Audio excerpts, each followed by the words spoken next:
Hello, predetermined guys and gals. This is Predetermination Guy 912 with a opener to what you likely believed was the awaited all-in-one version to my Wednesday breakdown. It is, but I need to first contextualize some things about this version going in. To start, I've cut the major preamble as to why I made this series, as in the context of this version would not make sense to keep it here. Secondly, I've streamlined the intro sequence into just one that includes all the credits from part 1 to part 4, so you don't have to see that 4 times, and to have the episode transition sequence move into the end of each part, which also means I will cut out some lines near the end of the part where I state that it's the end of the part, as again, would not make sense given the context of this version. Everything else, even some of the mistakes I made in those parts, will be left unmolested. That is all, and with that, Wednesday's show is full of woe once more.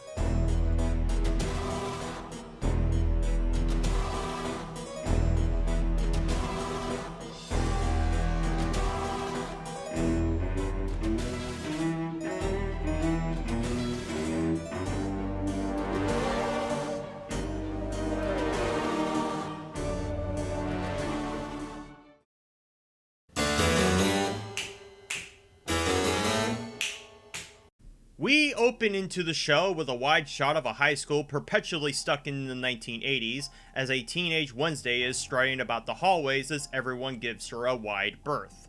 Now, you wouldn't believe me from just these few seconds alone, we are already running into problems with a fundamental misunderstanding of the dynamic of the Addams family, so let me deviate a bit into a bit of a history lesson for you. So, the Addams Family started as a strip comic back in the 1930s that was made as a sort of subversion on what was considered at the time the normal family dynamic. The family themselves embraced their eccentricities, which were arranged from the macabre to wearing black, or even subtleties like how Morticia Addams was depicted as taller than Gomez when in most family circumstances the patriarch would be shown taller. Of course, this concept started to lose grasp as the family dynamic changed throughout the decades, but even the 90s films still held firm that belief that, while morbid and surreal in their living situation to everyone else, were a perfectly functioning family within. Here, in the show, we are made to believe that not only does a idealistic 1980s high school still exist in modern times, but that someone like Wednesday Addams would not be en vogue in modern times. Which, if this show had kept the setting of its story in the 1980s, would lend some credence to why everyone depicted avoids her like the plague, but later in the episode, things like TikTok, Instagram, and Twitter are mentioned ad nauseum to remind the audience that yes, this show does take place in the current year. So, with that in mind, I'm at a loss to what I'm seeing, as goth hasn't been a niche concept in some time, but that seeing someone like Wednesday would have a drove of simps worship at her feet, as they proceed to demand she step on them. Speaking of the family dynamic, that also will get thrown on its head as we explore Wednesday Addams as a character, but going on. She walks up to her locker in her iconic polka dot outfit, and get used to seeing that because you'll never see it again in the show, to find her brother, Pugsley, was stuffed inside it, presumably by the jocks who were chiding her from a distance. Of course, normal deduction like that is far too smart for Wednesday to solve, as she is granted a new plot device MacGuffin while trying to unravel Pugsley, being able to see into the past of other people. And when I say plot device, I mean it, as it is used heavily throughout the show as a way to give easy breadcrumbs for Wednesday throughout her adventure, as though the writers were not confident in Wednesday's own ability to logically deduce or track on her own without it, in spite of how much they desperately try to remind you how smart she is. More on that later. Anyhow, she gets a flashback of the obvious and goes about retributing this slight against her brother in the only way she can, by trying to kill them with a pack of piranhas. Now, I will say I do appreciate that they kept one thing somewhat consistent throughout this show about Wednesday, that in spite of her standoffish nature, she is usually keen on protecting those who are socially outcast against their will, as was depicted during her summer camp venture in Addams Family Values. But there are more problems with this scene. If the entire school board is supposedly so avid to keep their distance from her, why in the ever-loving fuck would the jocks have dared bully the sibling of said person? It just comes off as contrived as fuck, on top of being extremely cliche that the jocks, for no other reason other than that they can, will bully some preteen to allot the next scene.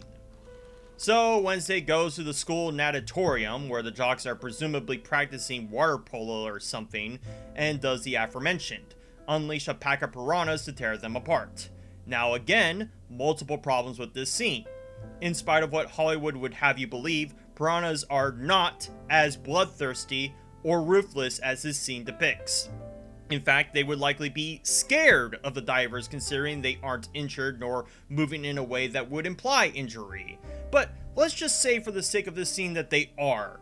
Most swimming pools have chlorine in them, meaning the moment that Wednesday did release those piranhas, they'd sooner die than get to their intended target. Nevertheless, the scene carries on regardless of these facts, and one manages to nibble what is one of the bullies' ball sack, because testicular pain is always an easy joke in shows like this. And then in comes the opening credits to the show, which loves to remind you that it's directed by Tim Burton, as his name is typically stapled amongst stuff in the goth genre, but you'd be hard pressed to find his handiwork in most of the show, especially when a different director did half of the episodes in said show. That being said, the change of hands might also account for certain plot elements that aren't elaborated upon or are convoluted in delivery. Anyhow, we cut to the Addams family car, where Morticia and Gomez do what they typically do when they're in breathing distance of each other, while Wednesday watches in disgust. Throughout panning between the Addams perspective and Wednesday's, we get a bit of a back and forth that goes: I have no interest in following in your footsteps, becoming captain of the fencing team, queen of the dark prom, president of the Seance Society. Keep this line of dialogue, as it will be important later, but throughout, Wednesday shows extreme disdain for her parents for reasons. It's not really elaborated upon and only brought up again in episode 6 when the Addams family becomes relevant again, but not even in the movies did I even suspect any resentment towards her parents beyond sending her to summer camp, which again had more onus on the antagonist than her parents really, so this comes off as a complete left field. And while yes, arguments of adaptation faithfulness will always muddy the waters when talking about consistent character motivations, even taking into the show by itself, it is not consistent with Wednesday's abhorrence towards walking in their shadow. More importantly, this line will also get pinned when we discover later just how many schools Wednesday has moved to, as the sole reason this scene is playing out is to exposit to us that Wednesday got expelled from the school that we saw for her little stunt and is now going to Nevermore Academy as a last-ditch effort. Again, I will say that the black humor of this show is sometimes on point, as Wednesday expresses disappointment of getting a attempted murder charge, not because of the charge itself, but that she didn't finish the job per se. But that's a cold comfort to the stone cold bitterness she shares with her parents, who seem utterly perplexed as to her disposition towards them. Again, the show makes another major misunderstanding of the Addams dynamic, that they were all eccentric and embraced each other's own eccentricities, but here, Wednesday is depicted as the outlier amongst a lot, while her family have tried to wrangle her in the only way they know how, as though even the characters are realizing how out of character Wednesday feels compared to how she was prior. Once we've sidelined the central setting of the show, we pan to another car where some local drops off a hiker looking for a scenic trail around Nevermore. Of course, he's going to be a casualty of the central plot involving a string of murders that Wednesday will get involved in, and how? Well, you gotta wait and see till the end. The Addams make it to Nevermore proper, and we are introduced to none other than Captain Phasma herself.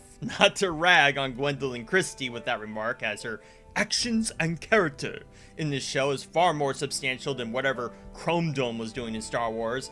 Anyhow, there is this little gripe that I have with the editing of this show, where it awkwardly has these full facial shots before jamming into a wider shot of the other perspective, and it does this constantly throughout, like as though the character is talking right at me, which is weird considering some other panning shots don't focus in on the face only, like in this exchange that Wednesday and Principal Weems have. There isn't much to prod here except for the fact that Principal Weems says that Wednesday has moved to 8 schools in the last 5 years, meaning that what Wednesday said earlier about her parents trying to mold her into a version of themselves by way of sending her to Nevermore is complete bullshit if this is true. So like I said, even the show can't even substantiate the narrative it's trying to tell us. And don't worry, there will be more problems the farther we go. Weems is able to fit Wednesday into the Academy midterm as a result of Wednesday's perfect grades and the Addams' tight history with the Academy itself. There will be more to come about that history later, but another thing that is a bit off is how the Academy functions as to whom can actually attend it, as the Academy is filled with outcasts who have supernatural powers, and the Addams seem utterly absent of it but go regardless. After fitting Wednesday in, Dewey also established that Wednesday also needs to attend court-ordered therapy sessions, to which Weems says there's one in the nearby town of Jericho she could go to, which allots certain other things in the story to happen in the story around Jericho itself. Wednesday is given her dorm and thusly introduced to Enid, who is supposed to be everything Wednesday is not. Extremely bubbly, colorful, enthusiastic, and of course, absolutely smothering for attention. You could almost say she's supposed to be a heel to Wednesday, but they grow a complicated friendship throughout the episode in spite of how much of a turnoff Wednesday is to everyone, which brings in another problem about Wednesday's dynamic with the rest of the cast we will be injected with. She makes herself as unlikable to those around her, and yet at every turn, they either toss it aside or put up with it only up until one episode in the entire season.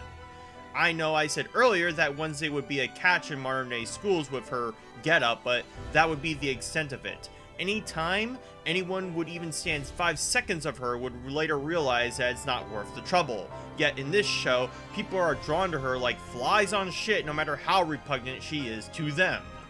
After showing Wednesday the dorm, Enid shows Wednesday the door to the rest of the Academy and what will be exposition central for the faculties and cliques throughout Nevermore Academy. While Enid tries to explain to Wednesday the ins and outs, Wednesday makes it perfectly clear that throughout this entire episode she will stop at nothing to find a way to leave this academy to do something. Again, it's not very well explained why Wednesday is so adamant to leave when in the prior school she seemed willing to put up with the archaic nature of it, especially if we're made to believe that Wednesday believes her parents are attempting to mold her into a version of themselves by way of schools like that. Like, even the show tries to substantiate that point by Wednesday saying that It's all a part of their nefarious yet completely obvious plan. What plan? To turn me into a version of themselves. which, Wednesday, you were the one that got yourself into Nevermore Academy in the first place by getting yourself expelled at every possible school available to them. And if it's so fucking obvious, why wouldn't the parents have sent you to Nevermore first before any of the rest? But this is just the diegetic amount of tolerance that I have for Wednesday's wanting to sound smart attitude throughout this show, as she really loves to have the last word in any conversation she has, despite claiming to show little enthusiasm for anything regarding the events unfolding. We get introduced to the Quad, which is the central courtyard and what will be the central staging piece for the penultimate moment in the show. But more on that later. We have the Cliques show, which Enid makes sure to remind us that those who aren't supernatural are called normies throughout both Jericho and Nevermore, which, gotta say, why of all phrases you chose one primarily used for 4chan is beyond me. Anyhow, the four main cliques are the Fangs, Furs, Scales, and Stoners, which is short for vampires, werewolves, sirens, and gorgons. But you'd be forgiven for thinking there was only 3, as the vampires literally do not have any bearing on the plot or even the functions of the Academy in spite of their presumed immortality in said universe. Even more troubling than that is just even the concept of these supernatural beings existing in a school and in a world that just takes it as just another one of those days, when massive consequences and implications would happen from their existence alone. But their supernatural functions feel more set dressing than anything else, as you could exchange them for the jocks, socias, greasers, and nerds, and not much of the plot surrounding the show would change, really. Anyhow, Enid mentions to Wednesday the student crown of the Academy, Bianca Bailey, and her affair with one Xavier Thorpe by name to remind the audience that yes, these characters will be central to the plot in some way or another. Bianca becomes sort of a rival to Wednesday, and Xavier will no doubt become one of Wednesday's flings, because again, with this being a glorified high school drama, draped with an Addams family sheen, you have to have a love triangle. We're also introduced briefly to Ajax, who is Enid's crush, but we'll get to that and more in episode 3, don't worry. Another noteworthy line from Wednesday is said to Enid regarding her wanting to get Wednesday in touch with social media, which will be very important for many other things she said that were the writers shoving their hand up the character's ass to grandstand, but we'll get to that too. Before the Addams leave Wednesday to her own devices, Morticia and her have a little heart-to-heart moment, or should I say Morticia warns her of her plans to leave while reassuring her that she'll like Nevermore for her own reasons, to which the back-to-back feels as though two characters talking past one another as Wednesday constantly shuts down any connection she could have with Morticia, while Morticia once again has to push it aside. As a contingency to all this, Gomez unleashes Thing to watch over Wednesday, who will eventually become her moral compass throughout all the show. So, the writers realized that if it was just Wednesday we're seeing, that it would hardly warrant this being considered a Addams Family show, but chose to have the only character that can't talk be present around Wednesday. Just brilliant.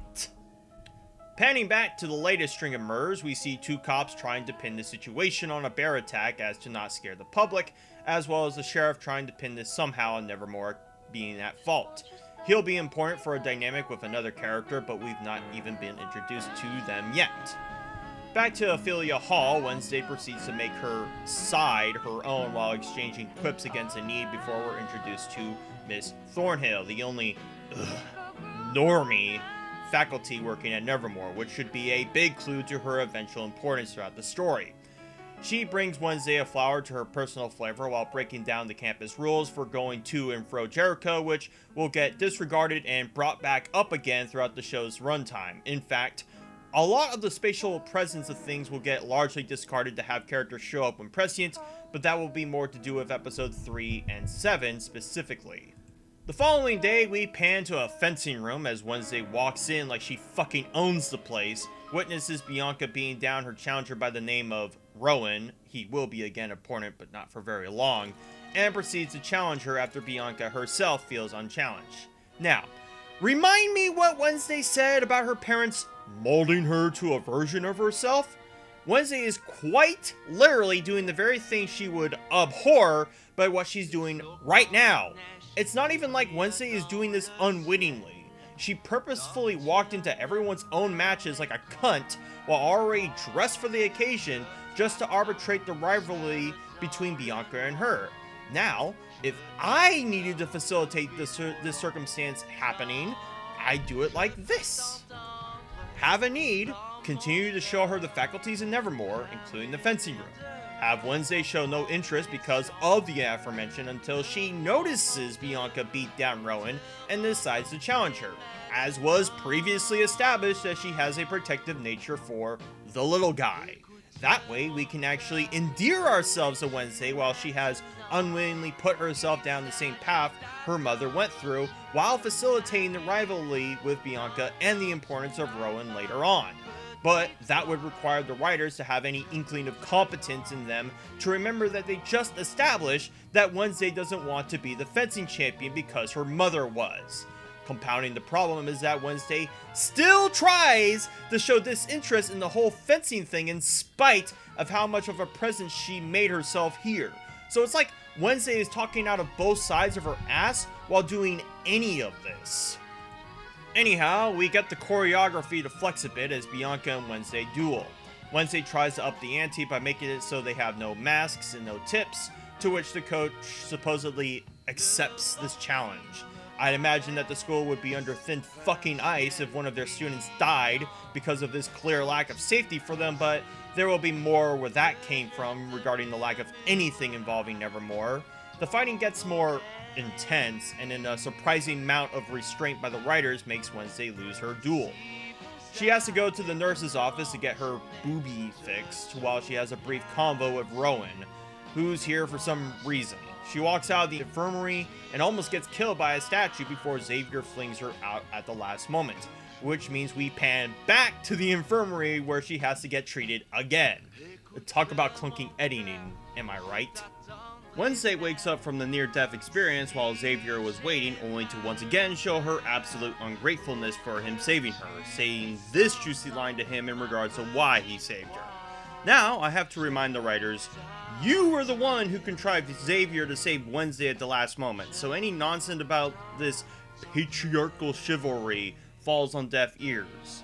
Supposedly, Xavier has some past history with Wednesday regarding a game of hide and seek in which she had inadvertently saved him from being cremated, so he returned the favor, so to speak. Of course, that reconciliation doesn't allow Wednesday to even remotely apologize for her attitude with him saving her, even if they hadn't, that past history wouldn't justify her bitchiness anyhow. Sometime later, Wednesday finally discovers Thing has been watching her and interrogates him to service her interests rather than the parents'. Again, people have called this out as another example of the writers trying to make Wednesday seem smart, but considering Wednesday has been with Thing all her life, I believe she'd get accustomed to the way he acts and the way he smells. What I don't like about the exchange she has with him is again assuming that her parents are trying to control her more so than worried about her, especially with her attitude towards them thus far. If we had anything more foundational behind justifying her disposition towards them, I could understand her estrangement towards them, but seeing as this show chose to have the Addams family separated for a large majority of the show means this is just your average teenager saying, "It's not a phase, Mom." Anyhow, we enter into the town of Jericho proper, where Weems sends Wednesday to her off-campus therapy session. A bit curious why the principal of all people would be sending one student to town instead of a bus full of children. Hell, even the show regards this strange curiosity. Into the therapy session itself, we once again get awkward shots of the actor's full face in view, panning between the counselor and Wednesday, I guess to add to the immersiveness of what the other perspective is seeing. Again, the dialogue is Wednesday trying hard to sound smart, while the counselor is blank-facedly washing all this towards her, with the only respite being the dry humor of how well Wednesday takes constructive criticism regarding her work. The only thing to come is that the counselor is aware of her authorial work, and that there is a parallel between what she writes and what she's currently going through with her mother. But we don't get time to delve into that before Wednesday finds a means to escape the session.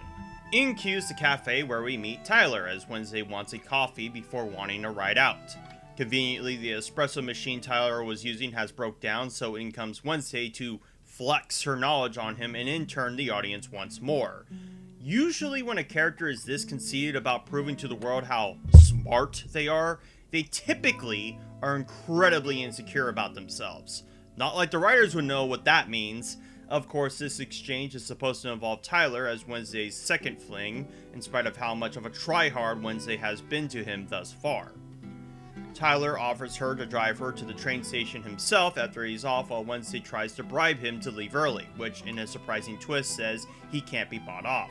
Of course, that line will be made more meaningless when we discover more about who Tyler is, but still, a nice touch of character that does throw Wednesday into bind while she has to wait. As she waits, and as the counselor is well onto her plan, some normies, dressed in pilgrim gear come in and demand Wednesday step off from their booth.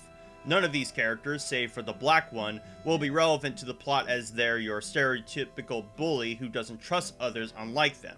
In cues a fight sequence where a female a whole foot shorter than any of the bullies fends off all of them with ease. I'm starting to have to refer to Wednesday as the overly dreaded, constantly overused term of Mary Sue at this rate, with how much the story and characters are made subservient to her without any other major flaw beyond how much of a catch she isn't. Anyhow, the sheriff we saw earlier storms in and happens to be Tyler's dad, who is shocked at what he was seeing, assuming Tyler got involved. Weems also discovers Wednesday through this, which gets the sheriff on his bad side towards Wednesday, as he exposits that her father was a murderer, coming as a surprise to Wednesday. After that whole ordeal, we pan to nighttime as Wednesday plays a cello while we get corresponding shots of Rowan going down somewhere and grabbing a book telepathically as to establish he has those powers. He proceeds to rip a page off a book regarding some crude drawing. This will be extremely important for how Wednesday even gets involved in the central plot, but anyhow, we also see Tyler is poking around the criminal records, presumably to find the one regarding Gomez that his father mentioned, which will also be extremely important for plot elements regarding episode 6. After the musical flurry, we get more dialogue between Enid and Wednesday, whom I haven't even brought up that Enid is a werewolf up to this point, as it's not really fundamental until the final episode, if you can believe that. Anyhow, Enid is upset that she can't wolf out as is customary for her kind, and feels that if she can't, she will be doomed to loneliness. Of course, Wednesday, being as she is, can't really reciprocate that feeling other than regarding a flashback where some bullies killed her pet scorpion when she was 6, as that's a weird thing for someone to have as one. This could have been an opportunity upon on why Wednesday is more get even when it comes to circumstances like this, or even why she seems to revolve around other social outcasts, as that is the only consistent through line with the characters who bother to involve themselves with her. But honestly, this flashback almost comes off as cheeky, and I know that wasn't supposed to be. Anyhow, this back and forth allows Wednesday to have Enid help her get in contact with Tyler using the dreaded computer. Thing appears at Tyler's house to lay down her plan to him. How Thing, Wednesday, or Enid even know where Tyler lives is beyond me, on top of the fact that it was previously established that Nevermore to Jericho is a 25-minute drive, meaning that it would have been hours for Thing to walk his way over. Wednesday's plan involves having Tyler attend the Harvest Festival this weekend as a cover for him to drive Wednesday to the station out of here. Through this, we thusly establish a love triangle as Xavier and Tyler get acquainted with each other, adding on to the tropes regarding high school dramas. More on them as we press on through the episodes, but Wednesday gets Weems distracted to have her go meet Tyler at the parking lot. It's not really one from what we're seeing, and Tyler gives her the police report of her dad he was filing through earlier. Everything seems to be in order, but oh no, hijinks ensue. The bullies from the Weather Vane Cafe return with weapons to chase them off into the opposite direction. She bumps into Rowan, who's also here to have Wednesday get a whole splurge of future visions, including of Rowan getting killed, which for some reason gets Wednesday the moxie to chase after Rowan to save him? Earlier, the old croon that Wednesday ran into in Jericho gave her a vision of him dying in a car crash, and she didn't have any reason to tell him, so why would she care about Rowan? She hasn't established at all caring about the safety of anyone else, even if it's supposed to be in her character to watch out for the little guy. But ultimately, this is all to establish that Rowan wants to kill Wednesday because of some prophecy his mother wrote in an inscription that she would destroy the school and everyone in it. Of course, why Rowan would even give a fuck about the school or anyone in it when he's been nothing but a shut-in in a school full of shut-ins is beyond me, but he's essentially the exposition Sunday to get Wednesday involved in both the conspiracy involving her and the string of murders as some Plants vs. Zombie looking motherfucker saves Wednesday and rips Rowan into shreds before quickly darting off. Of course, Rowan brought the torn picture of her with him so that he can establish his reasons, when in any other circumstances where someone has good reason to kill someone else wouldn't even bother extrapolating why more so than do the deed. Now, you also have to understand that Rowan attempted to kill Wednesday completely out of pocket, as the only reason he had an opportunity to was because of her chasing him, her running into him, and her having to run away from the Pilgrim bullies. So why Rowan would have brought the page with him if A, he already knows the prophecy and doesn't need to have that picture to remind him, and B, didn't premeditate this act to show her why he has to, is another major contrivance the story allots that gets to square the circle of Wednesday into the picture. After all the shenanigans, Wednesday gets FaceTimed by her parents via crystal ball to ask her how her first week has been. From what she's experienced, considering her morbid attitude, has changed Wednesday to actually like Nevermore, if for nothing else but to figure out the prophecy, the monster who saved her, and of her father's presumed act of murder. And that, ladies and gentlemen, closes out episode 1, and boy is it not a good impression for the rest of the episodes going in. I know this was a lot to take in for just one episode, but believe me when I say, the rest of the episodes should go by much faster as we've laid the groundwork for the setting, characters, and central plot going in. Wednesday has so far been nothing but insufferable throughout this entire episode, and we've still 7 more of her awfulness not being accounted for by the other characters because of desperation from the writers to make her seem cool, smart, and above it all.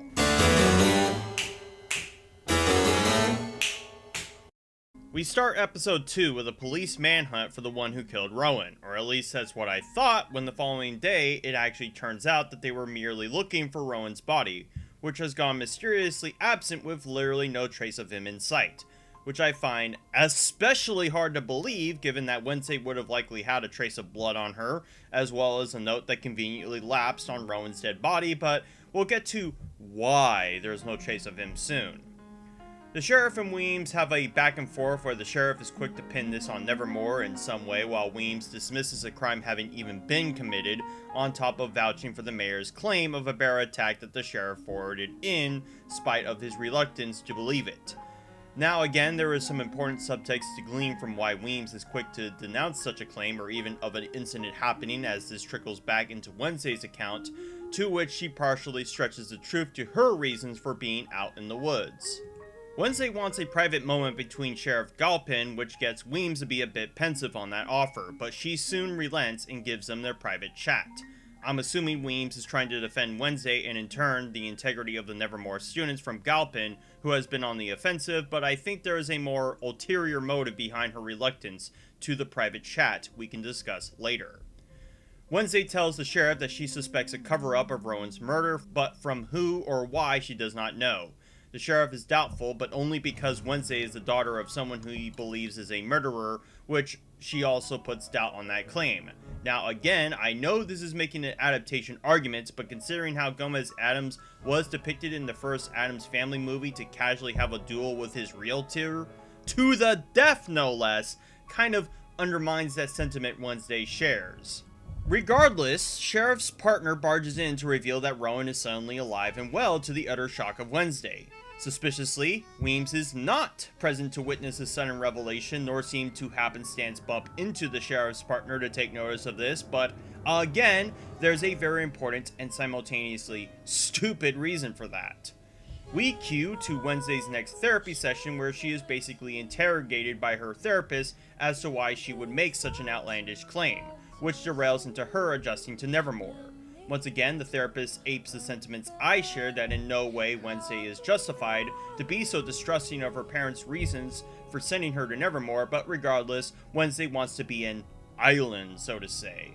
More like an archipelago of all the other armpit sniffers that gravitate towards her, like Tyler, who's somewhat surprised to see Wednesday sticking around, and of her therapy sessions with Kimbot.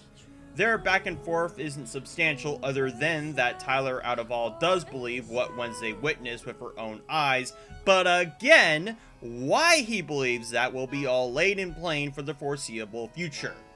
Through this, we do get a look of endearment by Wednesday, at least as well as endearment goes for her, before we shuffle back to the school functions. Enid and some of her cohorts are at work painting a canoe for the annual Poe Cup that will be the school's centerpiece throughout this episode. If it hasn't been apparent to the rest of you, each of these episodes picks apart a section of the prophecy regarding Addams and the murder mystery, while having a school flavor of the week episode, as episode 3 will be catered towards romantic melodrama, and episode 4 is the fucking school dance. So yeah, the tropes are not amiss in this show either. Anyhow, Enid is curious as to why Wednesday stuck around, and Wednesday gives about as brief and intellectually compensating for something of a response regarding it. From this, Wednesday prods some information from Enid regarding Rowan as a person, and the best she can muster is that he's Xavier's roommate and that he's a loner. Wednesday will embark on that lead soon, but for now we get Wednesday reminiscing on the picture Rowan left behind and notices a faint watermark on the corner as a sort of clue as to its source. The following day, she goes to Weems demanding to speak to Rowan regarding the picture, to which Weems says he's been expelled while not explaining why. Weems also asks Wednesday again why she was out skulking for Rowan, believing that Wednesday had a psychic vision, vindicated by what Wednesday said earlier about the accident involving the farmer, as well as being around her mother around the same age as Wednesday when she had those similar visions. Of course, Wednesday hadn't really conversed with her mother, much less anybody, about these visions she has been having. But we don't really get to explore that, as Wednesday needs to go seek out an extracurricular activity by the end of this day, which will no doubt contrive her to join Enid on the Poe Cup. Now, I've had heard that the defense for Wednesday taking part in the fencing match was that she had no choice, but this line basically sells it for me that she did have a choice and chose to do something she would normally abhor just to flex on everyone else. From her exchange with Weems, Wednesday suspects that she has a watchful eye on her, which gives her the idea to have Thing go keep tabs on Rowan. Afterwards, Wednesday goes to Bianca to try to vindicate her account of the situation, to which Bianca tells her that she went to Weems instead of the cops after Wednesday passed out. Now, in episode 1, we don't see Wednesday black out or pass out, so unless this is a result of shitty editing or that Wednesday is lying to cover her real reasons for seeking out Rowan, feels as though retconned in. Then we get this awkward section where Bianca makes a jab at Wednesday and she does this extremely low-pitched whine that breaks one of the students' glasses and a jar in Weem's office. I guess just to be a prick to someone who didn't do anything wrong to her? Good going there, Wednesday. I like you even less now? Wednesday then goes to meet Xavier at AIO practice to ask him the last time he saw Rowan, and Xavier gives Wednesday a straightforward answer while giving her the cold shoulder, presumably out of jealousy for her thing with Tyler. Wednesday explains to Xavier that he was only a means to get her out of the town prior to what she witnessed, only for Xavier to fight back that Tyler is a bully himself who can't stand that Nevermore is the only thing keeping Jericho relevant. And through this, Wednesday makes herself even more of a unlikable cunt by saying that Xavier was born with a silver spoon and that he's a elitist snob, with 100% zero self-awareness of her being an elitist snob throughout, and being granted entry into Nevermore by sheer nepotism. On top of, once again, flexing on Xavier's archery skills by shooting an apple mid-air into a bullseye, because boy, those writers really need to remind us how cool and awesome she is. Now, do remind me, wasn't Wednesday trying to get information about Rowan through Xavier? I get that Xavier derailed this talk a bit regarding Tyler, but how does this benefit Wednesday to be a holier-than-thou bitch towards him to relay any info he might be safekeeping for his own sake? Because I can tell you right now, he is. Anyhow, we pan to a beekeeper hive and the last new character. Eugene introduces himself to Wednesday and his beekeeping plans. There's literally no reason why Wednesday is here dialogue-wise other than meta-contextual for us to be introduced to Eugene, as he will become suddenly and incredibly important for something later, as Thing is also here pointing to Wednesday regarding something urgent. So, not sure why they needed to have this scene in the first place. The only thing I can fathom a reason is of what Weems said earlier about Wednesday needing to find an extracurricular activity, and we do see briefly her holding the pamphlet Weems gave her, so maybe that's why she's been going from activity to activity throughout? Wednesday goes to confront Rowan before he leaves for his train, as she tries to jog his memory of the things he told her before he was killed. Rowan only accounts trying to clear his head before getting chased by her, before shuffling to his car with Thornhill to assist. Fortunately for Wednesday, Thing latches onto the car to investigate further, which involves a sequence of Thing chasing after Rowan while trying not to get caught himself. We then get the reveal that the Rowan that we thought was alive was none other than Weems herself, as she can shapeshift into other people, which is also why Thing loses track of his lead on Rowan. Now, several glaring problems are made with this. Now, do you remember how Weems was keeping watch of Wednesday at the Harvest Festival? If Weems supposedly had the ability to shapeshift, couldn't she, I don't know, morph into some unassuming festival goer or even one of the festival employees to give Wednesday a false sense of security? Meaning that Weems chose to be front and center to allow Wednesday a distraction to facilitate what happens afterwards? Secondly, if what Weems was saying is true about how Rowan's extended family haven't made calls, presumably because they believe Rowan is still alive, wouldn't this shapeshift plan only work temporarily? Wouldn't they start blowing up Nevermore Academy with calls about his whereabouts, which in turn would cast suspicion on Weems covering up Rowan's murder? Furthermore, I highly fucking doubt that Weems had the time nor the means to cover up Rowan's murder if Bianca went to her about the incident and without Wednesday getting wise to it. Although I suppose that's why they retconned Wednesday getting knocked out afterwards despite never seeing it happen at all to allow Weems to cover it up. But even with that retcon, that only accounts Wednesday's absence. You mean to tell me no one else saw an inconspicuous Weems dragging a dead Rowan somewhere she knew the cops wouldn't look, and that Weems somehow knew of a location the cops wouldn't be able to discover his dead body, on top of doing so in a swift and clean manner that not even a trace of the body could be found anywhere? And this is all only to account for the how of Weems' decision to do this. The why will only get brought up once Wednesday does discover that Weems is a shapeshifter later on, and subtextual through her conversations with the mayor. Hell, for all I know, Weems has co-conspirators in the academy that assisted, but that's assuming we ever see any of the faculty at Nevermore apart from Thornhill and the coach at the fencing match. And clearly, Thornhill couldn't have been a part of the cover-up for two extremely important reasons that will be explained later, so we have to take for granted that Weems single-handedly was able to micromanage a murder from just hearsay by a student, cover it up by pretending to be Rowan and herself at the same time without raising any suspicions from the lack of presence of either, and all in the interest of safekeeping Nevermore's likely culpability in the string of attacks? It's kind of odd too that with what Wednesday said to Weems believing her to be Rowan, that didn't spark any curiosity from Weems as to what Rowan said specifically, especially considering Weems was already doubtful of Wednesday's account of the events. Even some acknowledgement or smirk of, "I knew you were lying," would suffice, but it's like Rowan is acting perfectly in character up until he transforms into Weems, when shapeshifters can't perfectly morph the mannerisms or dialect of any given person. More on that later when her abilities get used again. After that rant, we can get back to the show proper. We segue to a greenhouse where Thornhill is teaching about her field of expertise, largely plants and plant life, while Wednesday rails Thing about how he lost sight of Rowan. At least I assume that this is a class section and not another one of the extracurricular activities that Wednesday was adequate for anyhow, because again, the classroom functions of Nevermore are really in disarray the farther we dig into it. All of the major characters are here, including Xavier, whose drawing of a spider is so elaborate that it literally comes to life in some strange way to impress Wednesday. The significance of Xavier's drawings will be important for the plot, and the absolute red herring of a suspect Xavier will become throughout that I almost feel sorry that he gets gaslit constantly as a result of the plot, but that's an aside for now.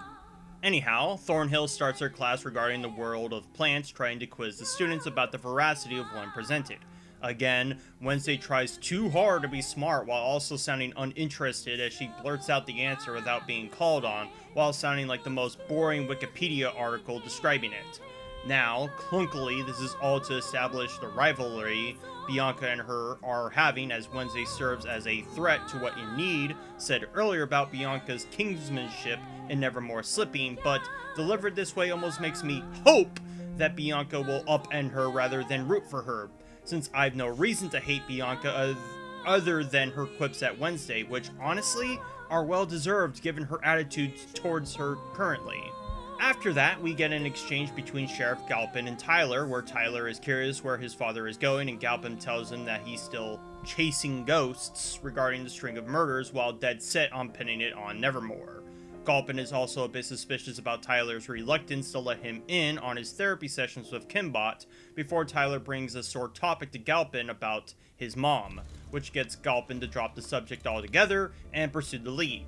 The importance of their relationship again will be made more apparent when we understand what happened to Galpin's wife/Tyler's mom, but it cannot be understated just how deep the subtext goes between Tyler's estrangement with his dad and how little it is utilized throughout. Wednesday asks Enid to help cover for her while she looks out in the woods for any trace of Rowan's murder again. Enid refuses on part of being preoccupied with the Poe Cup and that bees creep her out, which also awkwardly segues into her mentioning that Thing is upset with Wednesday about something. Enid says she'll consider helping Wednesday if she reconciles with Thing, aping a sentiment that I'm sure the audience is screaming at Wednesday for, not even giving an ounce of shit about what should be her extended family up to this point. We get the exchange between Wednesday and Thing, which goes about as well as an exchange between an utter tool of a human being and a literal hand would go, although I do like how expressive Thing needs to be to emulate his thoughts on the matter. Surprisingly, Wednesday is a bit troubled with the possibility of causing great harm to Nevermore and wants clarification or the truth of the matter, which gets Thing on his good graces. Back at beekeeping, Enid holds her end of the deal while Eugene gets giddy about girls being in his shed, because the nerdy loner getting a boner from seeing girls for the first time hasn't already aged like feta cheese. Wednesday goes skulking about in the woods before nearly getting intercepted by Sheriff Galpin before Tyler grabs her outside of his view. Now, remember what I said about the spatial presence of things not really taken into account? How the hell did Tyler get to the woods around the same time as Sheriff Galpin, and precisely when Wednesday was out looking for clues? Remember, Galpin rode by truck to this precise spot, whereas Wednesday likely only had to walk a few blocks to get to the woods, which also means Galpin would have been hella lucky to come across Wednesday at this exact moment too? Tyler exclaims to Wednesday that he's been throwing off his father's lookout with coffee grounds, which might explain why Galpin couldn't find Rowan's body earlier, but considering he had an entire manhunt out there, wouldn't. Also, that Tyler somehow had time to do this while Weems also was covering it without either of them bumping into each other is curious, especially when Tyler asks Wednesday what really happened at the Harvest Festival, which sort of puts a damper on him previously believing Wednesday earlier, unless he just believed that Wednesday saw Rowan get murdered, and not how or why Wednesday was put in that predicament to begin with. But why Tyler is even asking any of this when he, whoops, almost spoiled something there, will have to be saved for later.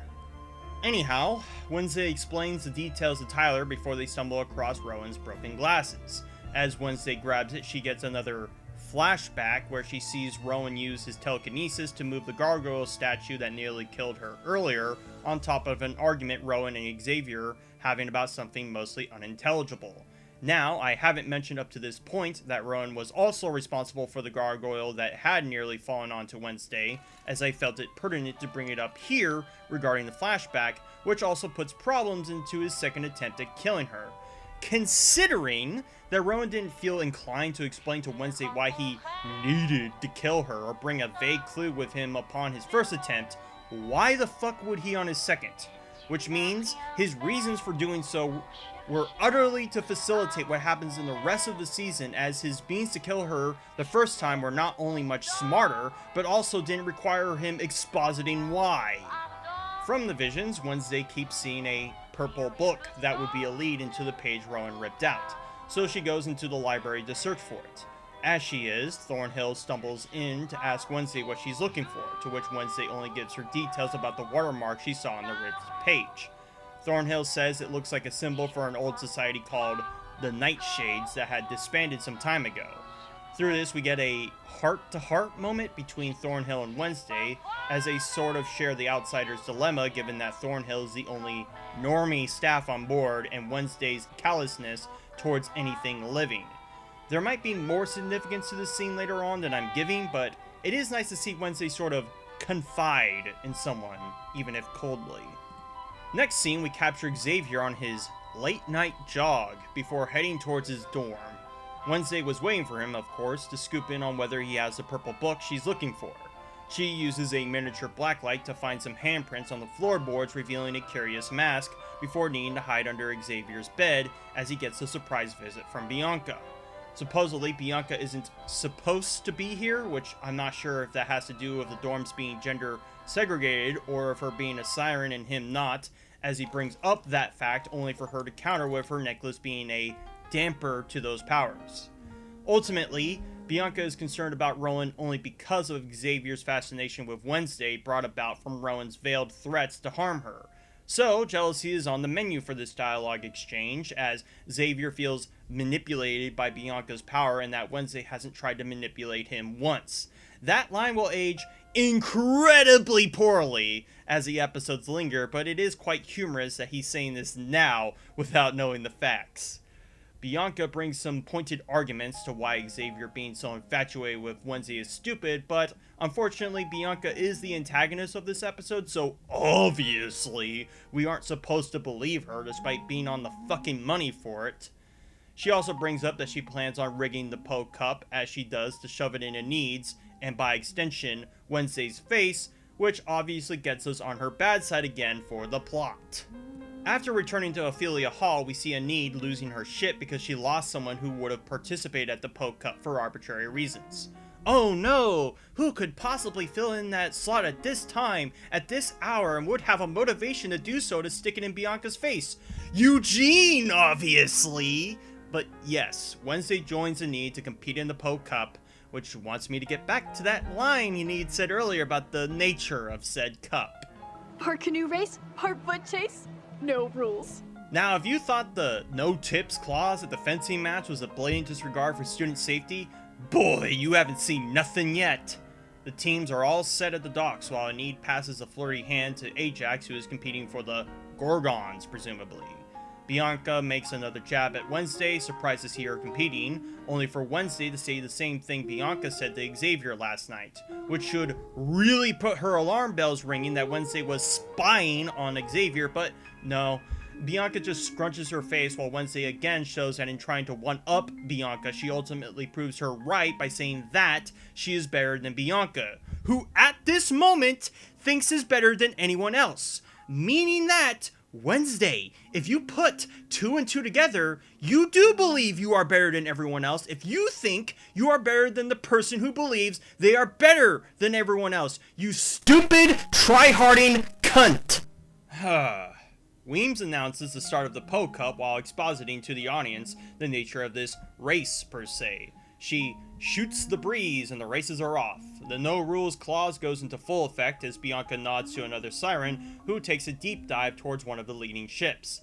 As the Black Cat ship gets caught up by some berserker looking ship, this lovely scene plays where the entire crew narrowly dodge getting fucking decapitated by a hydraulic axe mounted onto the opposing team's canoe.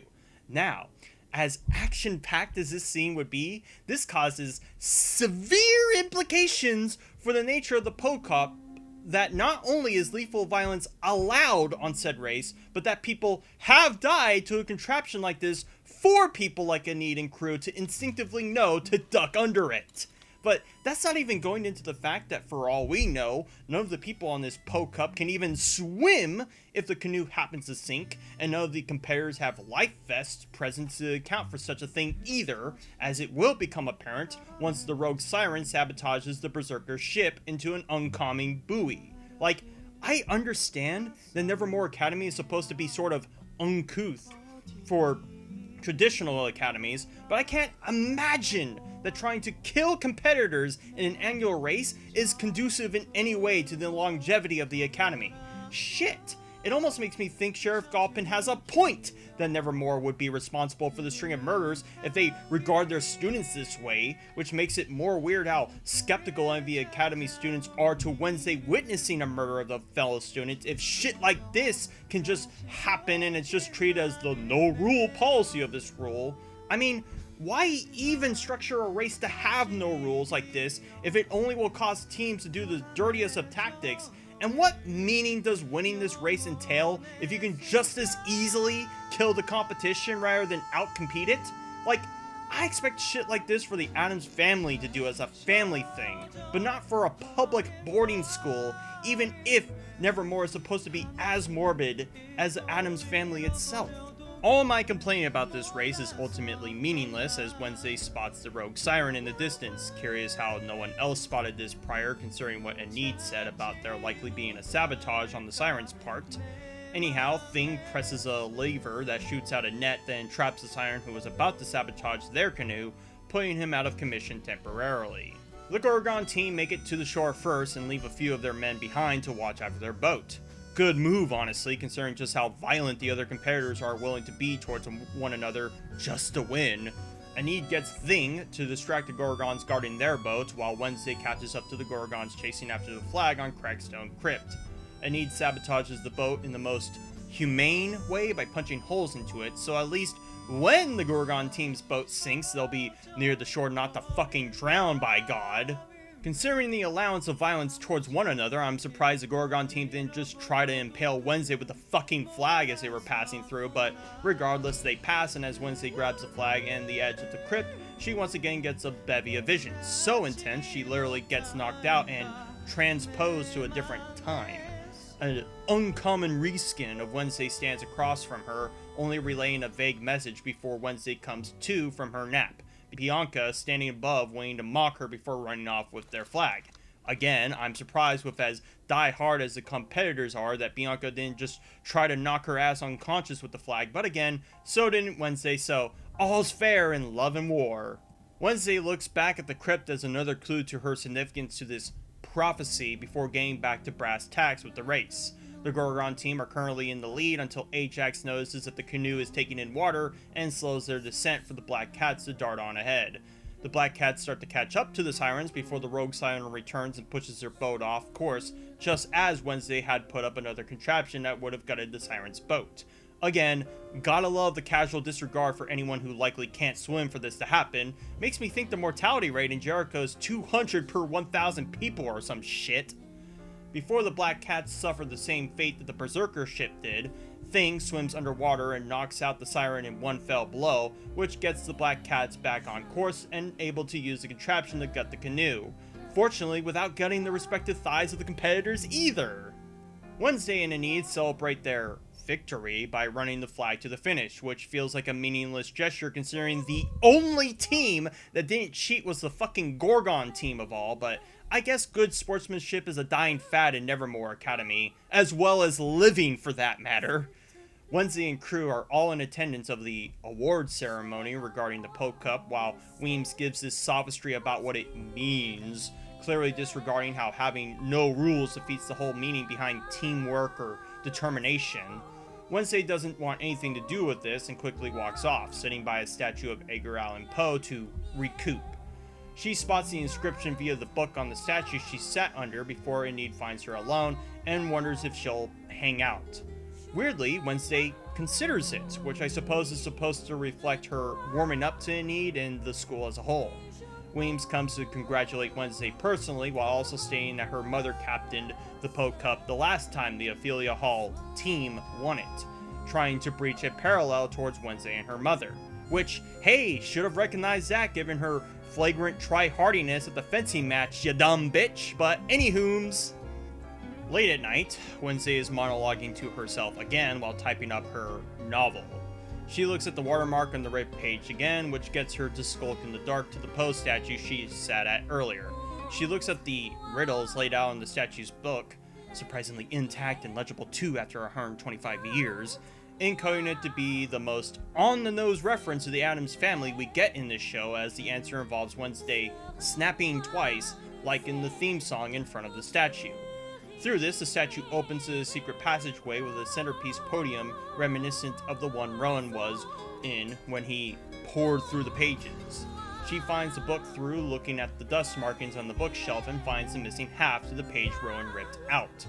Wednesday stows the book and is ready to leave before she gets inexplicably kidnapped by unknown forces, which we'll be able to get into as this is a cliffhanger for episode 3, and that was episode 2. Not much better than what we've established from episode 1, and the string of murders will get even more convoluted as we march onwards, especially prudent given the nature of Weems being able to cover it, or of Nevermore's function as a whole. And while Wednesday has been slowly getting humbled throughout, a lot of characters who do happen to call her out on her shit are the ones we aren't supposed to be rooting for, which causes a dichotomy with the audience that wasn't intended by the writers.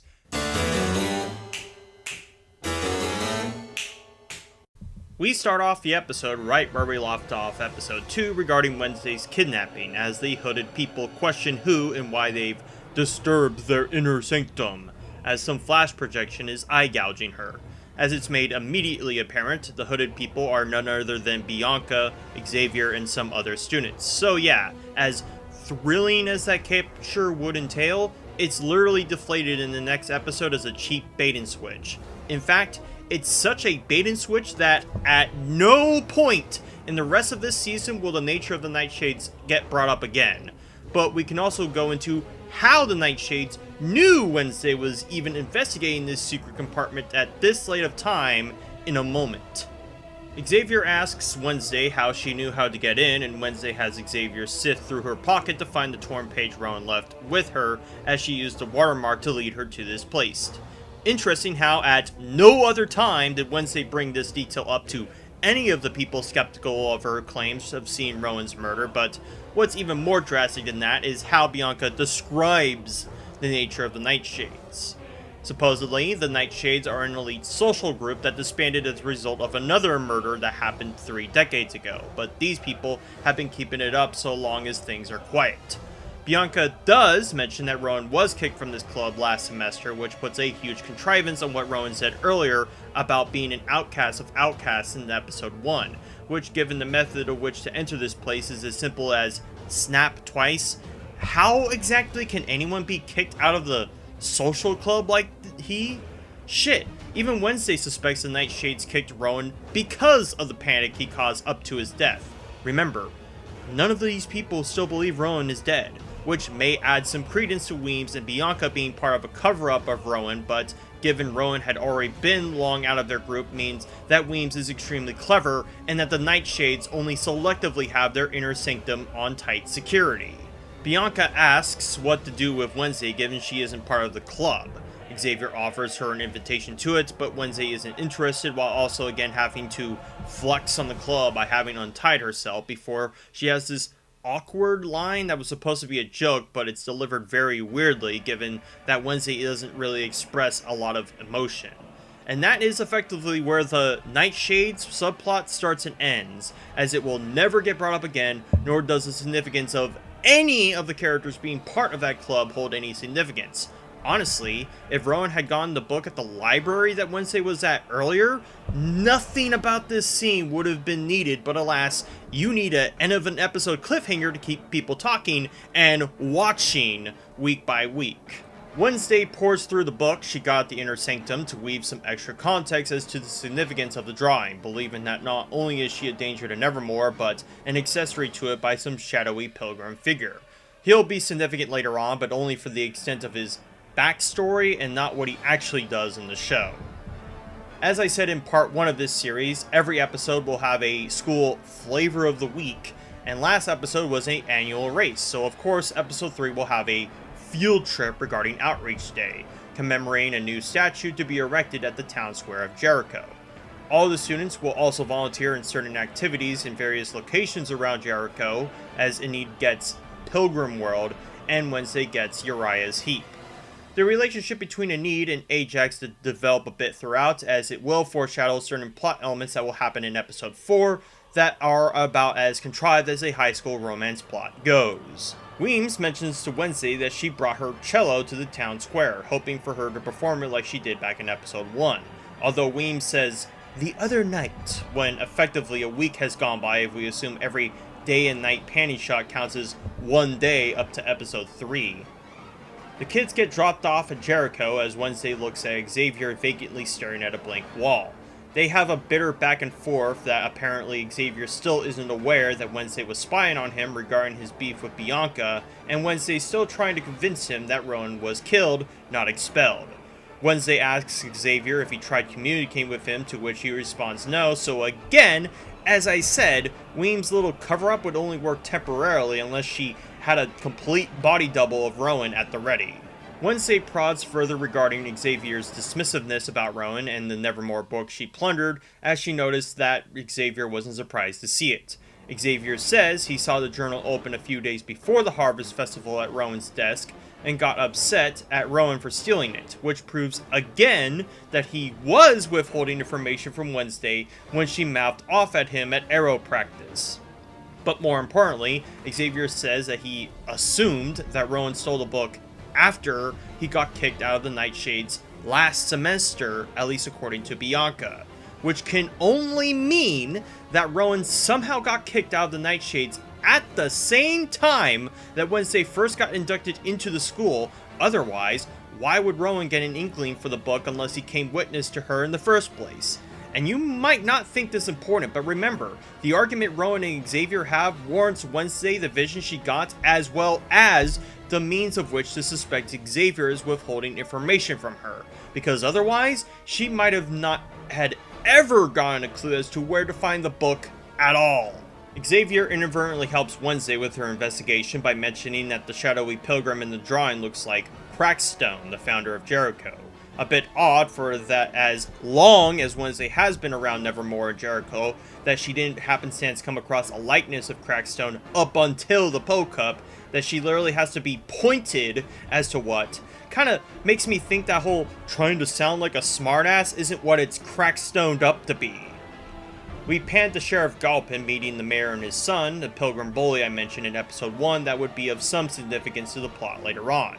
Lucas is his name, so I guess I lied a little bit when I said that Eugene was the last new character to be introduced to us, but his appearance here will only foreshadow what happens in episode 4, as well as a small exchange he has with Bianca, but nothing more. Sheriff mentions the incident Lucas got himself up to, which gets him to jolt off as the mayor and sheriff exchange a few lines regarding the string of murders. Again, Galpin is dead set to pin this on Nevermore, at this rate making me suspect he has a ulterior motive himself to do so, as the mayor tries to shut him down on part of Nevermore being single-handed in keeping Jericho afloat. Galpin isn't exactly on board with the dismissiveness Mayor is giving him, so he walks off, which allows us the mayor's formal announcement of the outreach day before the students go to their assigned posts. Wednesday convinces Enid to swap their volunteer assignments by noting that Ajax was also assigned at Uriah's Heap, so it's off to Pilgrim World we go! And so we are introduced to Pilgrim World as some tourists get dropped off to look at the sights. We get several painfully unfunny segments regarding the various attractions around, although the location and significance of the meeting house will get mentioned here as Wednesday prods information, but as a consequence of plot, it's being renovated, which means no entry. So now everyone has to go to the fudgery for more hilarious lines from Wednesday. Oh, did I say hilarious? I meant power drill to the ear inducing. Genießen Sie Ihr authentisches Pilgrimfudge aus Kakaobohnen, bezogen von den unterdrückten Wohnern des Amazonas. Alle einen nehmen dazu, dass armselige Schuss vorbereitet amerikanischen Geschistes auch frisch durchhalten. Übrigens, Fudge wurde erst 258 Jahre später erfunden. Hat jemand Interesse? Yes, because apparently the fudge that was made by oppressed indigenous people yet also wasn't invented for another 250 or so years is really striking the deftness of this heavy-handed social commentary disguised as some joke here. We also get shots of Enid and Ajax looking at the oddities of Uriah's Heap while this absolute loon of a shop vendor weirds them out further, with nary even a sigh from me to respond to whatever attempt at humor this was. If it wasn't already apparent to you guys, this episode has a lot of filler, which is baffling given the length of this episode, as well as how short this season is by comparison. Shit, maybe if they went a bit more depth on the nightshades that might have spruced up this literal white noise of an episode, but they already dumped out the baby with the bathwater on that one. The Pilgrim Bullies are once again up to their shenanigans by picking on Eugene for being fat, I guess, before Eugene projectile vomits onto one of them, because gross out humor is also an easy joke for shows like this. Anyhow, the boys are about to put Eugene on the stocks. Wouldn't really be effective assuming it's a mock-up and not a real one, before Wednesday comes in to fight them again. This of course goes literally nowhere and makes me think I'm gaining deja vu regarding how often the scenes are starting to blur in on one another. Weems and the mayor meet up at the Weather Vane. That's the cafe Wednesday met Tyler, for your information, and their exchange is a lot more cordial given their arrangement. And no, not that kind, you pervert. There is a curious glance we get from Thornhill, who's also here, which has about 10 layers of subtext that I can't quite get into until all the reveals are laid in place to understand what likely feeling Thornhill is having about this. Although this could be incidental, as apparently Thornhill hadn't been acquainted with the mayor or vice versa, so in they meet. I should also mention how the Weather Vane will feel like the goddamn public square with how many of the main characters all gravitate to it, much more than Wednesday if you can believe that, which allows many contrivances to take place in and around it, like the aforementioned Bully Brigade earlier. Weems wants Thornhill to keep watch on Wednesday, which gives us this look from Thornhill, making me think she isn't too thrilled about that on top of her cordiality towards Wednesday, but again, the subtext goes deep, and I can appreciate the subtleties that Christina Ricci emulates from this character. If only that subtlety and cleverness kept up for the entirety of the season. Wednesday cleans up Eugene, which gets Eugene to confide in Wednesday, touched by her standing up for him. Again, I can appreciate some tonal consistency with Wednesday's motherly protection of the little guy here, which is something you'll recognize me questioning regarding Rowan, but the difference there was that they had little chemistry to go off on, unlike here. Regardless, Wednesday enlists Eugene's help to break into the meeting house. Wednesday manages to break in using Eugene's retainer as a makeshift lockpick, as Thing directs her to an item of interest inside the meeting house regarding a curious painting with a figure that looks like the Wednesday copycat she saw in her vision at Crackstone Crypt. Miss Adeline, the tour guide, suspects Wednesday lurking about where she doesn't belong, as Wednesday tries to fetch a book that looks similar to the one the girl from her vision was holding, only to find that it's merely a replica of it. Adeline storms in with Eugene at his ear, wondering why Wednesday is out lurking about it, with barely any disciplining of their behavior thus far. This will become inexorably worse as we go into the episode farther, but in spite of Wednesday's age, she's able to converse and rattle on adult conversations with adults regardless if it's any of her business to, and without any recognition from the parties involved. So, for a large portion of the season, Wednesday will get involved with some devious acts without actually getting reprimanded for them, especially with what happens at the end of this episode. It turns out that the meeting house at Pilgrim World is also a replica, and that the replica book was stolen a month prior. Adeline doesn't know where the original meeting house was, which of course no one would, considering that wooden ramshackle barns don't often stick around after 400 plus years, with real-world examples like the replica of Fort Clatsop as an example. Back at Uriah's Heap, some hobo pilfers a camera out of sight of Enid and Ajax, which again, this person will become a casualty of the string of murders, as well as another clue to what the monster is to keep this footnote in mind. Enid and Ajax have a moment where Enid finds some analogy to the taxidermy couple in relation to their relationship being of unlike species finding common ground. Ajax mentions the poke up and how he was impressed by what Enid pulled on him, somehow not upset that she could have killed him given the chance. This has Ajax mention that Xavier has some skeletons in his closet regarding him and the notoriety of his dad, but none of this will ever get lampshaded again, so it just feels like the writers playing coy with the duality of Xavier as a would-be suspect while developing Enid and Ajax's romance in turn. Ajax finally stops being utterly oblivious to Enid's advances and plans to go meet her behind the greenhouse tonight. Again, this will be important for what the majority of episode 4 is, but we'll also keep that footnote later. Back at the weather vane, we see Xavier doing his assigned task while Wednesday is here to ask for Tyler's whereabouts, which obviously Xavier is quite unpleased with. Tyler shows up and wonders what Wednesday needs, which is primarily a location of the original meeting house. Tyler knows of some old ruins of it out in Cobham Woods, in which we get a perfect view of the map of Jericho and presumably Nevermore to the south of it.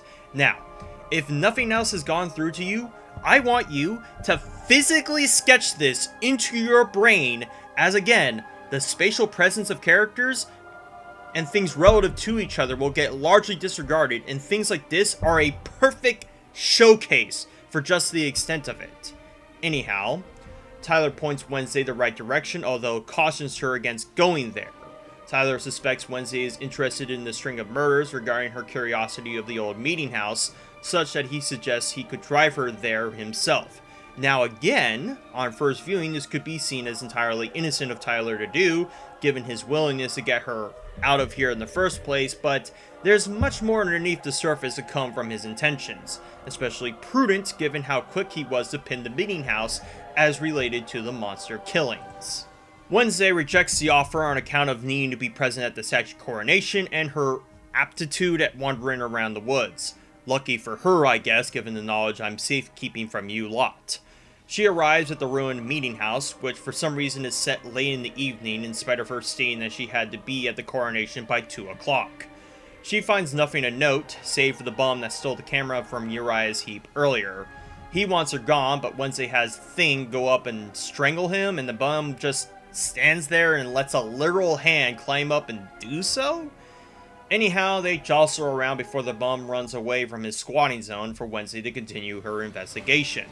Finding nothing of note, Thing suggests Wednesday just touch something given the proclivity of her powers to work such, which hilariously has Wednesday say that it doesn't just work like that, until it literally does. I mean, as consistent in their inconsistency as they are, the visions also don't trigger on certain other things and people she touches that would elucidate her investigation. Regardless, Wednesday is once again transposed to the past and witness to your average accountability culture in the 1600s event taking place. The girl from Wednesday's vision is also here being pushed around to her inevitable demise. We discover her name is Goody Addams by the late Joseph Crackstone, writing his sermon for the burnin'. Goody and him exchange a few lines before Goody gets a quick one on him, although extremely clunkily given the respective heights and distance of the two characters, almost as bad as Wednesday's roundhouse kick at the Pilgrim Bully. Afterwards, Crackstone throws Goody into the meeting house with a bunch of other deemed witches for the burning, but without binding her like they did everyone else. More importantly, if the Pilgrims here had already rounded up all the other witches to be condemned, why were they just playing with their food regarding Goody and not just round her up too like all the rest? Oh, that's right, to give us some important exposition for Wednesday to understand that Crackstone is the bad guy here.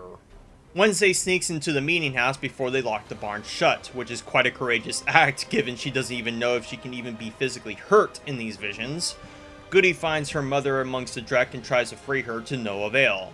Goody finds a trap door to escape the fumes, which again gets me to wonder why the fuck Crackstone and the others didn't account for this, or that they did, and that's why they chained the others but hadn't considered that Goody would have known and tried to use it? Anyhow, Wednesday tries to follow up, only being again transported through her vision to another time in the past or something, as Goody regards her in person and Crackstone is behind to scare the living daylights out of her, back to her world no less. As Wednesday comes to from her catnap, she peers out from the boards to spot the commotion, only to come across the monster once again. The monster doesn't chase after, but instead runs away, which ensues a chase sequence where Wednesday loses her lead on it, but discovers that the monster left human-shaped tracks after a fair distance, surmising to Wednesday that it can shapeshift. And then, in comes Xavier at the precise moment that Wednesday loses sight of the monster and comes across the tracks earlier to discover her, which obviously sets Wednesday's suspicions on high for him.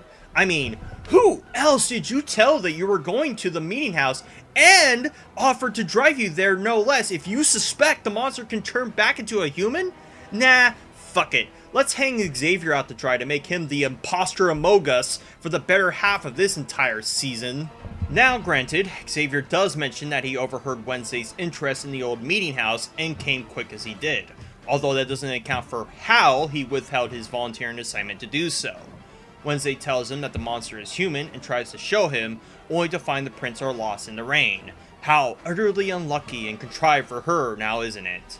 Of course, this casts further doubts from Xavier as to her claim, although Xavier now does believe Wednesday regarding the fate of Rowan, as he texted Rowan about a thing they didn't do to see if Rowan would know they didn't. So does that mean that in spite of Weems having packed all his things, that she still has access to his phone to allot this exchange? I mean, regardless, I didn't think this would work anyhow, given the parents would have started wondering when Rowan was coming back from his expulsion. Xavier wants to know why Wednesday was going to the old meeting house, to which Wednesday exclaims that she wanted to figure out how she was connected to Crackstone and of her psychic visions, which Xavier is also aware about it by a lucky guess, emulating what she said to him earlier. Although Xavier does mention that his dad is a famous psychic, so he sort of understands the ins and outs of it, which gets him again to doubt Wednesday's claim, spurred on by what Crackstone did 400 years ago has any bearing on now. And then we get yet another juicy line by Wednesday that he thinks he's mansplaining her power to him. Now, forgive me if I'm wrong, Wednesday, but didn't you say you weren't a slave to technology and don't use shit like TikTok or Instagram? How come some technologically illiterate bitch like you know of an online pejorative only used in the last 5 years? Much less presume Xavier is doing what you consider mansplaining when he just told you that his father is an expert psychic. Moreover, you've never told anyone of these psychic visions you're having, so of course anyone would be wise to doubt. Shit, even Anid did. Was what she did womansplaining to you? But this is a consequence of having the writers play ventriloquist with the characters with careless disregard. You make an enigma of one who can wax modern social commentary in spite of their character never having touched modern society one iota. The subject changes to Wednesday believing that Rowan was correct in his assessment, just not in the way he thinks, believing the monster is somehow connected to the prophecy of her destroying Nevermore. While I understand she said earlier that she didn't want to be a pawn in someone else's game, But what does this sudden desire to protect Nevermore from harm come from? Literally in episode 1, she wanted nothing to do with it, and only stuck around to figure out the significance of the drawing as well as the monster who inadvertently saved her. Now she feels a burden upon her if she doesn't? And let's also consider that she hates the idea that Nevermore represents regarding her parents, for which, as far as we're concerned, she hasn't changed her tune on that yet. So, live or die, Nevermore is really only secondary to her main goal of uncovering this conspiracy about her and of Crackstone. Speaking of, we go back to the town square where Wednesday stares down the newly erected statue of him. She nods to Thing, who goes about a plan involving said statue as Mayor and Weems commemorate the statue in honor of Jericho's legacy. Thing lights a match that sets off a gunpowder trail that somehow doesn't ignite the grass that it passes through, and somehow ignites the fountain set below the statue, setting the whole thing ablaze. Now, unless Wednesday somehow rigged the fountain to pour gasoline instead of water, there would have been no way for the statue to ignite in this fashion. Nor would it have, even if the fountain had gasoline, as that shit was flowing through spouts and likely would have doused the ignition before it could spread quick enough. And even if it did work like that, gasoline doesn't just simultaneously poof like it does here. But regardless, like the piranha scene, logic is sort of thrown out the window to allot Wednesday's metaphorical revenge on Crackstone as she plays a crescendo while the statue melts. Weems clearly notices that Wednesday had something to do with this, but believe it or not, Wednesday will not get grossly punished for this. No property damage, potential second-degree assaults of the likely second-degree burns from anyone near the fountain, or even a arson charge aren't indicted upon Wednesday, in spite of her getting expelled for far less than what she does here. Oh, I mean, Weems does mouth off Wednesday, but doesn't have hard evidence to prove it, as Thing did the handling of things. Now, regardless if Thing did, considering Wednesday's actions after the statue blew up, I think it's safe to say she does have a part, especially when she indicts Weems for trying to cover up the real history of Jericho's founding and implicates herself by her condemnation of Crackstone. Weems wants to impart some semblance of an amicability between the normies and outcasts, despite the fact that the normies might as well be outcasts too, through the Outrage Day and likely her endorsement of the mayor's campaign, to which Wednesday finds balderdash. Weems heads her back to her dorm, disgruntled and upset of the goings-on, considering Wednesday a lot of trouble for her, which is odd considering the most damage Wednesday did up to that point was of claiming Rowan was killed, something Weems covered up. So if anything, Weems gave herself more heartache than what it's worth. We go back to the old meeting house where the bum returned to his squatting quarters, fiddling around with the camera he stole. The monster arrives and rips the bum a new one, but not before the camera is tossed around and immediately set to burst mode to capture some shots of the incident in question. And the remainder of this episode is more of Wednesday's monologue as we get a few slow burn shots. One of Eugene looking around before spotting some police sirens in the distance, Thornhill going into the inner sanctum herself, Ajax taking a shower before accidentally stoning himself with the mirror, with Enid believing she got stuck up by him. We also get Weems ripping out a yearbook photo of Morticia Frump and throwing it into the furnace, Kimbot making some outfits for some more taxidermy animals, Tyler screaming into a bathtub, the police catching up with the murder of the bum at the meeting house, and Xavier leaving some shed with a new scar across his neck. The only two that are even significant is what Weems does and the significance of Ajax getting stoned to elicit some of the most forced drama that I've seen yet between he and Enid regarding episode 4. There is some jealousy that could be noted by what Weems does, but it doesn't really get brought up again until episode 6 when the rest of the Addams family returns. Like I said, this was an extremely filler episode sans the Crackstone vision and the set piece regarding the ruination of the statue, but this is supposed to tell us that all these characters have secrets to unbury by way of Wednesday's monologue, but many of the examples presented are just a trick of the audience to get them hooked into the significance of these scenes for the next episode, as many don't pan out as you would expect. On top of further putting suspicion on Xavier regarding the timely nature of his arrival, he will become the most burned character as a result of this show's stupidity that I almost feel bad for the actor that he had to put up with it as a result. Anyhow, it's time to dance with episode 4.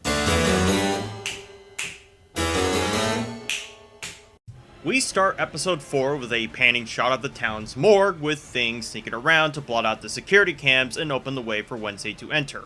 Wednesday is here to comb over the autopsy regarding the monster, as well as any correlation with the monster's other victims.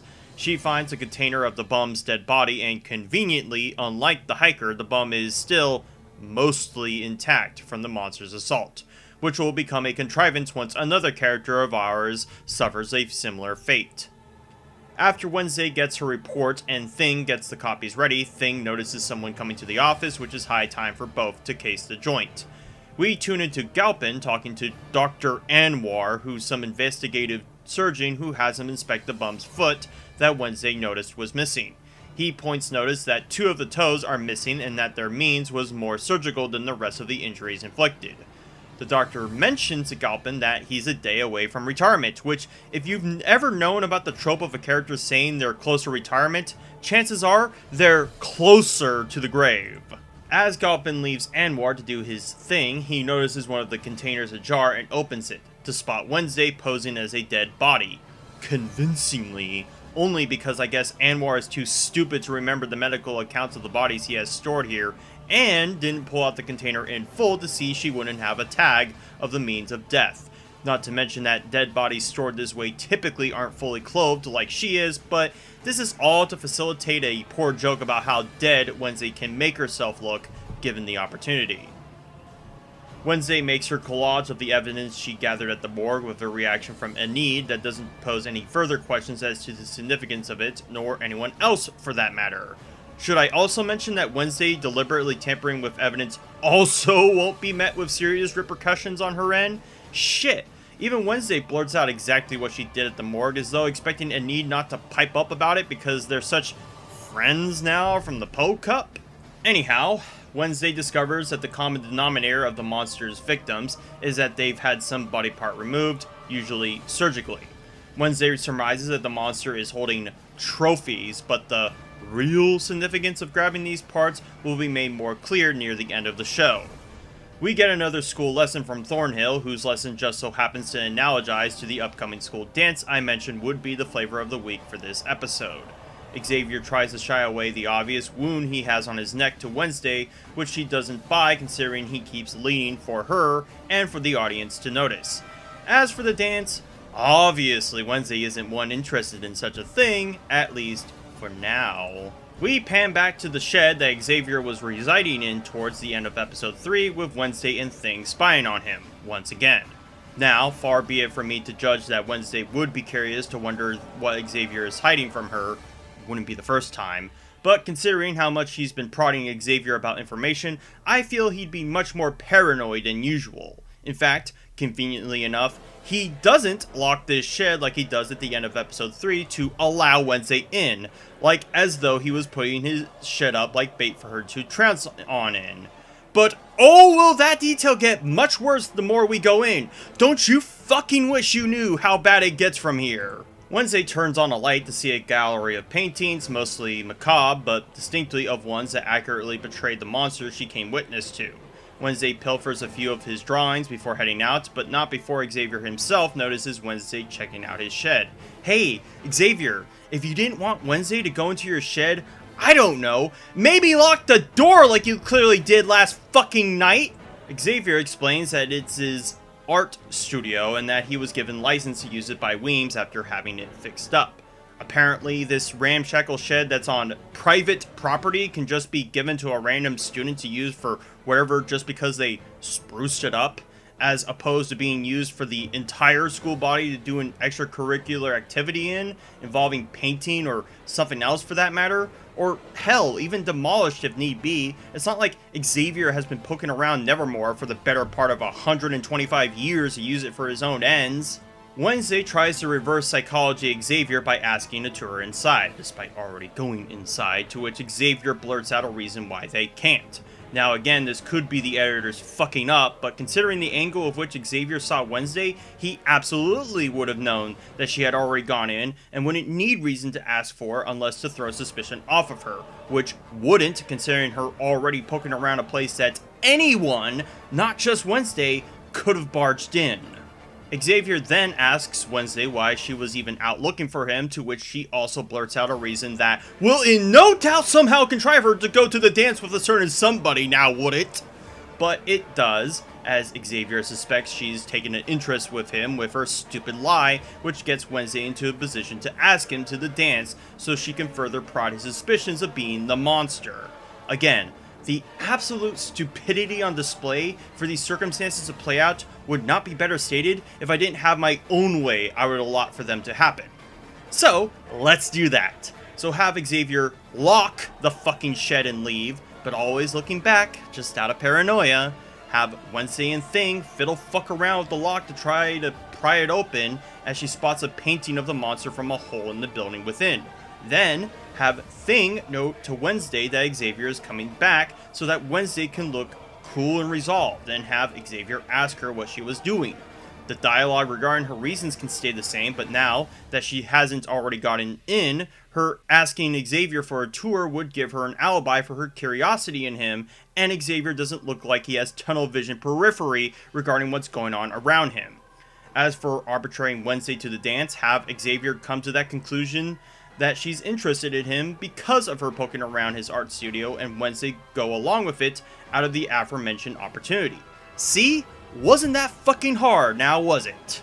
Of course, Enid is jumping out her socks about Wednesday going to the dance as she tries to help Wednesday get ready for it by finding her a dress for the occasion. More on that heavy-handed social commentary later. As of now, Wednesday has no care about dressing well and cuts Enid loose on the matter, at least until she spots the dress at Uriah's heap. Odd that Enid didn't think to direct her there, given she was at Uriah's heap last episode. Her gazing at it causes an interaction between Kimbot and her outside of the usual therapy session talk, which is mostly small regarding Kimbot's fascination with her trinkets and Wednesday's potential interest in the Raven. Wow. Words travel quite quick in Jericho, given at no point did either person make their hobbies the town's business to discuss. Wednesday goes to Galpin's office and brings Xavier's drawings as some sort of proof of her willingness to cooperate with Galpin, and potentially proof of Xavier being the monster himself. Galpin scrutinizes it with the photo of the monster caught from the camera and finds it unsatisfactory for his investigation until Wednesday tells him who drew it, to which she says she won't unless he forks over info. Of course, Galpin asks a question I'm sure anyone right now would be asking, as Wednesday has no business her age to be making deals here, but Wednesday tries to use her insider knowledge on Nevermore as a bargaining chip for Galpin, which comes to no avail. Wednesday leaves, but before she does, Galpin gets another once over on the drawing and asks if the person who drew it is a prime suspect, to which she nods errantly. Galpin states that he'll consider her offer if she brings more substantial evidence, which is honestly something I feel he should have said at the beginning of this exchange, as there is little to go by regarding a drawing. Back at the weather vane, we have a conversation between Enid and Lucas, who Lucas has interest to go to the Raven with Enid after overhearing a conversation about her needing a date at the fashion store she tried to get Wednesday into. Of course, the reasons Lucas is displaying this interest now will be more evidence we get into this episode, but I do have to ask, is it customary for people outside of Nevermore's jurisdiction to be allowed to go to a school dance? Like, I always was under the impression that only kids who actually go to that school are allowed to go to that dance, but it's also not exactly clear whether this dance is a Nevermore occasion or a Jericho one like Outreach Day was. Wednesday once again bumps into Tyler, curious what she was doing at his father's place of work. He also assumes Wednesday wasn't going to the dance, as Wednesday tells him she had to for different reasons. Tyler asks who she's going with, and Wednesday says Xavier, which gives Tyler this look of disappointment at that realization. Wednesday wonders why Tyler is upset, and Tyler had assumed that Wednesday and him liked each other that way, only for Wednesday to nod him off with a flat response, and for Tyler to shuffle away in a huff. Again, there might be more subtext than there seems to be here, given what revelations about our characters will come apparent, but it is interesting to see Wednesday quite conflicted with the situation she put herself in for someone at the start she only used for her own ulterior motives. Back at Eugene's beehive, Wednesday sets her murder collage here as Anita is disgusted looking at it and as a good way to hide it from other prying eyes, which, hey, at least they acknowledge that as much. Eugene wants Wednesday to give a jar of honey to Enid in a hopeless bid to woo her, which gets the two to exchange some lines that got me to think that there was a four-way love square brewing from this alone, which, hey, 4 is better than 3 when it comes to the angles of absolutely contrived high school romances go. Anyhow, Wednesday does tell Eugene that she's going but for ulterior motives in spite of her just waxing philosophical to him about not buying into cliches and norms, which now gets me to ask the show in person. What feeling are we supposed to have about Wednesday going into this? Are we supposed to root her to go or not to go? Like, this episode really makes it a point across that Wednesday is conflicted about going because of the utterly contrived nonsense sequence earlier, but simultaneously not willing to commit to what she'll ultimately do. I mean, it's not even like she has to go to the dance in order to get any information on Xavier. She could cancel for arbitrary reasons and then substitute a date that would be more comfortable for her, could she not? Eugene finds a curious pattern in the circles drawn on one of the sketches and points Wednesday to a cave. Apparently Eugene knows of this place from his collecting of Bud Light residing here. Eugene waits, only reluctantly joining Wednesday as they both dive in. Eugene spots some cuffs with scratch marks around the wall indent, and Wednesday a chipped fang as a concrete proof she's looking for to help Galpin's investigation. Wednesday once again goes into Xavier's shed, and again it is left unlocked for her to find some evidence to corroborate the chipped fang with Xavier's DNA. She finds a bloody rag in a dustbin as her choice of evidence before Xavier barges in the shed, wondering what she's doing. Again, Xavier, I really want to be your wingman here, but holy shit, why didn't you lock your shed if you don't want anyone going in it? Wednesday changes the subject and asks Xavier how he knows what the monster looks like while subtly accusing him of being it, while accusing him of killing Rowan to save her. As exasperated as Xavier is, he tells Wednesday that the monster has been haunting his dreams for some time now and uses painting as a way to get it off his mind. He drew it so well, in fact, that part of the painting came to life and clawed at him, explaining the scar across his neck. Despite all that, Wednesday still believes he's likely the monster and shows him the sketch of the monster's lair. The two single neurons in Xavier's brain finally connect that she was in this shed before and used her going to the dance as a cover. And then we finally get the first dig at Wednesday as a person from a character who should have called her out on her shit long ago. It's nothing personal. No, it never is with you, is it? I mean, do you even care about anyone or anything at all, Wednesday? Get out! Oh, what happened, Wednesday? No last word out of your sorry mouth? But still, as much as it satisfies me to see a horrible person get a ribbing, I still think Xavier was being extremely dumb with his decision to leave the shed unlocked if he didn't want people poking in, and for him to not already come to the conclusion that Wednesday was using him. Wednesday returns to Galpin with the chipped fang and the bloody rag. Galpin still wants to know who the suspect is, which, in a surprising turn of humility, Wednesday says she'll explain once he's run the test to see if they match. We'll get to whether they do or don't later, but I do appreciate how Wednesday didn't rat out Xavier even after how she's treated him and his writing her off in turn. Perhaps Wednesday might actually have a redeeming quality by the end of this season, maybe.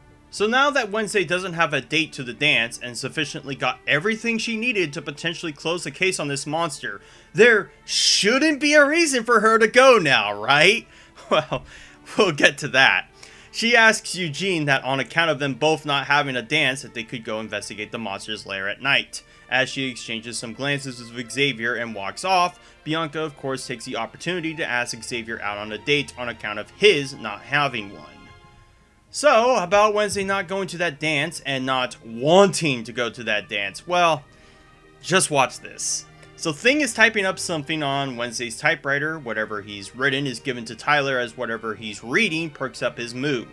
We then pan to the Raven dance proper where Thornhill is greeting the couples, including one with Ajax and some other broad we've never seen before.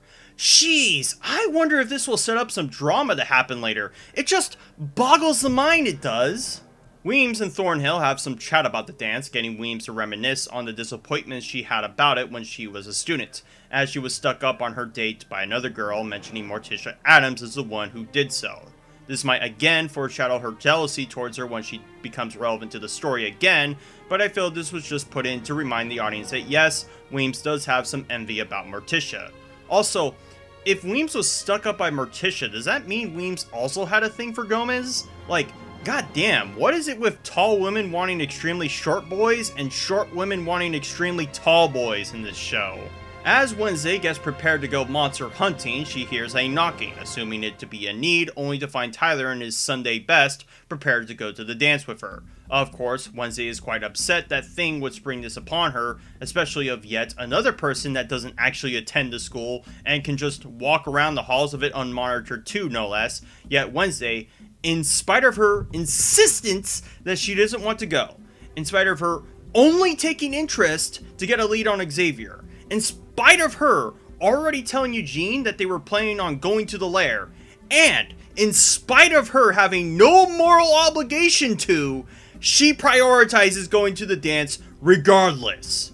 So basically, an entire half in an episode's worth of Wednesday's conceit about a school event is completely hornswoggled to arbitrate her going to a dance.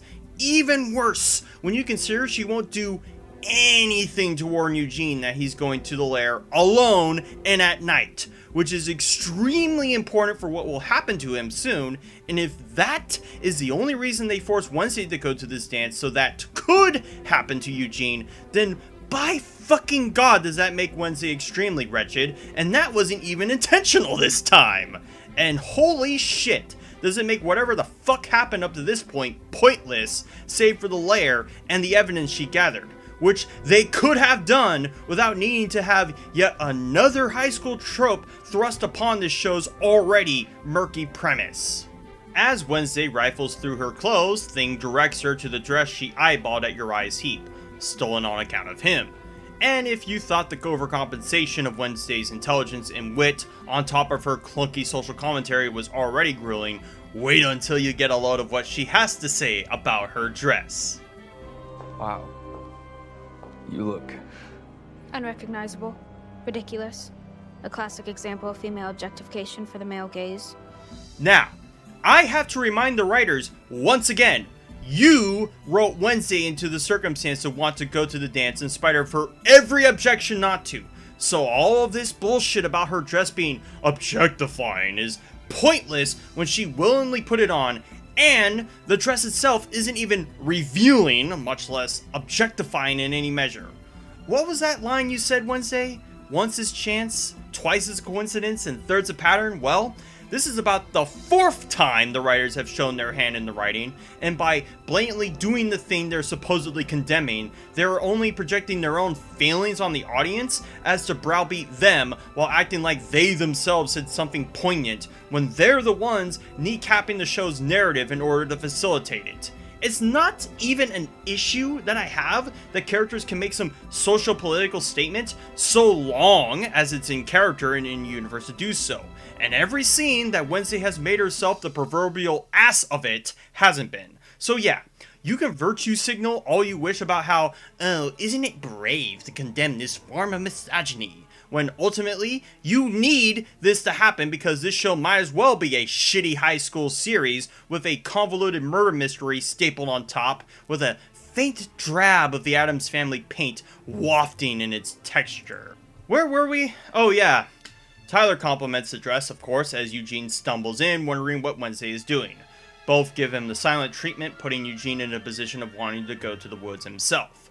Wednesday insists that he doesn't, and that they'll go out tomorrow night. Now, as nice as it is that Wednesday was fortunate enough to give Eugene warning, because if he hadn't stumbled in like this, how else would she? Eugene insists to himself that he'll go regardless in spite of how cowardly he was about entering the cave with Wednesday before. I wonder why that is, storytellers! At the dance proper, Lucas and Enid stand awkwardly aside as Lucas comments on the statue and Enid throws a line that, while cringy in of itself, would actually be something that I would imagine Enid would say. So, kudos for finally getting a character on point, if briefly, writers. Anyhow, Enid tries to share a glass with Lucas before she accidentally spills it on him, and in such a way that she has to wipe off the mess around his private areas with a cloth, just in order for Ajax and his date to witness his crass innuendo, because implied sex jokes are... Say the line, Bart! an easy joke in shows like this! Now, of course, this joke utterly falls flat on your face, as not only would it literally make no sense for someone to be giving a blowjob to someone in a public setting, but for Arneed or Lucas to be willing to take part in it when they both only met yesterday. But fuck it, we need to force some drama between these two some more. They share some passive-aggressive lines before both nodding off. Because I guess it was just too much for Ajax to explain to Anid that he accidentally stoned himself, or for Anid to come to that conclusion too. Let's complicate this nonsense by having Ajax have a date of his own just to give Anid the impression that he did stick her up on their date. The fucking moron. Xavier is brooding at his glass as Bianca suspects Wednesday is still on his mind. Xavier tries to resolve himself with what Bianca says before in comes Wednesday to remind him how utterly worthless her own resolve was. Wednesday introduces Tyler to Thornhill, but Thornhill seems already familiar with Tyler, as Tyler himself seems a bit anxious around her. Again, really good subtext as all things go, the significance of these two and their relationship in this scene. As Tyler and Thornhill share some chat together, Wednesday and Enid share their own, as Wednesday notices Lucas as an affront to her given their prior scrapes.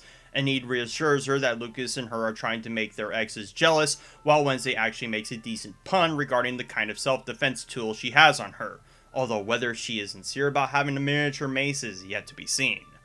As Anita and Lucas excuse Wednesday, Xavier comes in to condemn Wednesday about stringing Tyler along, as only now does Xavier mention that Tyler did something egregious to him before.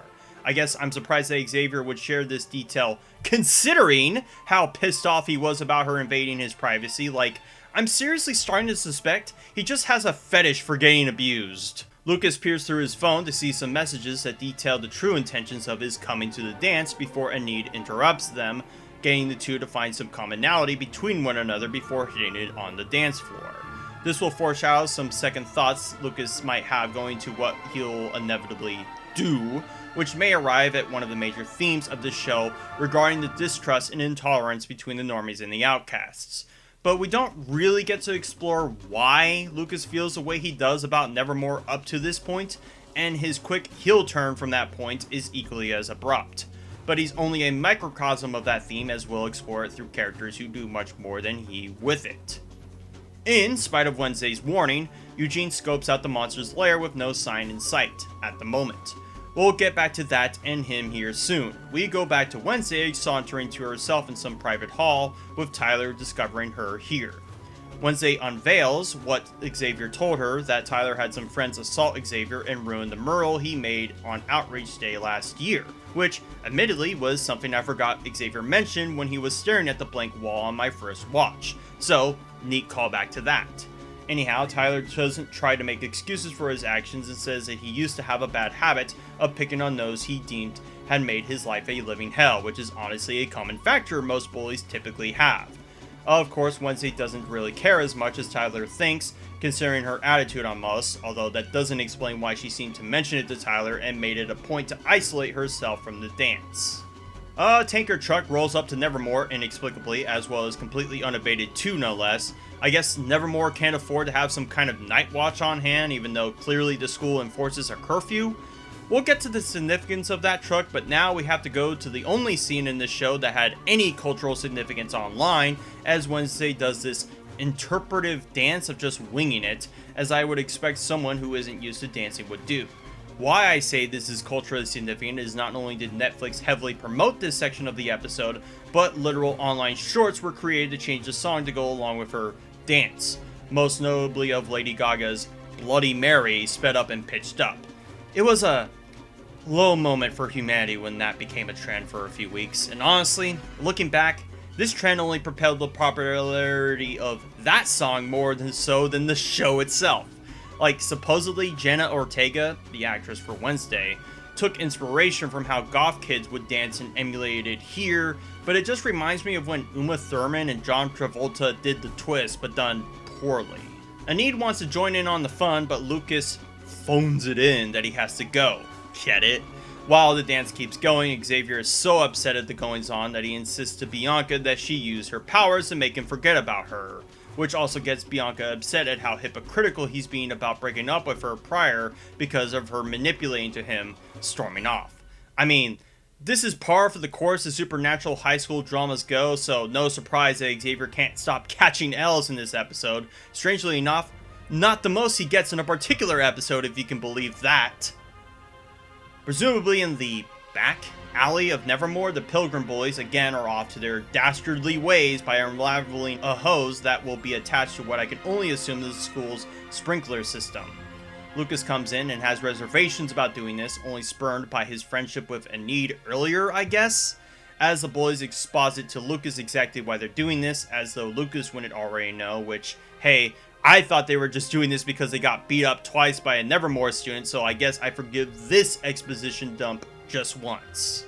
Lucas relents to the bullies' wishes as the stage is set to sabotage the Raven dance. We pan back to Eugene, who spots a car oncoming to the monster's lair. The suspect lights a Molotov into the cave and nearly runs off before spotting Eugene spying on him. The cave explodes in a fury, presumably destroying any potential evidence that could have come from it, while Eugene runs away from the explosion and from being chased down. The significance of who destroyed the cave and how they had the time to do so will be all laid in plain, as well as what Eugene lightly noticed about the suspect in question, but this episode near the end has a habit of panning to low and high intense moments throughout.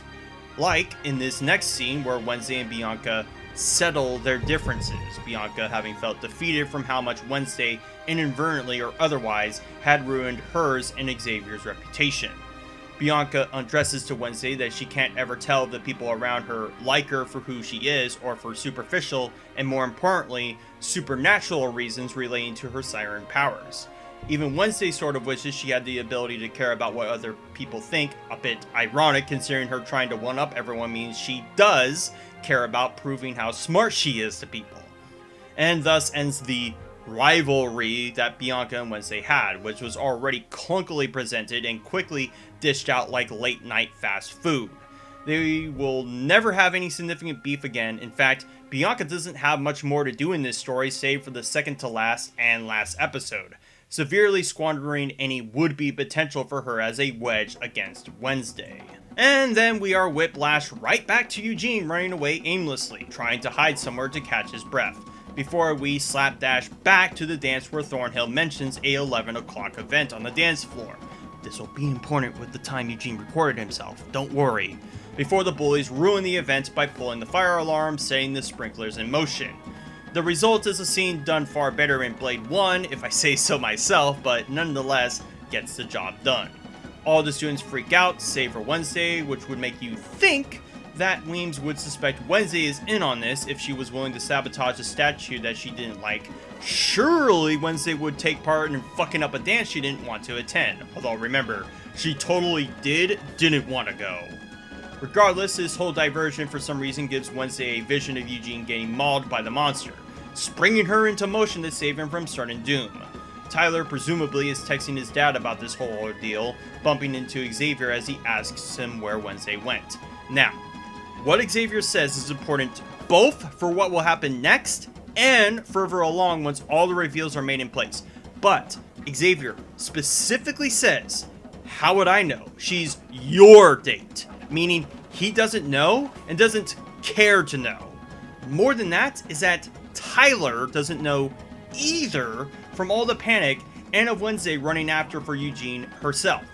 Why any of these small details are important? Well, that's a great question for another time. As the boys run off with their victory, Enid inexplicably finds Lucas with them and figures that he had a part in the prank. Enid is a bit heartbroken, expecting Lucas to be beyond that before Ajax has them go fuck off. Of course, Enid and Ajax's stupidly contrived awkwardness was all in service of Lucas having the opportunity to sabotage the dance for his own ends, as Enid and Ajax immediately make amends after Ajax tells her what should have been obvious to Enid and shouldn't have been embarrassing for her to know, given she already told Wednesday that Ajax has a habit for stoning himself. Not to mention, This doesn't explain why Ajax felt the need to go to the dance with someone else, or even go to the dance at all, why Anid didn't confront Ajax prior to this dance, why he stood her up, or why any of this information wasn't found secondhand, as apparently word spread fast enough that Anid didn't have a fucking date in order for Lucas to smell blood in the water, but not to Ajax. So yeah, this is about as shitty as forced drama can get when it facilitates more bullshit to happen in service of other characters facilitating more bullshit to happen,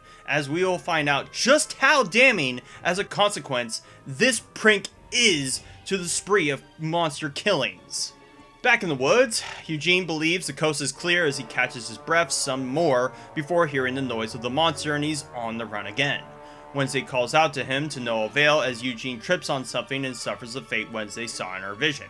I didn't mention this before with everything else going on, but did you notice just how contrived her getting her vision was? She literally bumped into a few people of no circumstance, and that was enough for her to get a vision of Eugene for some reason? Like, before it at least was in relation to the person she bumped into, but here it's just, fuck it, we need her to go look for him. Eugene tries to find his glasses like Velma, no, not that one, and as he does, the monster lays into him, slashing across like he did Rowan, but unlike him, Eugene survives this. Spoiler for the beginning of episode 5, I just want to get that out there so this show doesn't have the benefit of cock-teasing you guys again. Thus, effectively turning Eugene from a character to a plot device, as his survival absolutely hinges on a core detail about the suspect he noticed destroying the lair. Thornhill is also here to witness this, interestingly enough, out of all two, but we can get into that too once all is laid in plain. So yeah, I haven't made my feelings unknown about this episode in particular, as this is by far the worst out of the lot, with some of the most talking past one another dialogue present. A whole half of an episode's worth of a character arc goes to waste, more bullshit high school tropes introduced and axed off within the episode span, and some of the most jarring transitions between scenes I've seen yet. This is not the worst episode in the entire season, oh no, but boy does this really fuck with my patience and my own ability not to talk about how a lot of these scenes fail even more spectacularly when we do find out who the monster really is.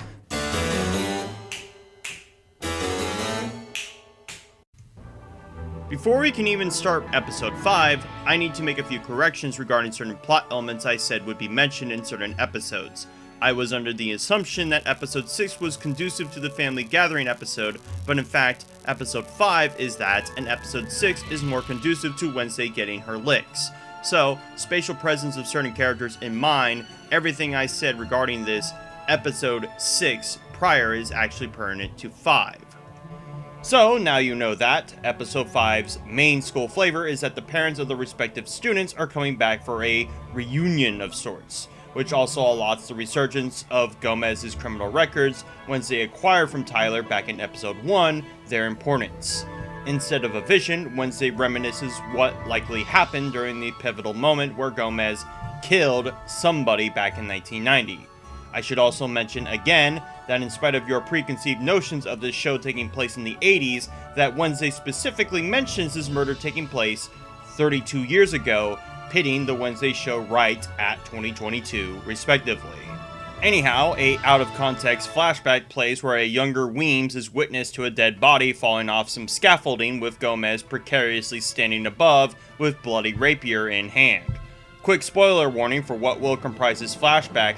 Get prepared for this flashback to be mentioned in completely different contexts several times in this episode, almost as bad as the flashback regarding the fate of the protagonist's father in Detective Pikachu.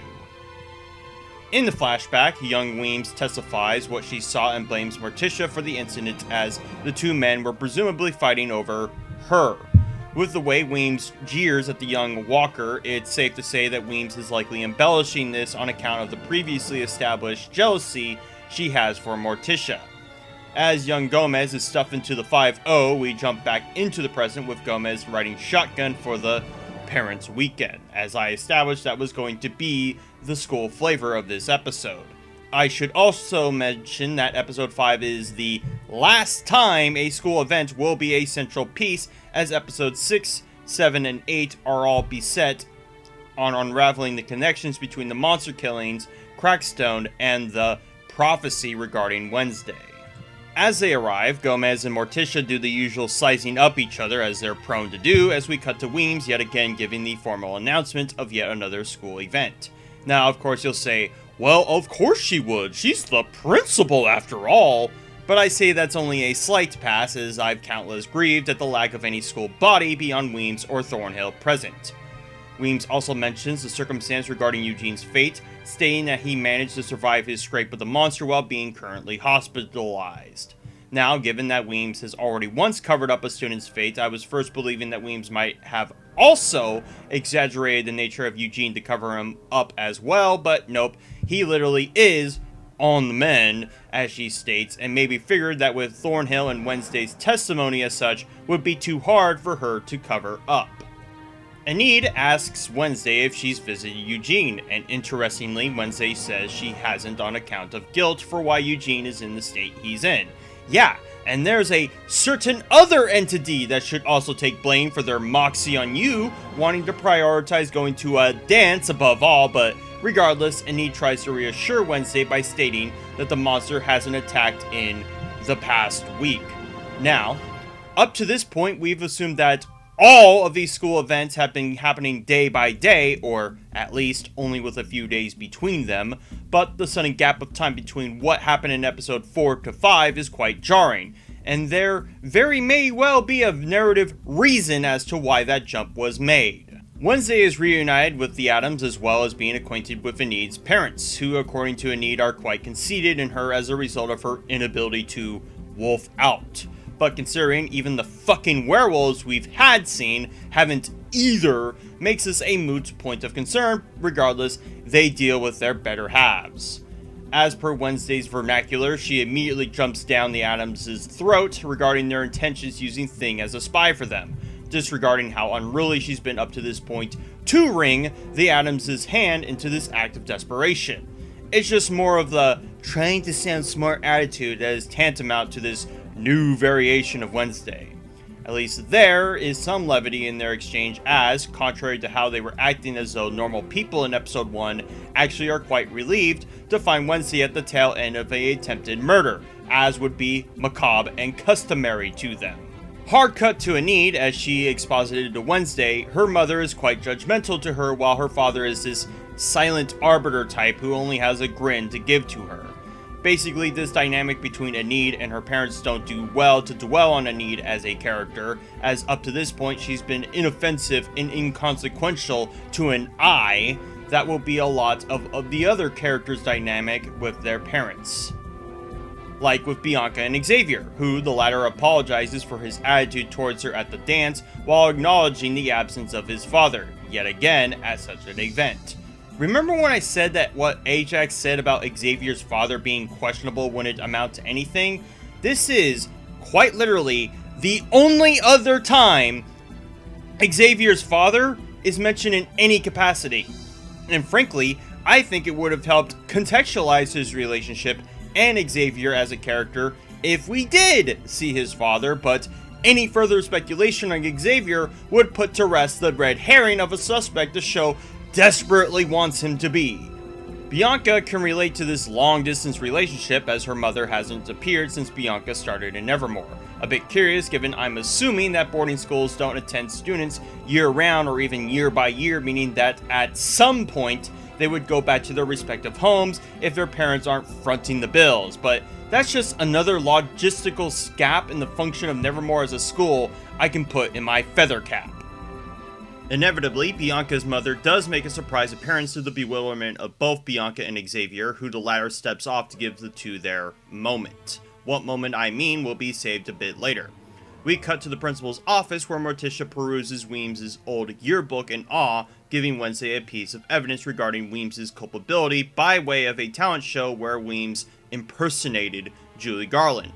Yes, that's right folks, Wednesday is so smart that now for the second fucking time, another character gives her information secondhand to lead her along for the ride.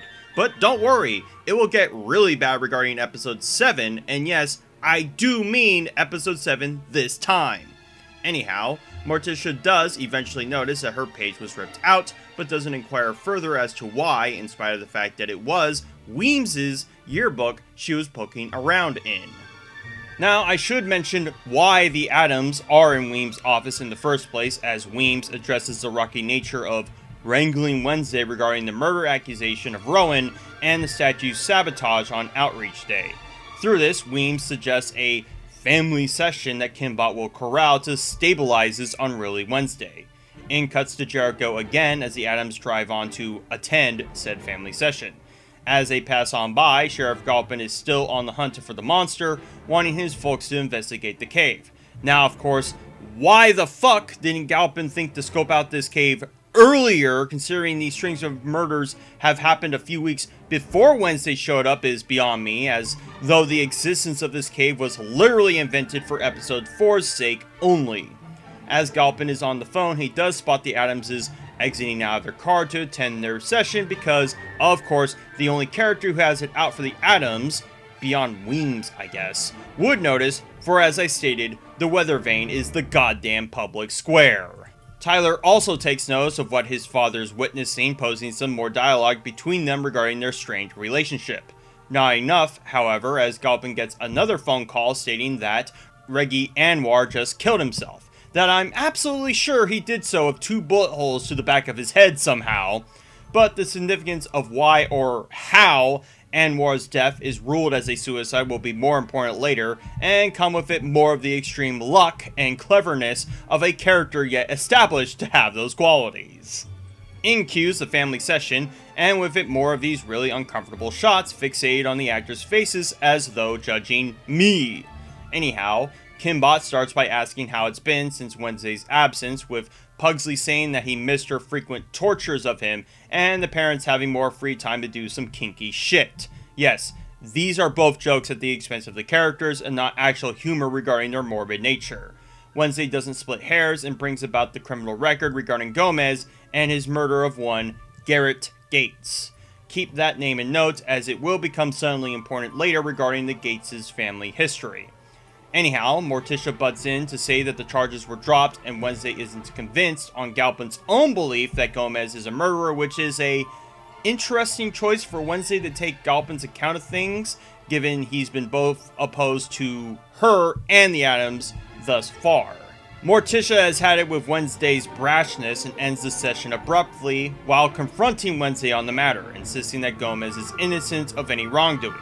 Now, another jarring choice to give Wednesday is that she suddenly cares about the idea that Gomez killed someone, when, throughout, she's proven to not only had killed people, but takes pleasure in trying to, regardless. Of course, you could say she's more upset about being lied to more so than the principle of it, but the problem is, the Addams haven't lied about anything. Withheld information? Sure. But a lie would require them to claim, as Morticia did, that Gomez didn't murder anyone. And as far as Wednesday knew, she didn't even know there was a record out on Gomez's behalf. So now, Wednesday suddenly grows a conscience to find it a betrayal of their trust, when Wednesday up to this point hasn't given a shit about what her parents think of her, thinks lowly of them, and absolutely wants nothing to do with them. It doesn't add up. And that's a consequence of the writers trying to force this conflict between Wednesday and primarily her mother in this fashion. Wednesday shouldn't really care about why they withheld information and should be, as they've established her, morbidly curious if Gomez did kill someone in cold blood or in self-defense, but here the writers have reflexively changed their minds in order to facilitate more drama between the Addams at the duress of the other drama they already established. Back at the weather vane, like I said, public square, Bianca and her mother have a chit-chat about wanting Bianca reunited with her mother's supposed community project called Morning Song. We also established that Bianca has so far removed herself from her mother that she changed her name and livelihood, somehow doing so at the age she was within the confines of a boarding school, no less. Bianca wants nothing to do with her mother's new lease on life before she properly confronts her with why she really showed up.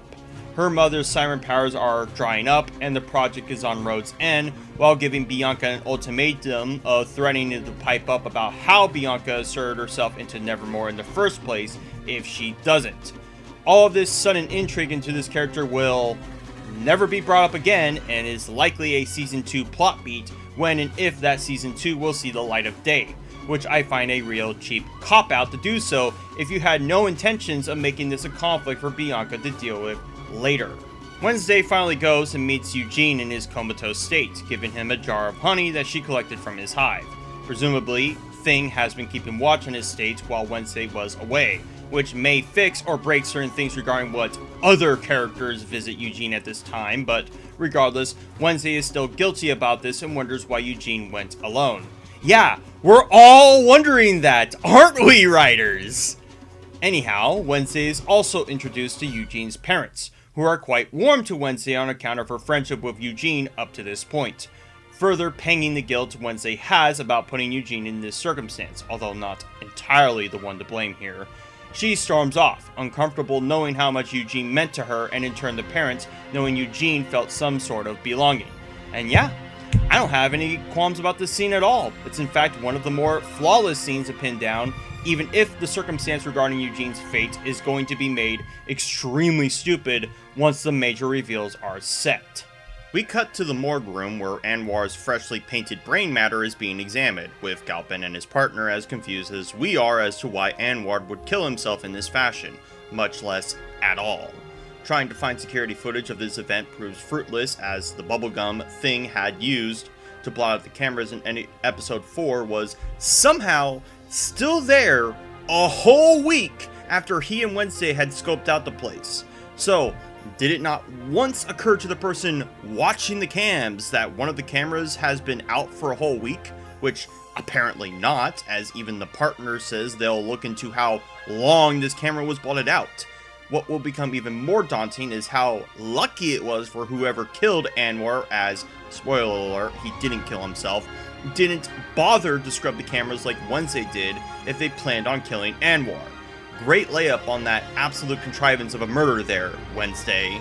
On top of this absurdity is that Anwar had presumably left a suicide note saying that he felt guilty about supposedly faking the report that just so happens to coincide with the monster killings, as well as the one involving Garrett Gates.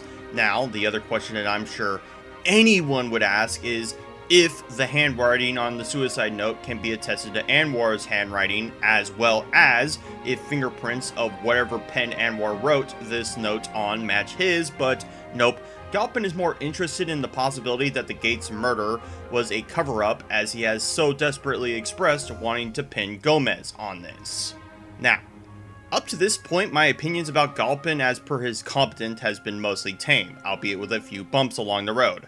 But this sudden moxie by Galpin to take with assurance that what Anwar wrote in the suicide note true, despite Galpin already stating that Anwar was planning on his retirement, and that this whole scene smells murky given the recency bias of Anwar's suicide note, makes Galpin comfortably sit along Xavier and Wednesday as being dumb for the sake of the plot.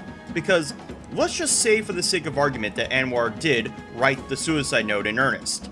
That wouldn't be proof to claim Gomez was the murderer, and certainly not enough to give Galpin the ability to do what he does next. And oh boy, we'll get to that.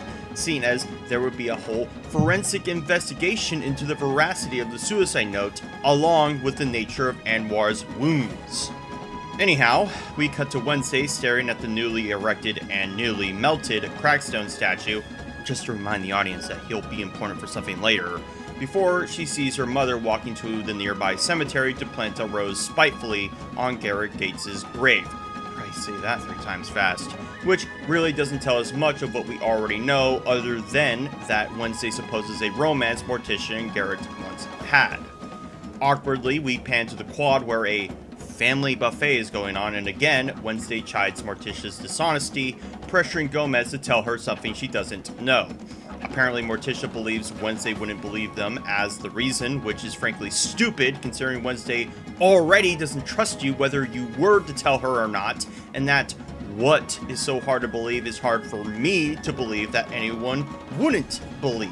But whatever, you gotta pad every minute out of these hour-long shows best you can. Enid and the parents have their drama again, where her mother pines for her to wolf out above anything else, and that's the extent of that drama too, no less. Then in comes Galpin walking like he's got steel balls and arrests Gomez Addams for the same crime he presumably committed back in 1990. Now, I don't know if you know this, but there's a legal protection called double jeopardy that prevents situations like this happening, especially when the most that Galpin has to work on is Anwar's shady account of having fixed the autopsy reports. I mean, it would be one thing if a piece of evidence from that incident suddenly fell on Galpin's hands to reignite the investigation, but that would be all that would happen at this point, a second investigation into the incident, not an immediate arrest. But seeing as we've gone nearly halfway this episode and been swinging our dicks in our hands, might as well arbitrate a second act low point in this episode to get the ball rolling. Anyhow, Wednesday meets Gomez in jail. Yeah, he's already set for the occasion without a trial too, and asks him about the significance of his wife putting a rose on Garrett's headstone, which ensues a flashback scene near the beginning of the episode. Apparently, Garrett was somehow more infatuated with Morticia than Adam could be, a bit oxymoronic that Gomez would claim his infatuation turned into obsession given his proclivities, that he was willing to kill Gomez to accomplish this. Gomez gets intercepted by Garrett at the scaffolding above the quad as a fight scene ensues with some questionable choreography and trick of the eye given how Gomez rolls away in this shot, or how the sword literally flips its position to allow Gomez to grab it by the hilt and inadvertently stab Garrett with it. So, cut and dry, it was a self-defense situation, something I'm sure Morticia and Gomez should have told Wednesday all this time, and that Wednesday could have figured given the circumstances. She suspects that he might be stretching the truth from his non-verbal displays, but does console him in his adequacy as a father. Wow, that was a sudden 180 on what was barely 5 minutes of Wednesday waxing stale about how horrible her parents are. Kinda makes me think this drama was completely manufactured whole cloth. Wednesday confronts Galpin about proving his father's innocence, getting Galpin to state that not only did her father sign the confession, don't think that's how proof of guilt works, Galpin, but by the means of which he used to murder Garrett. Wednesday finally apes a sentiment that the audience would agree on regarding the timing of Anwar's suicide relating to this murder in tandem to when Gomez returned to Jericho. And of course, Galpin isn't having any of it because I guess he's so General Hux arrogant as to literally overstep his duty as a sheriff to do so. Furthermore, Wednesday also suspects that this investigation was a means to derail hers, curious as to whether Galpin followed up on the DNA evidence she provided him. Galpin and Wednesday exchange some dialogue that goes, DNA results. No match, inconclusive. So you truly believe this is all some coincidence? Whoever hurt Eugene also murdered the coroner. Unfortunately, someone sabotaged the security camera in the morgue, so we don't know what happened. They stuck bubblegum on the lens. Black bubblegum. Maybe I should run DNA on that. Now, there are several glaring issues with what has been established in these few words. First off, yes, it does make sense that the bloody rag and the chipped fang wouldn't match for reasons we can get into when we figure out who the chipped fang belongs to, but anything as to whether the DNA results showed who the evidence belonged to is left up into the air, getting me to speculate some duplicity on Galpin's part as to why he would withhold that information. But considering that he threatened Wednesday to check the DNA on the bubblegum means that we can't excuse this lack of information as being limited by the technology of my time, as Galpin likely knows that Wednesday was behind sabotaging the cameras in the morgue. Secondly, Wednesday accidentally spills something she couldn't possibly know of until later regarding her belief that the attempted murder of Eugene is somehow related to Anwar's suicide. Of course, you could try to reason this as Wednesday does know the monster can turn human, but given the monster's proclivity up to this point is to tear every victim a new one, this doesn't follow. Going back to the DNA evidence, if Galpin can attest Wednesday's likely culpability on the bubblegum planted on the cameras, wouldn't that get Galpin curious about Xavier regarding the bloody rag? Or even more so regarding the chipped fang? Again, we can try to spin this as Galpin is more annoyed by Wednesday, or that he only got a result of whether they matched and not who the evidence belonged to, but the latter has already been debunked by what Galpin says to Wednesday, and the former means that for as much as Galpin has tried to pin these monster killings on someone involved in Nevermore, doesn't care to follow up on the lead regarding the Fang. Thirdly, and this sort of eluded me given how much bullshit has been pounding my head regarding this show, but do you mean to tell me that after Wednesday and things searched the morgue, they just neglected to take the bubblegum with them? Because remember, the writers told us how fucking smart Wednesday is, that it would behoove of her to do this so as not to incriminate herself when and if a situation like this arrives. After that waffling, Galpin mentions to Wednesday that the Gates' family have all but thinned out in a variety of ways, but most importantly is that Garrett's sister presumably drowned at sea after being orphaned. Considering how direct the fates of the mother and father were and how vague the fate of the little sister is, means that Galpin is only partially correct. The reason for Galpin even mentioning this was that as a result of Gomez's stunt, that he effectively wiped out the family in turn, even if unintentional. A bit curious then how Gomez describes the family to Wednesday as being rich and powerful only to fade out in a whimper because of this setback. But I don't think the writers talked to one another between the things they established within the same episode. Seeing as the Nevermore goings-on are still ongoing, we pan back to Enid and her parents yet again to drive home the drama of Enid wolfing out, although curiously her mother suggests brochures to lycanthropy conversion camp to help her with that, and Enid is quite upset about this and storms off. Considering the only conceit Enid has about herself that the writers establish is her own ability to wolf out, why Enid would be upset about this is beyond me. It's almost like Enid and Wednesday are having their own parallels, given that Wednesday was unusually upset about Gomez having killed someone when she absolutely wouldn't care, and Enid the same regarding her lycanthropy. As for lore implications, the propensity for werewolves to exist in this world such that lycanthropy conversion sessions are prevalent as far as the Balkans further drives the nonsense home. Like, do the writers understand why the masquerade was important for the world not to immediately fall apart if vampires were not only plentiful and well known but also treated as a formality? Wednesday and Pugsley share the only scene they've had with each other, I don't count what happened at the beginning of episode 1 as one, in which they tried to have a moment while they used live hand grenades as fish bait. It's not really much to chew my teeth on, but basically Wednesday reassures Pugsley that his father is innocent in spite of him having signed the confession, which also apparently means you don't get a trial either. Through this, Wednesday goes peeping about her mother again, who happens to be in the inner sanctum. Remember when the nightshades were relevant? Wanting to be left alone. Morticia assumes Wednesday joined the nightshades, although considering the ease of which to enter this sanctum would make anyone a nightshade, but Wednesday denies such, stating that I'll never live up to your legacy here. So I try. I won the Poe Cup, you claimed it 4 times. I joined the fencing team, you captained it. Why would you send me somewhere where I could only ever exist in your shadow? So, with all the cuntiness of Wednesday Addams aside, are the writers trying to tell me that everything Wednesday did that was completely out of character was in character because she was trying to live up to their expectations? Because I assumed the writer's incompetence about how Wednesday didn't want to be molded into a version of her parents, yet at every turn do so is more the writers prioritizing Wednesday a girl boss than anything, but now I'm being told that she was trying to prove herself to them?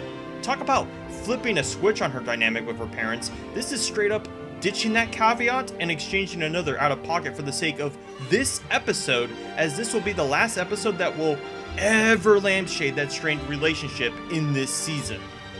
Anyhow, Morticia exclaims that the Nightshades were founded on protecting outcasts from persecution, and was presumably founded by a late ancestor of Gomez's side, prompting Wednesday to exclaim that it was Goody Addams. Now, assuming what Weems said at the Poe Cup to be true, would make it so Goody couldn't possibly have formed a group for a school that wasn't founded until roughly 250 plus years after she supposedly arrived in America.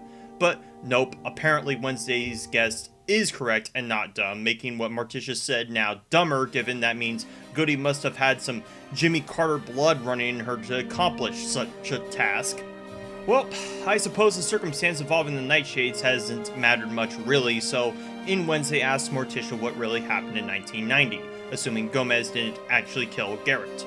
Again, she's correct, and Morticia recontextualizes the same flashback we've seen twice over. The only change in context is that Morticia was up the quad's balcony along with Garrett and Gomez, and that Morticia grabbed the sword and inadvertently punched it into Garrett as he approached her.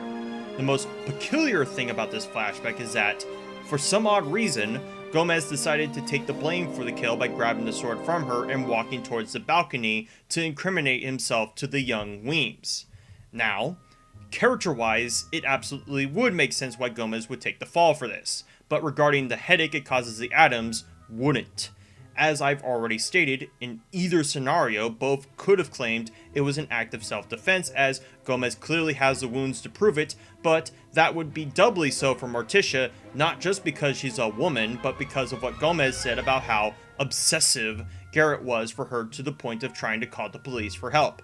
I mean, given that Gomez was released with no charges means that Morticia equally would have had the same circumstance as him. So, if anything, this was made purposefully up to so that Wednesday, 30 some odd years later, would be made relevant to this by way of Anwar's sketchy suicide. Even more pondering this confession is that Wednesday believes that Garrett's outburst was more supernatural rather than out of passion, even though Wednesday still doesn't trust Morticia entirely, and that Wednesday herself can't paint a vivid picture of what Morticia witnessed all those years ago. And given that memories like that sort of get embellished as the years wore on, how can Wednesday assume that Morticia is exaggerating or leaving out certain details? Regardless, this nonsense allows Morticia and Wednesday to go grave digging to find any proof regarding Gates' behavior. Unfortunately, Sheriff's partner, Santiago, yes, you literally only know her name by subtitles up to this point, catches them in on the act and puts them in the clink. The parents get comfortable with each other as Wednesday has the means of which to escape and or prove their collective innocence, although you absolutely would still be fine for grave robbing regardless of your intentions. Supposedly, the finger shows proof that Garrett was dying of nightshade poisoning before Morticia got him the rest of the way, which, Wednesday, that wouldn't prove either of their innocence. It'd be like saying that COVID killed a dude who was shot in the head. Oh wait, that has happened! Maybe this is more realistic than I let on! As Wednesday pries back the finger, she yet again gets a flashback vision, conveniently not at any time she was digging up the finger or showed it to them, where the context for how Garrett was poisoned made in place. Supposedly, his father wanted him to spike the Raven Dance's punch bowl, but Garrett got too passionate to kill Gomez personally, and the fight they had causes the canister to break inside of Garrett's vest. Of course, how any of this will help Wednesday, as this would literally only be her account, and her account alone is baffling to me, on top of Garrett's supposed infatuation with Morticia coming at odds with his father's wishes even more so. Given that the scaffolding at the quad isn't around anymore, or any trace of evidence of this broken canister either, means that even if Wednesday was taken at her word, she doesn't have any concrete proof. So, I'm sure you're wondering just how the Addamses get themselves out of this mess. So, Morticia and Wednesday go to the mayor's office and present him with Garrett's finger, proving that his death was more so to do with nightshade poisoning. More damning than that was that Wednesday accuses Mayor of covering this up back when he was a sheriff, on top of supposedly instructing Dr. Anwar to falsify the report to keep the peace between Nevermore and Jericho in order to slot himself as mayor. So, let's break this all down. First off, regardless if Garrett was under the effects of some poison doesn't save Gomez or Morticia a potential murder charge, because the stabbing is what did him in. It would be one thing if he had already killed over and the sword happenstance fell into him, which again, the editing doesn't justify him supposedly dying in a flash this way. Secondly, if what Wednesday is claiming about the mayor and Dr. Anwar to be true, does that mean that the suicide note was in fact legit, and or that the killer somehow knew that Anwar had falsified the report but not in the way that they had thought? Oh, won't we get into that when we find out who killed Anwar?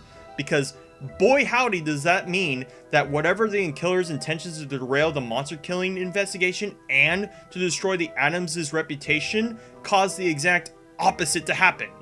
Thirdly, if the mayor was supposedly fixing this whole incident to not cause a stir, is that why Gomez also got off with no charges? Because I feel not having a trial would be more detrimental to Jericho and or Nevermore than if there was one, given that whether or not Gomez did kill the son of a bitch, Garrett nevertheless broke into Nevermore as a non-attendee. Not to mention, if Gomez hadn't signed the confession note means that the mayor would have had the exact thing he wanted to avoid happen, and only because Gomez inexplicably took the blame did he do so.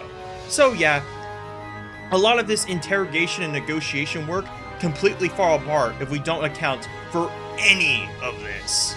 So, Wednesday and Morticia bargain their innocence and Gomez's release in exchange for the mayor's perceived reputation maintained, which of course he obliges, regardless of all the objections I raised before. Morticia and Wednesday talk about her recent visions, which is the first time in this show that we're even given an idea as to how those visions work, considering their superfluous nature.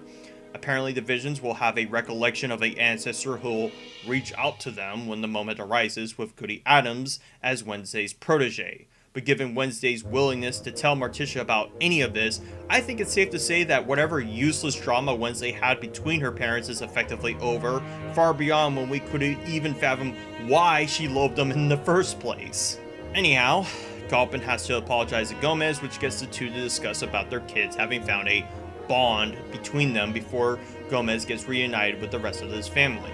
This effectively ends the family gathering section of this, but not before Enid stamps down on her mother's insistence on her going to summer camp, wanting her lycanthropy to come naturally.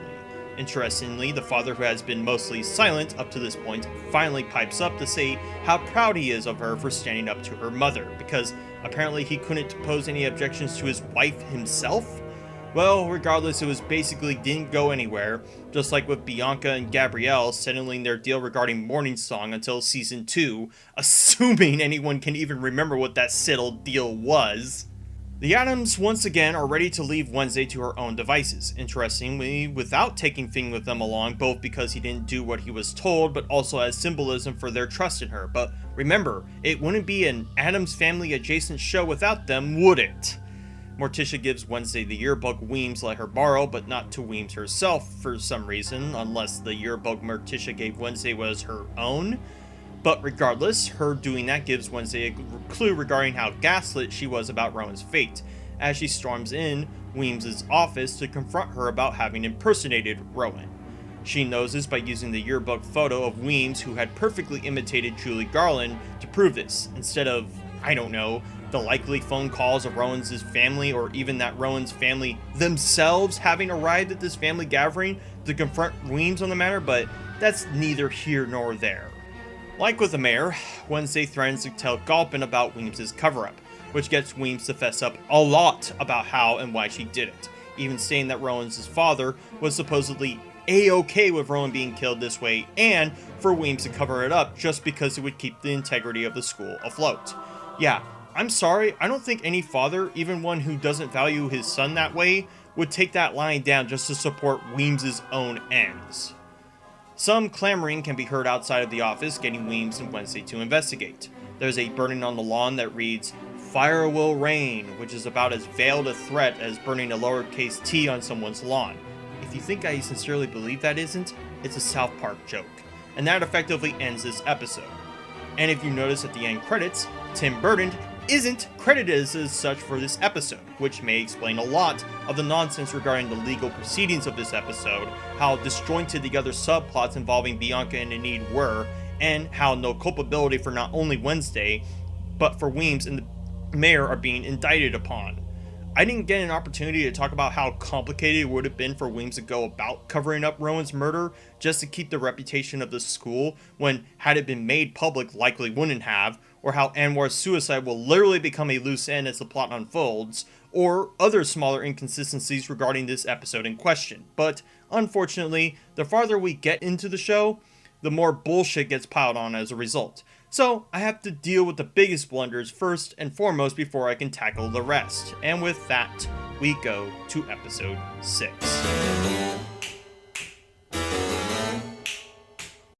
We start episode 6 with Wednesday attempting to perform a seance to reach out to Goody in order to control her psychic ability, following up from what her mother said about her specific nature.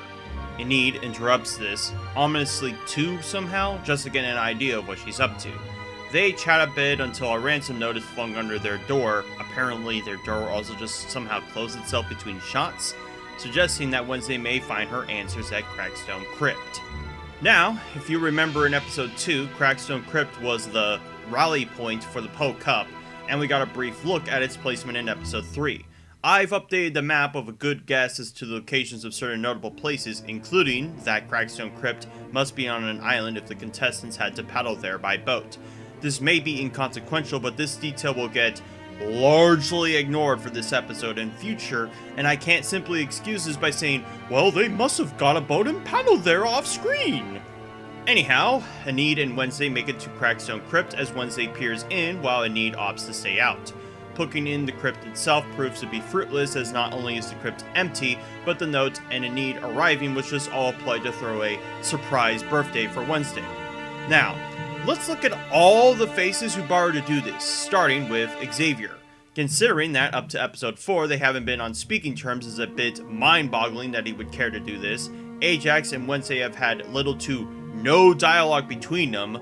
The Siren dude who tried to sabotage Enid and Wednesday's boat is also here, and then 2 other no-name people are here as well. Normally, I can try to chalk this up to, oh, they were just being considerate, but I think this show is sincerely trying to gaslit me and the audience into believing Wednesday had such chemistry with any of these characters, much less good relations with these people, that they would go out of their way to plan such an event.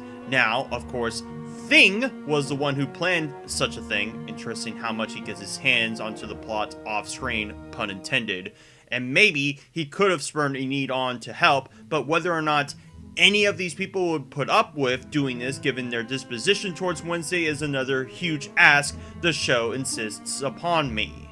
Trying to get into the festivities has Wednesday distracted by some Latin inscription on the wall, noting that the first few lines are the same as the fire effigy we left off on episode 5. And shit, if you somehow had the memory of a goldfish, even the show reminds you of that too, because that's how much confidence this show sincerely has for your own intelligence and lack thereof. Anyhow, Wednesday touches the inscription hoping to get a vision instinctually, and she does, once more transposing her to the past like in episode 3. For the first time in this vision, Wednesday manages to have a conversation with Goody regarding her means to use her ability. Before Goody says some poetic sophistry before pointing her to this house as something she must seek. Again, the visions are mainly used to help Wednesday along the way of her investigation, as any actual deduction and reasoning is just too hard for the writers to crop up themselves. On top of the riddles, Goody warns Wednesday of what the Path of the Raven beholds for her, sniding Wednesday to suggest the Path of Loneliness is a familiar one for her. In the business, we call this foreshadowing. You knew I'd bring that back. To the apex of this episode, at least I think from memory of watching this, considering these last 3 episodes start to blur in my mind. So in episode 6 properly starts, although starts with this show might as well be jump-starting roadkill of a taser, considering episode 6 is very much like episode 3 in its filler material. Like with adorning Wednesday with a variety of presents, like a taxidermied kid of her own, and a snood by Enid, because I guess Enid really just finds the red in that black pitch of an abyss of Wednesday calls a heart in there. Basically, this scene goes nowhere. Mayor Walker and Weems have a discussion about Lucas and his antics back in episode 4, prompting Weems to assume he was also responsible for the lawn fire before Walker states that he's been grounded for the last week. Last week between episode 4 and 5, mind you, unless yet another week had rolled by between episode 5 and 6.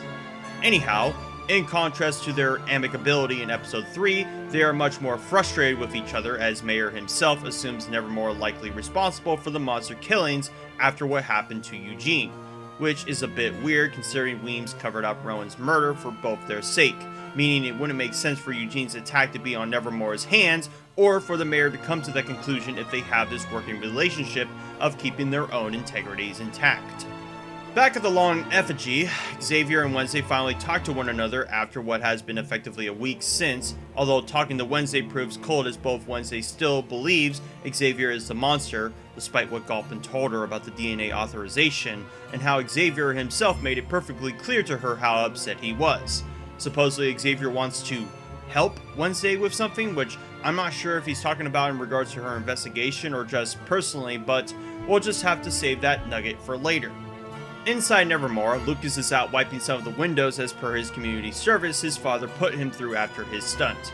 Bianca walks up to him and notices a strange bracelet on his arm, prompting him to talk about the morning song thing that Gabriel wanted Bianca roped up into again.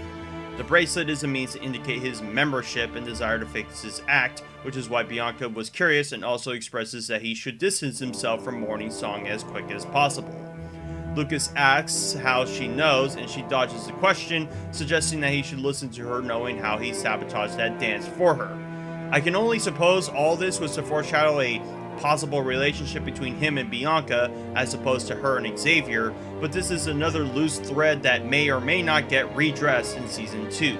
I should also mention that this is the last time that Lucas will have any bearing or even mention in this show, as though his brief inclusion in Episode 1 was course corrected in future episodes in spite of how little of a dynamic he has going for her. We get another really awkward close-up shot of Wednesday as she reminisces on birthdays and the meaning of life behind them, with a few collages of her younger self enjoying the morbid festivities to an unconscious Eugene. The monologue gets cut short by Kimbot with a bouquet of flowers to adorn the room. Now, you won't believe me if I were to tell you, but these fucking flowers will become another red herring towards Kimbot as a suspect as well. And how? Well, the hint has something to do with the house in Wednesday's vision. As for the dialogue, Wednesday catches up on Kimbot as to what happened in Episode 5, as though the audience got lobotomized up to this point, or that Kimbot couldn't have figured that given what Wednesday said during their last session. But most of it is Kimbot again psychoanalyzing Wednesday regarding what she likely overheard of Wednesday's monologue. In Mayor's office, his secretary gives him a death certificate regarding the late Laurel Gates, as well as him prodding about some phenomenon regarding the Gates' estate lights blaring up. Laurel, if you weren't aware, was the little sister that had presumably drowned at sea following the deaths of her parents. In Episode 5, there was a brief scene where the mayor had brought up the Gates' family photo as it struck his curiosity regarding all that nonsense about the Addams' culpability, which is why he's even looking at this and wondering about that old estate as well. This will all tie in to what Goody pointed Wednesday to, as well as the connection regarding Crackstone, but again, these connections are as airtight as a toothpick foundation. At the Weather Vane, Wednesday is catching up on her reading. I should mention how that book Rowan took has become completely irrelevant to everything, before Tyler gives her a cup in his own way of celebrating her birthday. It's weird considering that this is also the first time Tyler and Wednesday have talked to each other since Episode 4, as a parallel to Xavier, although for completely different reasons, mind you, but still, I wonder if that was done purposefully. According to Wednesday, Thing had made it almost everyone's business to know that it was her birthday today, also a bit of a contrivance that her birthday was a few weeks shy of her going to Nevermore 2, as Tyler interjects stating that he delivered the cake for her. Interesting that he would say that, given Xavier also said he designed that cake, so they must have got over their differences off screen, or that either or is trying to take credit for making it. And of course, it wouldn't be unlike Wednesday to boast as she normally does, saying that every day is about me, and that it being her birthday just comes with some extra flair. Really just makes you want to root for the main protagonist now, doesn't it? Tyler awkwardly prompts a proper date with Wednesday, only for her to shoot him down again on account of her ongoing investigation. She gets him in on the know regarding her update on it, showing him the sketch of the Gates to the Gates' estate that Tyler can't communicate or extrapolate what her slate states. 8. Although, with how this plot will unfold, there might be some hesitation in Tyler to actually tell her what her drawing conveys, considering he changes the subject to her ghosting him and wondering if he did something wrong. Wednesday doesn't answer, and as far as I'm aware, there isn't an answer other than bullshit for the sake of the plot distracted me, so in comes Sheriff Galpin to hopefully get this Sisyphean ball rolling. She mentions to him about how the veiled threat at Nevermore was also an inscription to the Crackstone Crypt as a connection, but Galpin proves unhelpful as he's let that old story lie, as well as how Wednesday also doesn't have a perpetrator to forward their actions towards. Back at Xavier's shed, Wednesday bumps in, and while normally I'd complain about how Xavier's shed has been left open yet again, he wouldn't lock it while he was also in it working on his craft. Considering that Tyler couldn't figure out the sketch, she needs Xavier's help in pointing her the right direction. Of course, as Xavier has been haunted by dreams of the monster, he has a sketch of himself of those same gates that he drew a few days ago. This particular detail of how recent he had these dreams about those gates will be important to a lot of the show's continual gaslighting of him as a prime suspect, as well as further destroying this plot from the inside out once we do figure out who the prime suspects really are. Xavier tells her that it's the old Gates mansion that he frequents on his jogging sessions, before Thing directs their attention to a piece that Xavier worked in secret. Now, of course, while I did say that past episode 6, there wouldn't be a major school flavor, but given the heavy-handedness of the birthday theming so far, this might as well be the school birthday episode. Apparently, he made this piece because he still couldn't get Wednesday out of his head, and even animates the drawing to play the cello notes that he hears her play himself. Now, if that isn't simpery, then I don't know what is. Back at the weather vane, this is getting tiring to say so many times. Bianca and Taylor share some dialogue that goes as well as you expect, as Tyler just wants Bianca to give Wednesday the snood she left behind that Enid gave her. Bianca, of course, is here because of what she told Lucas, not expecting him to come. Lucas didn't think so either, and in they have a chat. Lucas followed through with her advice and rid himself of the bracelets, although still curious why Bianca would give him a chance given his reputation. Bianca wanted to confide in him, believing that he shares some semblance regarding how they've been told by others that they can never change who they are. Bianca regarding her siren powers, and Lucas regarding his feeling of emptiness and meaning. As touching as it is, if there was more to comb over on these two characters rather than being completely sidelined for a potential season 2, then I'd highly praise this part of the episode, but alas, it goes nowhere. Wednesday discovers the old Gates' mansion and attempts to peer into it, until spotting that someone else has already scoped out the place. In comes Mayor Walker, who walks back to his car and calls the sheriff to tell him that he has supposedly figured out who is likely behind the monster killings. Of course, he doesn't tell the sheriff explicitly who, in spite of the fact that would be something you would definitely state, because you need to keep the audience guessing, and that he won't be able to as a result of what will happen to him next. Thing distracts the mayor's attention so Wednesday can smuggle herself in the back of his SUV to see where he's headed next, which would be only of one of 2 locations past this point. Also, apparently he just left his trunk unlocked for Wednesday to allot herself doing this in the first place, but that's besides the point. Now, the drive sequence between him going to the mansion and heading back to the weather vane pan from late afternoon to the nighttime, making me wonder just how far this mansion was to Jericho and the rest of the goings on. Especially curious as to how Wednesday herself got to this mansion if it was that far, as well as just how long Xavier's jogging sessions are for him to come across this regularly. But, as I said, the spatial presence of things are made completely irrelevant throughout. Walker parks and starts to walk over to the weather vane where Sheriff Galpin is awaiting him with the good news, only to be unfortunately ran over by an oncoming car. Now, the sheer multitude of factors in play for the sequence to happen is staggering if you don't know who the driver is in this scenario, but given that I do, means this circumstance could not have happened at any point. But let's break down why. So, Mayor Walker declined to mention who he thinks is behind the monster killings at Galpin, meaning that had he did, Galpin could have pinned who ran over the mayor as that very suspect. Secondly, the person who ran over Walker just so happened to know that Walker and Galpin were planning to meet in this circumstance at this time, managed to run over him with no one noticing who was behind the wheel, and somehow doing so with no damage to the car itself.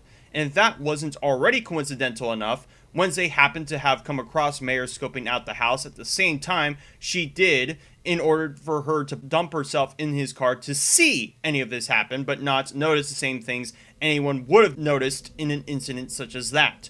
Or, let's go into the smaller things, like how Walker chose a parking spot that was a few meters away from the weather vane, so he had to cross the street to be ran over, choosing to set this meeting at night to deliberately limit the visibility of the stuntman driving the car, and your suspension of disbelief, deciding not to text Sheriff what he knows as opposed to calling him, or doing both for that matter, Sheriff not opting to wait for the mayor to arrive outside, or for both the mayor and Sheriff to arrange a less discreet place than the fucking weather vane to disclose this information. Anyhow, Galpin wants Wednesday's statement, curious why she was in the back of his SUV when this all happened.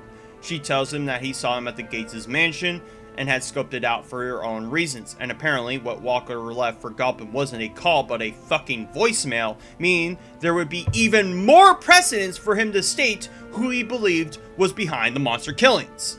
And supposedly, when Walker had come across a wild discovery on a cold case, he had a tradition of discussing it over pie at the weather vane to figure it out.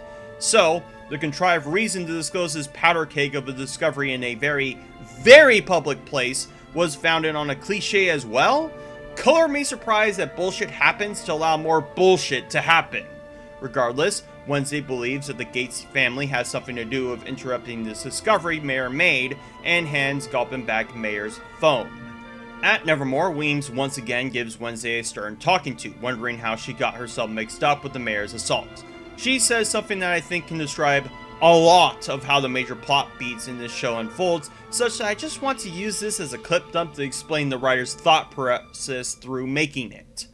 Anyhow, because of this, Weems puts the school on full lockdown and revokes Wednesday's off-campus privileges. Now, I get why Weems would be upset for the mayor being injured this way, but why is she blaming Wednesday for this? I mean, it could be that she was off curfew when this happened, which is why she's getting punished this way, but if the whole school is on lockdown because of this, doesn't follow of her personally scolding Wednesday for her actions. And let's also keep that whole school lockdown and relinquishing of off-campus privileges in note, considering the constant negligence, irresponsibility, and lack of security involving Nevermore thus far has proven that this school could barely keep some troublemakers from driving at the front door, much less corral all its students to stay within its campus borders, means that what Weems is saying feels like blowing hot air.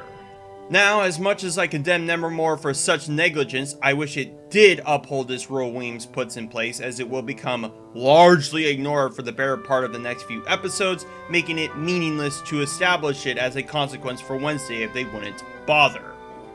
Anyhow, while Wednesday is typing up her novel, Thornhill returns to see what's up with her. The novel Wednesday's writing just so happens to coincide with what she's currently doing, as Thornhill gives her a gift of her own in the form of Mary Shelley's Frankenstein, which is about as placid a gift as giving someone a Merriam-Webster's dictionary. Anyhow, this devolves into Wednesday suspecting that Weems put Thornhill up to this, regarding some quotes from the book in tandem with Wednesday's own feelings towards Weems' motives, getting her to shoot the brief friendship she had with Thornhill down. This will be quite consequential for Wednesday going on, but that is also assuming that Thornhill's intentions were always pure from the start. Next day, Wednesday calls up Tyler using Nevermore's payphone. Apparently they just have these as opposed to like cell phones, following up his interest in a non-birthday dinner. But as will be established, Wednesday will use this as an opportunity to flake on the campus restriction in order to investigate the Gates mansion further. And we'll get to that too in a moment. After Wednesday hangs up, Tyler and Galpin have another discussion. Galpin trying to sway Tyler away from Wednesday, while Tyler himself brings up his mom again as kryptonite to Galpin's sternness. Galpin tries to ignore that one by going to the hospital to inspect the mayor before Tyler prompts a harsh question that gives an equally morose answer. Further, aching my curiosity as to the dynamic of these two, but constantly hushed away in every scene they interact. Still at Ophelia Hall, it's nearly time for Wednesday to plan her escape, but not before she somehow ropes Enid in as well, getting her to pretend to wolf out in order to have Wednesday pretend to restrain her as an excuse to leave the campus grounds. Now, I know that Wednesday does this by stating that she has some regrets about her less than favorable response to the surprise birthday, but what I don't understand is why she needs to have Enid come with her? What does Enid accomplish, much less help, in what Wednesday is planning? But, unfortunately, what Wednesday intends is not what the writers are trying to set up, as clunkily as they can in this scene. Once Wednesday and Enid go into Tyler's car, the plan Wednesday had should at this point be made immediately apparent to the both of them that they weren't planning on whatever Wednesday told them. How does Wednesday bullshit herself out of this? She just literally says, "Looks like there's been a change of plans." And the two of them just roll with it. Yeah, I don't think Wednesday is as smart as the writers tell me she is, but given the absolute lemmings that are going along with this, as Seat noted, I guess she is, relatively speaking. Now, I should mention it before how contrived it was for Enid to be strung along for what would be an investigation, but there might be a two-pronged reason beyond what was foreshadowed at the beginning of this episode that we can get into once the major reveals are all laid. but knowing what I know, it makes Wednesday's incredible luck even more baffling than before. As Wednesday and the gang stroll off, Xavier also came up to Ophelia Hall wondering where Wednesday was at, trying to apologize. First off, again, I guess the whole no boys rule just isn't regularly enforced. Secondly, how weird it is for Xavier to barge in a place he knows he's not supposed to be in. And thirdly, how Xavier being here while Thing was doing his own thing will also be made incredibly contrived considering the timing of it all. Scooby and the gang arrive at the Gates mansion as Wednesday spills out her true intentions to Enid and Tyler, who both recognize her chicanery but regardless still go along with it. I guess because they've allowed it this far, might as well keep that boat rockin'. The gang make it into the garage where Wednesday finds a car that hit the mayor, prompting Enid to call up Galpin to forward this. Smart move, but of course Wednesday shuts down that option as doing so would wound up getting Wednesday expelled as per her off-campus restriction. Also smart move on Wednesday, and it's just nice to see some character-specific intellect shine through as well as giving a more cohesive reason why characters aren't necessarily doing the smartest thing. As they poke around in more of the house, Wednesday comes across the Gates' family picture while monologuing about why Goody would send her here if the family is long gone. Yeah, I'm sure there was a perfectly sound reason for why Goody gave Wednesday such a cryptic lead on her murder mystery, instead of just blurting out the connection as anyone should. Regardless, Wednesday finds a cliche suspicious bookcase, and inside a altar commemorating Crackstone with more edicts scrawled on the walls. Wednesday also notices that the candles in said altar are still warm, getting Wednesday to expect the gang are not alone. She has Tyler go downstairs while she and Enid stay up, and boy, if it was any other combo Wednesday chose, would drastically change the circumstances of the next scene, now wouldn't it? As Wednesday and Enid go upstairs, the cliche compounds itself as Wednesday wants the two to split up to search around, prompting Enid to even address that. Wednesday assures her that if they finish looking around faster that they can leave sooner, so I guess I'll give this cliche a pass here even in spite of what Wednesday said about the candles earlier. Enid points Wednesday to something of interest, and inside is a room that has been tidied up in comparison to the rest of the house. Of note is a bouquet of flowers that seem purposefully similar to the ones that Kimbot put in Eugene's room, and some kind of box with the engraving LG on it. Before the two can investigate further, some clamor can be heard elsewhere which gets the two to dart off, but not before Wednesday can pilfer that box. Downstairs, Tyler screams that "It's here!" before presumably getting attacked by the monster, prompting the two to use the dumbwaiter as an escape from it climbing upstairs. The rope from the dumbwaiter flays through as Enid and Wednesday crash down to the lowermost floor of the mansion. What Wednesday discovers from this before the monster chases them down here is that this is the room where the missing body parts from the other victims are being contained, as well as where this experiment for the monster/killer is being conducted. Now, since they got out from that basement, where we last saw the monster, it's prime time to leave, but Wednesday needs to ensure Tyler's safety in spite of it. We find Tyler injured around the garageway entrance, which is quite the impeccable timing for him given what I actually know. But you know what's even more impeccable? Xavier shows up yet again at the precise moment that Wednesday is treating to Tyler's wounds, just as the monster has presumably been done with its rampage. Now, let's just go into the layers upon layers of the incredible luck needed for this to happen. First off, this show has already established that not only is this house quite far away, but that you need to drive there to reach it easily. This is contradicted, of course, by Wednesday and Xavier having come across it on foot, but the precedent has already been set with Mayor Walker and Wednesday needing a drive there by Tyler. As for the drive itself, the school has been on lockdown and Wednesday was able to contrive a reason to leave, but for Xavier, who the fuck knows how he was able to walk off the school grounds so easily? But seeing as he was able to barge in the backside of Ophelia Hall and force Thing to tell him where they went, that means that if Xavier had chosen any other time or day to apologize to Wednesday about this, wouldn't put him once again on Wednesday's suspicions about him. And furthermore, Xavier just so happens to show up exactly when Tyler was injured and right after Wednesday and Enid had escaped from the monster, as had he shown up earlier or later would inexorably change the circumstances leading into episodes 7 and 8. And it's funny to think how desperate the writers want you to think Xavier is a monster when they didn't even need to do that in this circumstance given what I know. At the Galpin house, Wednesday is out trying to patch up Tyler's wounds as the gang sit around cautiously before Sheriff himself barges in wondering what the commotion is. In spite of Wednesday's prior rejections about letting the sheriff in on this at the risk of expulsion, Wednesday insists he needs to see what she saw at the Gates' mansion. And what they find is that the entire house, basement to bedroom, is completely cleaned out. Now, this show again doesn't make a good habit of showing the time between scenes, but considering it's still nighttime, I highly doubt that one person, and yes, it is one person, could have cleaned up their incriminating evidence, especially with the way the monster had gone and messed up the place too, in the time it took Wednesday and the gang to patch up Tyler at his house and to go back to the mansion, especially doing so without even leaving a crumb of it behind.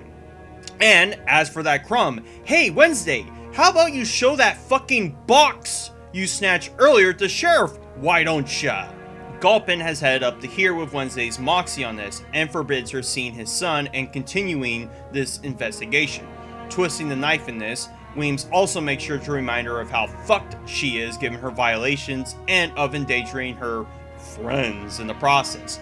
Only until now does Wednesday even show Weems the page regarding Rowan's warning as a way to bargain Weems' own desire to save Nevermore from harm as to give Wednesday one more chance. And she does, albeit quite reluctantly, and it gets me to wonder if had Wednesday shown Weems this at any other point in the show, that her disposition towards Wednesday would have been less contrived, to say the least. Now, as I said in the last parts, there is only one major instance of Wednesday finally being called out for her bullshit when it should have been done so much earlier, and this episode is it. Enid is also fed up with her and states that I've tried really, really, really hard to be your friend. Always put myself out there, thought of your feelings, told people I know she gives off serial killer vibes, but she's really just shy. I never asked you to do that. You didn't have to because that's what friends do. They don't have to be asked. And the fact that you don't know that says everything. And, as much as I've relished for a moment like this, let's remind ourselves that at no point did Wednesday need to bring Enid along for the ride, as she was largely unhelpful, save for busting the door open and finding that curious bedroom. Of course, Enid does regard that as a character flaw of Wednesday's regarding her obsession with this investigation, but ultimately, Wednesday stringing Enid along was only in service to square the circle of what Goody warned her about being alone. The only thing Wednesday can console in is the box she grabbed, and as she picks it up, she accidentally triggers a secret compartment in it that shows various pictures of her taken, some likely, some quite unlikely. Nevertheless, this means that whoever has been taking part in these murders has also been keeping tabs on Wednesday. As Wednesday monologues, we see that someone has pulled the plug on the mayor, getting me to wonder if a certain other character should have their plug to be pulled as well, given what they were likely witness to. And that was the end of episode 6, and it baffles me still how a 8-episode season can find it in itself to have 2 filler episodes, even if episode 6 has a lot of major advancements of the unraveling of this murder mystery too. But a lot of that was trying to make the foreshadowing at the beginning of this episode coincide with Wednesday's untimely birthday in the midst of all of this, while characters are continually omnipresent when convenient or killed when convenient to the plot. And if you thought it couldn't get any worse, just wait and see.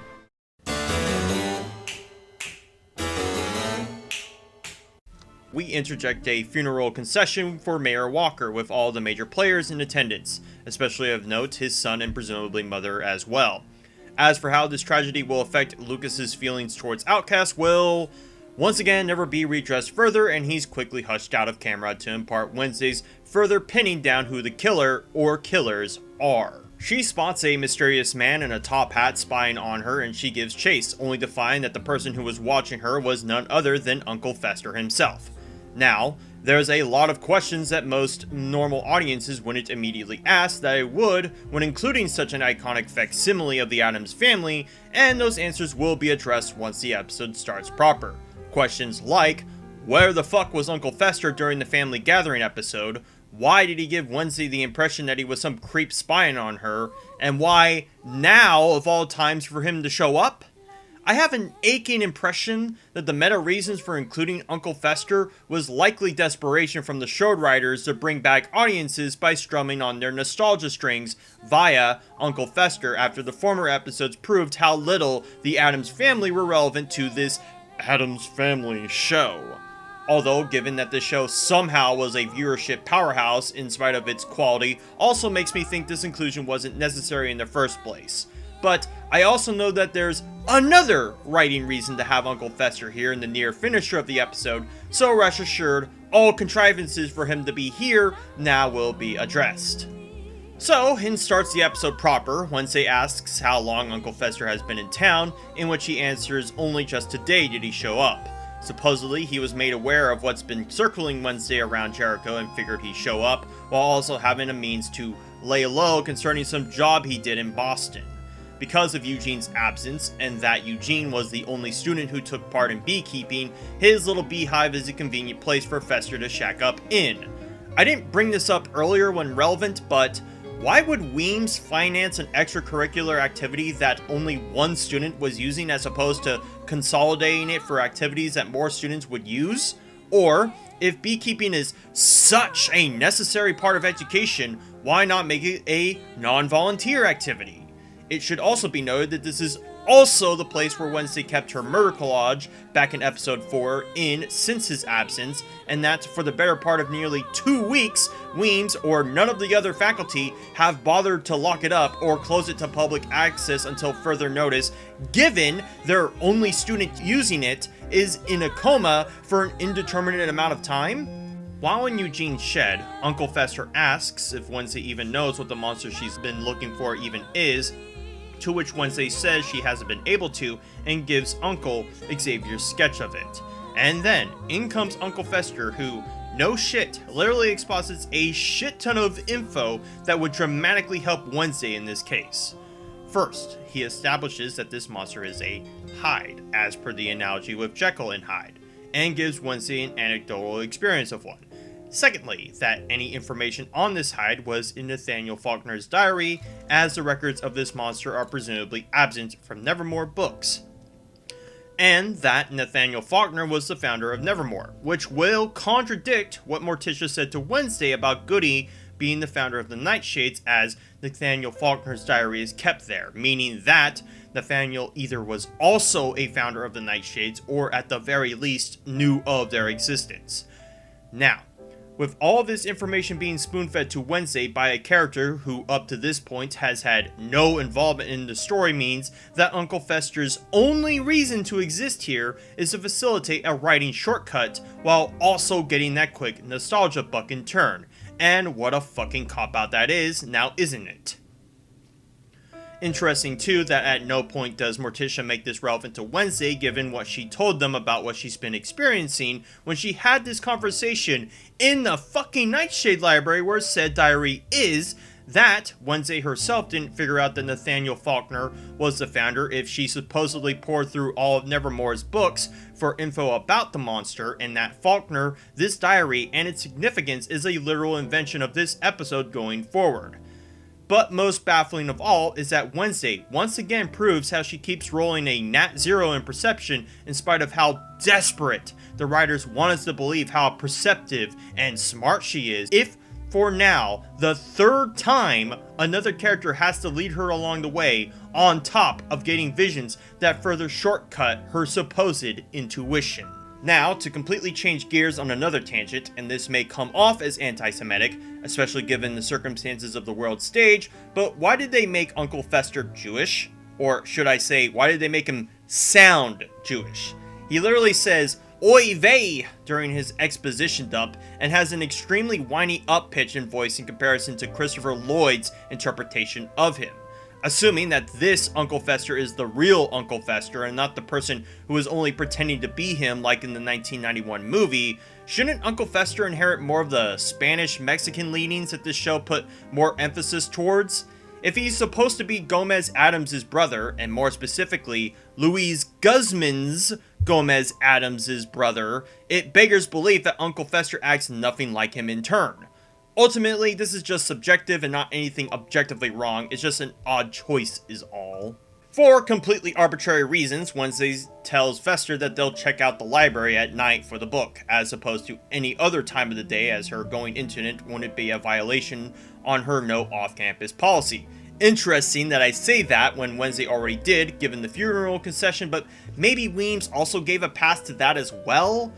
Anyhow, Wednesday sulks in her room alone with the monologue as per usual until Enid awkwardly slips in, grabbing something she forgot in this room several times over. While it's apparent that Enid wants to go back to her dorm in spite of Wednesday, they still hash out their usual quips at each other and the situation continues to go unresolved, which I'm actually glad they didn't, because I sincerely thought that this show would upend that drama literally in the next episode in only 10 minutes in said episode 2. Anyhow, Wednesday goes into the Nightshade Library at night, as per her plan, with no Uncle Fester in sight. Yeah, maybe you should have told him where and how to get in, you dumb bitch, but maybe Fester also knew that given his encyclopedic knowledge on everything involving your murder mystery, conveniently enough. In springs Xavier, who's doing his Nightshade things, and confronts Wednesday about who she decides to trust. You know what your problem is? I would love to hear your piercing insight. You don't know who your real friends are. I've been on your side since day one. I literally saved your life. I believed your theories when nobody else did. Like, what do I get in return? Just nothing but suspicion and lies. Fine. You want honesty? Here it is. And while it is great that Xavier lays this all out, what doesn't match up for me is why he puts up with her in spite of how much shit she gives him throughout. And oh boy, will him sticking up with Wednesday in spite of it all will turn real bad for him, won't it? Wednesday gives him her honest thoughts about him, how convenient it was for him to show up just as the monster disappeared, his obsession with the drawings, as well as claiming that he hurt Eugene after having drawn that cave. Now, of course, Wednesday is a fucking dumbass for making all these conclusions as 1. The only reason Xavier shows up when convenient is for the sake of the fucking plot. 2. Xavier didn't know, nor care to know where you were when you were out seeking Eugene in episode 4. 3. That Sheriff Galpin already told you that the DNA of the chipped fang and rag didn't match. And 4. Wednesday, do you think it's odd that the monster only just took a single swipe at Tyler instead of ripping him to shreds like the monster has been proven to do every other time? But we don't get to prod Wednesday on that, as Xavier simply gives her a hypothetical that if he was, why hasn't he tried to kill her up to this point? She concludes that he likes her and he gives this fucking zinger that would have Wednesday spinning circles for just how humbled she got right here. Because for some reason I cannot fathom or indulge you seem to like me. What's to like?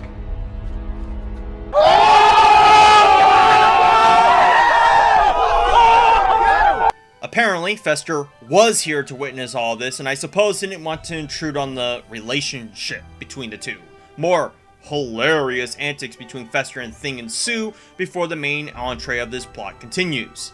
Thing helps Wednesday crack the safe and retrieve the diary, getting the three to convene back at Ophelia Hall. Again, I'm not in the least bit surprised that Fester is just able to waltz in here given how lax the security at Nevermore is, begging the question further as to how a school lockdown could even be remotely enforced, but regardless, Wednesday pours through the diary and finds that this hide can be compelled by a master if it's able to liberate it from its outburst, caused by traumatic events, hypnosis, or chemical inducement. Keep these words in note, as from just this alone will Wednesday use it to pin a certain therapist as his supposed master. But this now establishes that it takes 2 to tango, and 2 to terrorize a town for teens to untangle a trail of troublesome and trite transcripts. Back at Xavier's shed, he's walking up to it supposedly having a call with someone before he gets cut off by Wednesday wondering who it was. Of course he doesn't tell, as it's none of her business, as he storms off to his shed, which is yet again not locked. I wonder if this will fare badly for him, I wonder. As Xavier moves out with bike in tow, Wednesday and Fester were spying on him with the intention of seeing where he's heading out to. Supposedly Wednesday got a tracker on him and the means to follow him with one of Fester's more whimsical vehicles. Now, I'm sure you're probably asking yourselves how Wednesday will skirt Weems' off-campus rule yet again, given the circumstances of her doing this, but also remember that Xavier is also somehow able to get into town in spite of the school being on lockdown during these events. This will get addressed somewhat, if clunkily. As Fester and Wednesday make haste, they find where Xavier stopped at, which was apparently at the edge of the lake, having a discussion with Kimbot about him having a dream in which she died. This will be important for what will happen at the end of this episode, and the further plot poison being currently injected in both Kimbot and Xavier to facilitate this. But regardless, that does spur Wednesday's suspicions further. Now, given that we only get a brief look at the tracker, I'm going to assume that the likely place where Xavier and Kimbot meet would be here, a fair distance away from what would be the campus grounds. Now, given this meeting is brief, maybe you could reason that Weems wouldn't have gotten wise to both of them leaving, but that will be damaged considering what happens next. Wednesday storms in Weems' office to discuss with her on the matter concerning Kimbot, only to find Kimbot is already present in said office, a bit perturbed as to the judge's call regarding the progress in her therapy sessions. Through this, Wednesday suggests hypnotherapy as a way to improve the matters of her therapy progress, as well as pin Kimbot as suspect given what Faulkner's diary proposed. Kimbot obliges, opting for their next session to do just that. After that, Weems brings back the matter of what Wednesday barged in on, but Wednesday says it could be saved for later. And had Wednesday brought it up meant she would have gotten herself fucking expelled had not Kimbot stun-locked her into doing so. Because how else would Wednesday know Kimbot was up to no good unless she did walk out of school grounds? So, whether Vane back at Wednesday surmises what the audience should already believe to Fester, as though we are about as thick-headed as he is. Tyler butts in and is introduced to Fester, and with it comes more of that humor that this show loves to impart, especially on Fester. On top of this, Tyler also spots the diary she's pouring through, getting a series of mixed emotions from him as great subtext regarding what I know. Now, you're once again asking how and why Wednesday is off of campus yet again unpunished, and the show basically says, fuck it. Shit. Even Gulpin storms in wondering why Wednesday is with Tyler as per his instructions, and Tyler has to defend her, having him walk off wondering why he even bothers, as though aping the sentiment this show belies in regards to narrative continuity. In spite of the deceitfulness, Tyler still wants to plan that date for Wednesday and that she has an obligation to afterwards. Wednesday, no shit, literally says this while she herself is off campus right now as a justification not to. Only for Tyler to suggest that he'll go to her and have it at Crackstone Crypt around 9 p.m. Which, remember folks, Crackstone Crypt is not only on an island, but still off of campus grounds if we're made to believe you have to swim to get to it. But when it comes to shitty writing at the tail end, details like that are just inconvenient to what you want to establish. So, just before Wednesday heads out on her date, she's having some reservations about Enid being absent from her dorm while Thing seems to confront her on the matter. Wednesday copes about the horror ordeal before setting off to Crackstone Crypt. And how? Again, the show doesn't entail in spite of prior establishing a reason to before. Tyler has the whole set decorated and made macabre in a way only Wednesday can find horrifying. A picnic venue where they watch glitzy girl flicks, and seeing Wednesday's reaction is quite humorous given what she's into. Meanwhile, Gulpin and crew are supposedly looking for Fester as he's on the run from his prior robbery, which may link to what's going on in Crackstone Crypt. After the movie ends, Wednesday is positively smitten by that experience, allowing Tyler to open up about his feelings towards her. Of course, as much as Wednesday tries to play hard to get, Tyler knows better, and they almost get a kiss before Sheriff Gulpin cock blocks them. Now, again, this is hard to get the placement of things right, but Gulpin said that he'll look down by the lake to the other officers looking for Fester, and that as far as we're concerned, Tyler and Wednesday are on a fucking island. So, did Gulpin just swim in the dead of night across to look for Fester? Or did Fester somehow magically got his bike across into the island to start this investigation? Either way, it doesn't make logistical sense, as a lot of things in this show do. Even more perplexing is that Galpin states that he was out looking for the suspect after the school groundskeeper found a bike nearby and figured to investigate the island on part of there being a missing boat. So again, how did the sheriff and his gang get here too? And does that mean that somehow Crackstone Crypt is within the school grounds despite literally being inaccessible by foot? Regardless, Wednesday once again dodges a bullet as Galpin just wants them to fuck off, which ensues her returning to her dorm, only to find the entire place trashed, the diary missing, and Thing mortally wounded by a knife. She pries Thing from the blade and hurries back into Eugene's beehive to get the help of Fester to resuscitate him. Fester tries to defibrillate him to no avail, getting one of the most guilt-ridden faces that Wednesday has been able to muster. Of course, this is completely undercut by an extremely awkward line that Wednesday says, as well as Thing springing back to life, whatever that means for a hand. So, this is the first time the show undercuts what would be an emotionally strong moment for a fucking joke, if that was even the intention. Anyhow, Wednesday urges Thing to tell her who did this, and through his movements she says they stabbed him from behind. Now, I don't fucking know how the periphery of a goddamn hand works, but if I'm to assume the backhand is the behind and the forehand is the front, given how Thing was stabbed and posted on the column, wouldn't make any sense for him to supposedly gotten attacked by surprise. Unless he first got stabbed from behind and then stabbed again to be posted, but from what I see of his entry wounds, there's only one. So even when gaining details from an entity that can't even speak, the writers still find new ways to contrive why they don't have the relevant information. Wednesday warns Fester that he needs to leave as the cops are hot on his trail, and he acclimates saying he'll leave tomorrow while keeping tabs on Thing. So much for his importance in this goddamn plot. He was literally just a doorstop to said plot. Anyhow, this matter is now of Weems' concern, given that this wasn't just some spur-of-the-moment prank. Wednesday mentions that whoever did this also stole the diary, getting Weems to remark that it should have been safe-kept in said sanctum. Wednesday, through this, confronts Weems that she knew who the monster she's been looking for is the entire time, speculating more on her suspicions about Weems. Weems has Thornhill excused before monologuing to Wednesday about Faulkner's research into hides, suggesting that Faulkner died trying to figure out if their behavior was controlled or spontaneous. Through this, Wednesday wonders why Weems never told Sheriff about this if she knew that monster was a hide all along. Weems defends this by stating that the school would have been done for, and we don't get any elaboration as to why Nevermore would be shut down because of this. In fact, Weems says that hides as a student body were banned from Nevermore 30 years ago, conveniently around the same time the Garrett Gates' situation happened, meaning that had one sprung up, would not put any onus on the school itself to be guilty, any more so than that incident happening. More importantly, if we're to believe that Weems and Mayor Walker had an arrangement going, how would this powder keg damage Nevermore if Mayor Walker could control the situation, or at the very least, understand that this wasn't Nevermore's doing? What authorial control does Sheriff Galpin have exactly to put Nevermore in the ground, even if he supposedly has it out against them?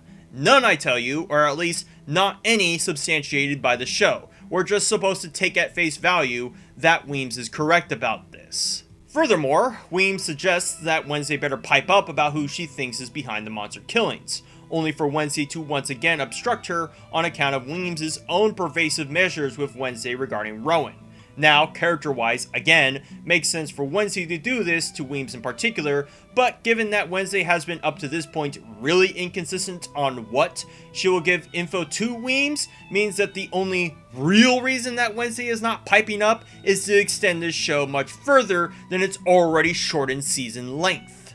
So at the quad, Wednesday and Bianca meet up as she has some information as to what Mayor Walker was looking for by way of his son. They go into the Nightshade's library where Lucas exclaims that Mayor Walker was looking for Laurel Gates since Outreach Day, and that the drowned body of Laurel Gates was never recovered.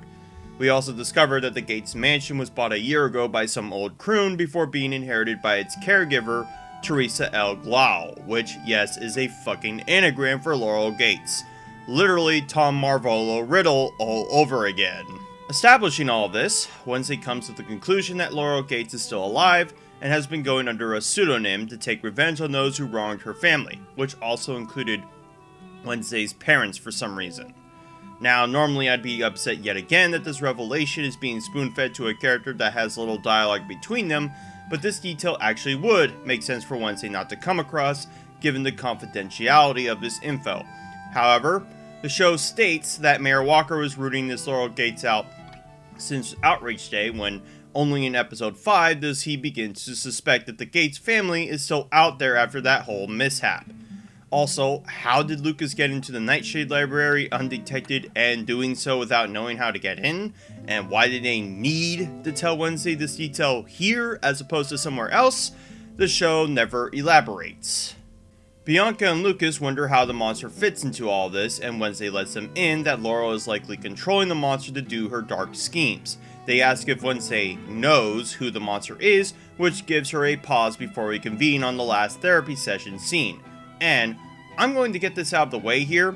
For as much as this show postulates about Wednesday's intelligence, for as desperate as it has been to make her right about everything she assumes about while being a complete ass about it, would you be surprised if I were to tell you that she will falsely accuse several people of either being the monster or controlling the monster?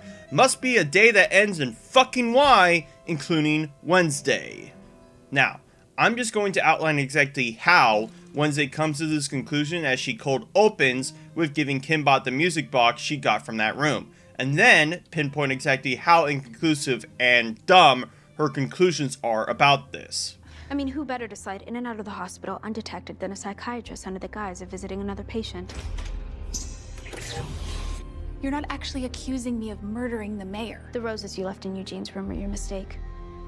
They were the same variety I found near your childhood bed. I honestly have no idea what you're talking about. There's only one reason an overqualified psychiatrist like yourself would settle in the inconsequential backwater that is Jericho. It allowed you to crawl through the troubled, young minds of outcasts until you found one that you can manipulate to exact your revenge. You know what? I don't have time to deal with your delusional fantasies. I have a patient emergency. Who? Xavier? I know all about the secret sessions you've been holding in your car. I also found the cave in the woods where you've been holding sessions to unlock his hide. You are so out of line. Do you know how violently unpredictable a hide can be? Or was your plan to have Xavier committed before he could turn on you too? Wednesday, you need help. More help than I can give you. Who are you calling, Xavier? Judge Reynolds. I'm going to recommend you stay in a juvenile psychiatric facility for observation. Oh, please. You and I both know I'd be running that place in a week. Time's up, Laurel. Okay, let's break this down. If Kimbot was using her psychiatrist credentials to sneak in to kill the mayor under what he likely knows, then Wednesday, why didn't she do the same for Eugene? She had just as many, if not more opportunities to kill him if she suspected he found out who burned out that cave. And I'm sorry, but her having a bouquet of flowers that just so happened to match the ones in her room isn't concrete proof of anything. That'd be like saying that someone dying in a car crash with Need for Speed Most Wanted in hand meant that I was responsible for their death because I too have a copy of Most Wanted. And let's just also break down the moralistic cases that Wednesday jabs at Kimbot, that she supposedly doesn't care about being a therapist, and use it as a way to pour into the minds of those she can use for her own ends. Like, I get that Wednesday is a sociopathic cunt, but that doesn't mean that everyone else around her is, and considering that Wednesday has been uncooperative about this whole thing since day one, what fucking right does she have to judge the efficacy of it? Furthermore, let's just say, for the sake of argument, that Wednesday is right about all of this. What the fuck was her contingency? She didn't call backup, had cops on hand, a means of defense, nothing. What if Kimbot shot her dead on the spot, kidnapped her, or locked her up to be killed by the monster? What was the fucking plan, Wednesday, if things went awry? Oh, maybe she didn't have one because somehow Wednesday knows that Kimbot isn't the one controlling the monster, in spite of her confidence in stating as such. In fact, she's so fucking confident that she, for no discernible reason, leaves the music box behind. Why is this damning if I just told you that Kimbot isn't the master and wouldn't have any reason to care about the box? Well, that'll be saved for what will happen to Kimbot next. So, Kimbot states that after Wednesday's stunt, that she'll have her put into a psych ward, and Wednesday storms out, thinking she too has brass balls. Kimbot also calls Weems, distraught as to why Wednesday would do such a thing until she hears a ruckus in the next room and gets mauled by the monster herself. So was the monster just being chilling while Wednesday was accusing Kimbot of all this shit? Because damn, that's incredibly lucky that she showed up at this time for the session that Kimbot had, as if it was anyone else would have been inconsequential. But it is, and that means that Wednesday's only piece of evidence has now been dropped at the lap of the fucking monster too. Great going there. Now, given that Kimbot is currently dead, that she explicitly told Weems that Wednesday confronted her, off campus no less, before she died, and on a day without a scheduled session with her, this should be curtains for Wednesday, right? Nope! No mention of it, and the next scene plays out regardless of the trouble Wednesday continues to bring herself on. So as I said, that whole off-campus violation would be completely forgotten in this episode going forward. Wednesday, in spite of the setback, states that this ends now, and walks off, ready to confront who she believes is the monster.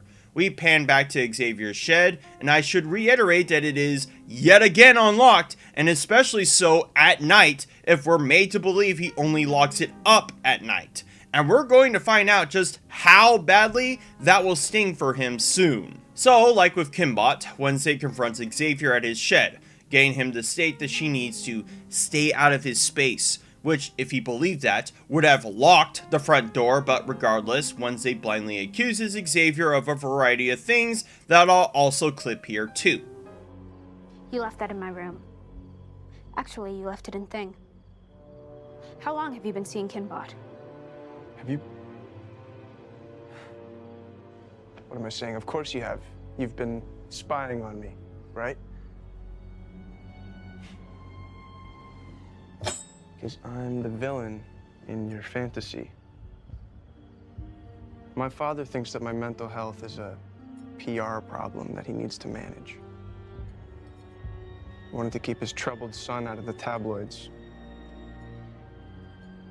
I wasn't in your room. Believe me or don't believe me. I don't care.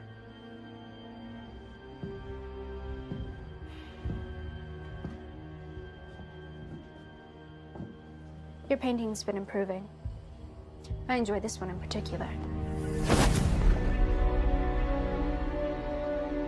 Feels like you really lived it. What do you want? I'm asking the questions.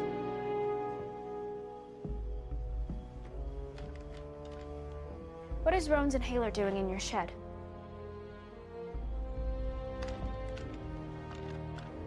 Are Eugene's glasses? Whoa, whoa. Are these stalker images you took of me? No. Don't forget your latest edition. Kimbot's necklace. No. Somebody planted that stuff. Please! Drop the knife! Again, let's break this down. So, if Xavier had gone and stabbed Thing, then why the fuck didn't he do so when he was in Ophelia Hall earlier when he was alone, believing that Wednesday and crew were going to find out that he was the monster? Secondly, Wednesday, if you fucking believe that Xavier tried to kill Thing and killed Kimbot, is it really a goddamn smart idea to leave a knife for Xavier to grab freely, you psychotic dumbass? Thirdly, yes, you've already tried to pin the paintings on him, but if you remember Wednesday, he met up with Kimbot to warn her that he had a dream of her dying. So why would Xavier warn someone that they're going to die if he was planning on killing them anyway? And fourth and most stringent, does Wednesday find it just a little bit sketchy that all the damning evidence to pin Xavier on as a monster is lying in wait on his countertop?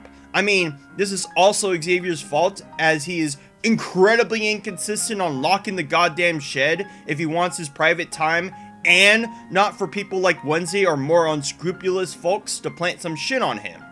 And let's just say again, for the sake of argument, that Xavier wanted to have keepsakes of his victims on him. Why didn't he have a keepsake for the hiker, the bum, or any of the other victims prior to Wednesday arriving at Nevermore, huh? And if he did have keepsakes, I highly fucking doubt that he would have them in a place that he knows that Wednesday has constantly barged in on to make him look bad. The weirdest accusation Wednesday makes about Xavier beyond everything else is that he was safekeeping those pictures of her, which is incongruent with her pinning Kimbot as Laurel Gates if she left the music box for her to bear the flat of the blade, knowing she got those pictures from said music box. Or the fact that with as vivid as Xavier can make pictures, would give him no need to take pictures anyway, even if he supposedly was stalking her. Or, better yet, let's look back at all the examples of how Xavier couldn't have possibly been the monster given what he has told Wednesday.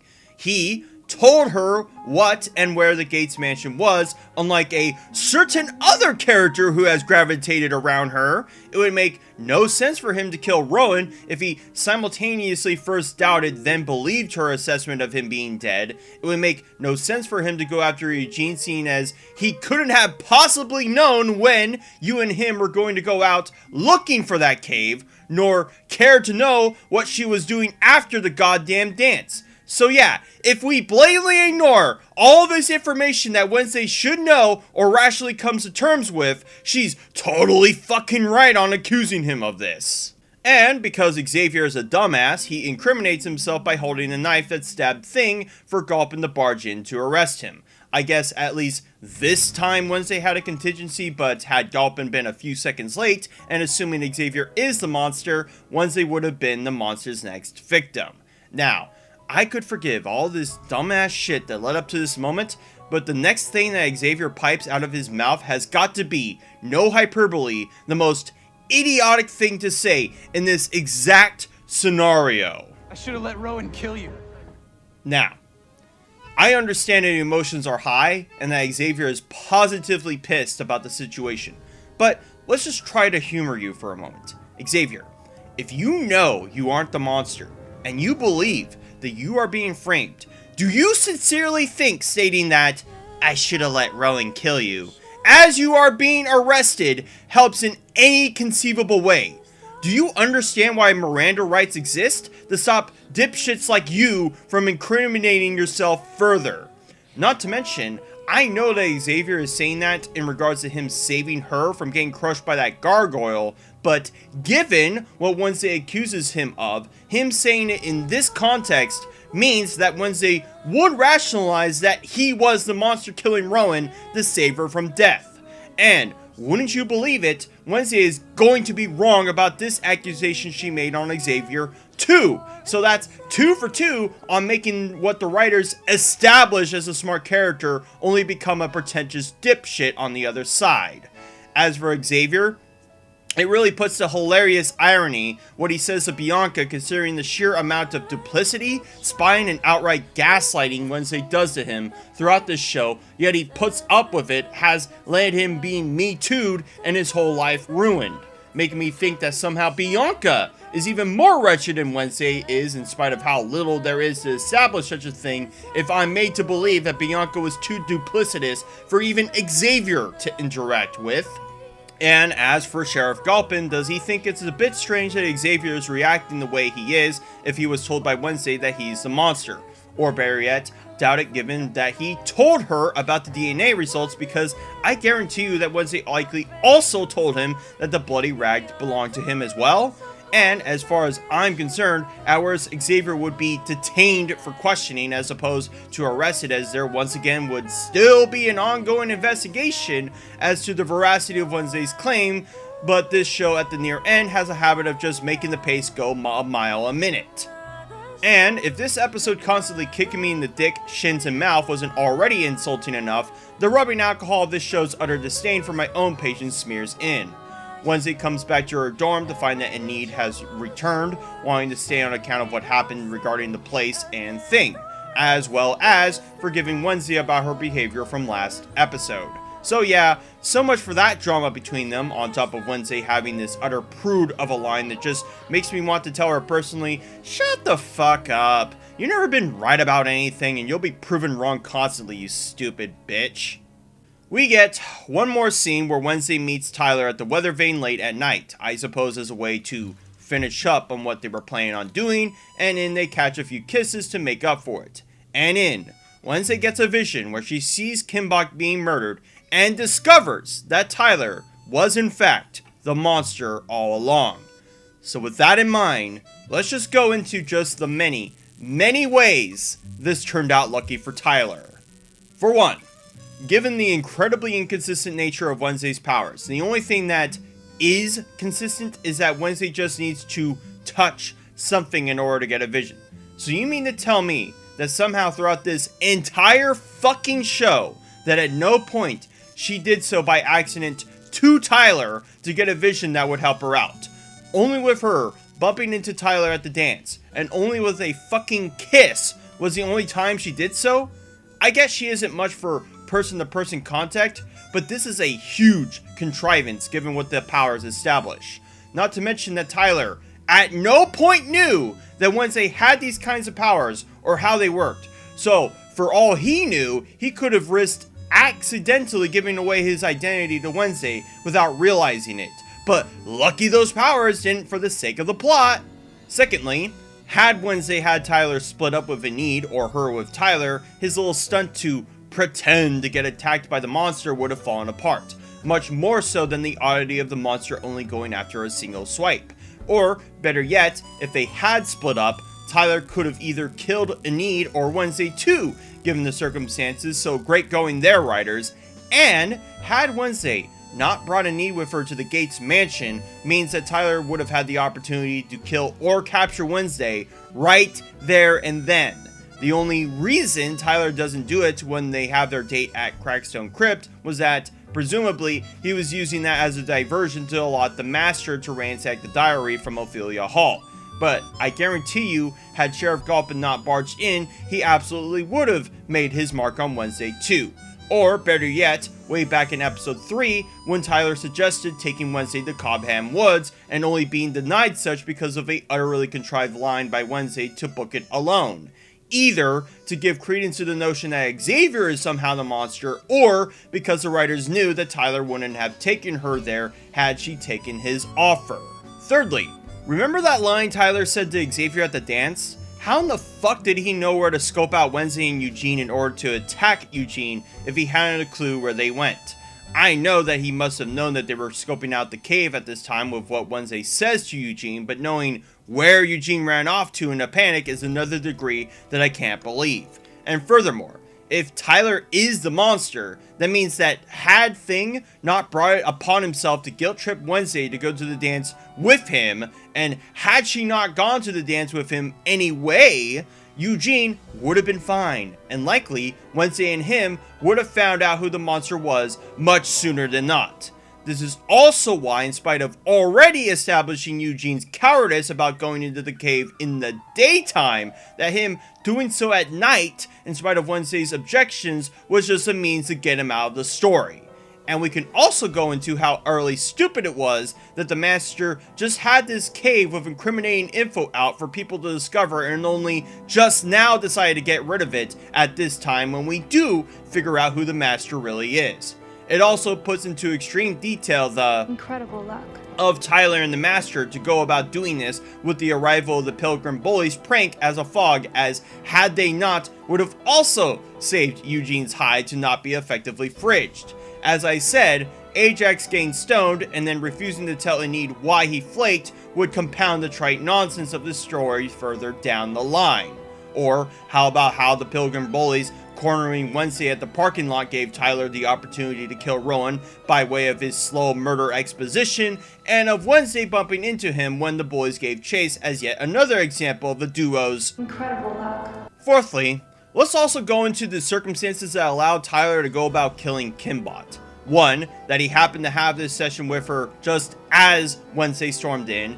Two, that Wednesday did so in such a way for him to be in the opposite room as not to immediately expose himself as a monster. Third, that Wednesday was fucking stupid enough to leave the music box so that when Tyler did kill Kimbot, he could take that as well, and that at no point during the call did Kimbot call out for Tyler if she knew he was in the opposite room with her during their session. Lastly, let's go into how exactly Tyler was able to move in and out as a monster without anyone noticing. Working backwards, let's start with episode 6 regarding his fake encounter with himself. He managed to scare Wednesday in Need from the basement and get back to assume the position at the garage entrance without neither noticing him, and doing so just as Xavier arrived to incriminate himself again? Or how about when he gave Wednesday a scare at the old meeting house in episode 3? He was working at the weather vane at Outreach Day while this all happened. I know a lot of people are going to say maybe he was taking his 15-minute break, but that's assuming we see any of the other staff, as, like with Nevermore, it seems the only person who works there is fucking Tyler. Better yet, Xavier was working as a volunteer there and also happened to flake on his duties to check in on Wednesday, presumably the same time that Tyler had also done so. So did it not occur to Xavier that Tyler's sudden absence a bit precocious? Or better yet, how would Tyler even get back to the weather vane without raising suspicions if A, the vision Wednesday gets clearly shows that Tyler either has to remove his clothes or they get ripped out when he turns into the monster, and B, it was raining when he had done this.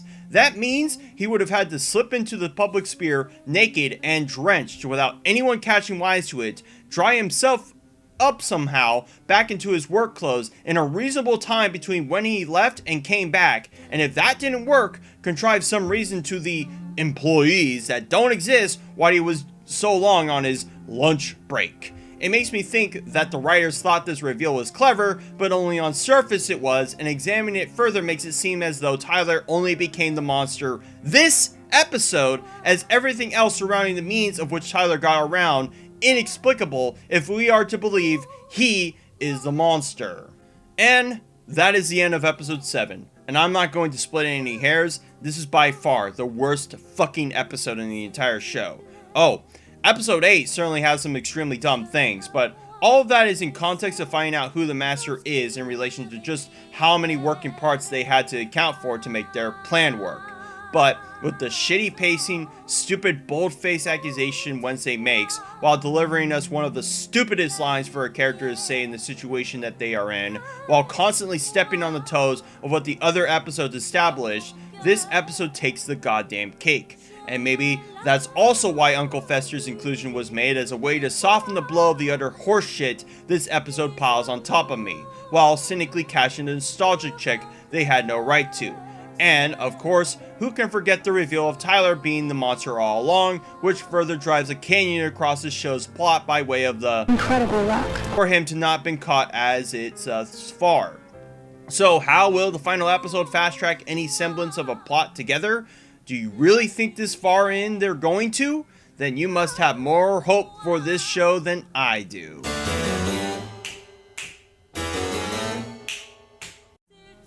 Well, here we are, folks. Nearly 3 hours of stupid bullshit for the sake of the plot, a litany of contrivances, various character assassinations, and listless arcs have all led to this pivotal moment, how this steaming pile of crap all comes together. Starting episode 8, we see Tyler wandering around somewhere with trepidation before Wednesday springs up.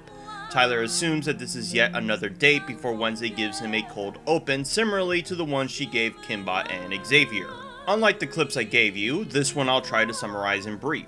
First, Wednesday comes to the correct assumption that Tyler planted all that shit on Xavier to frame him as a monster, while simultaneously still believing that Kimbot is the Laurel Gates that unlocked his hide abilities.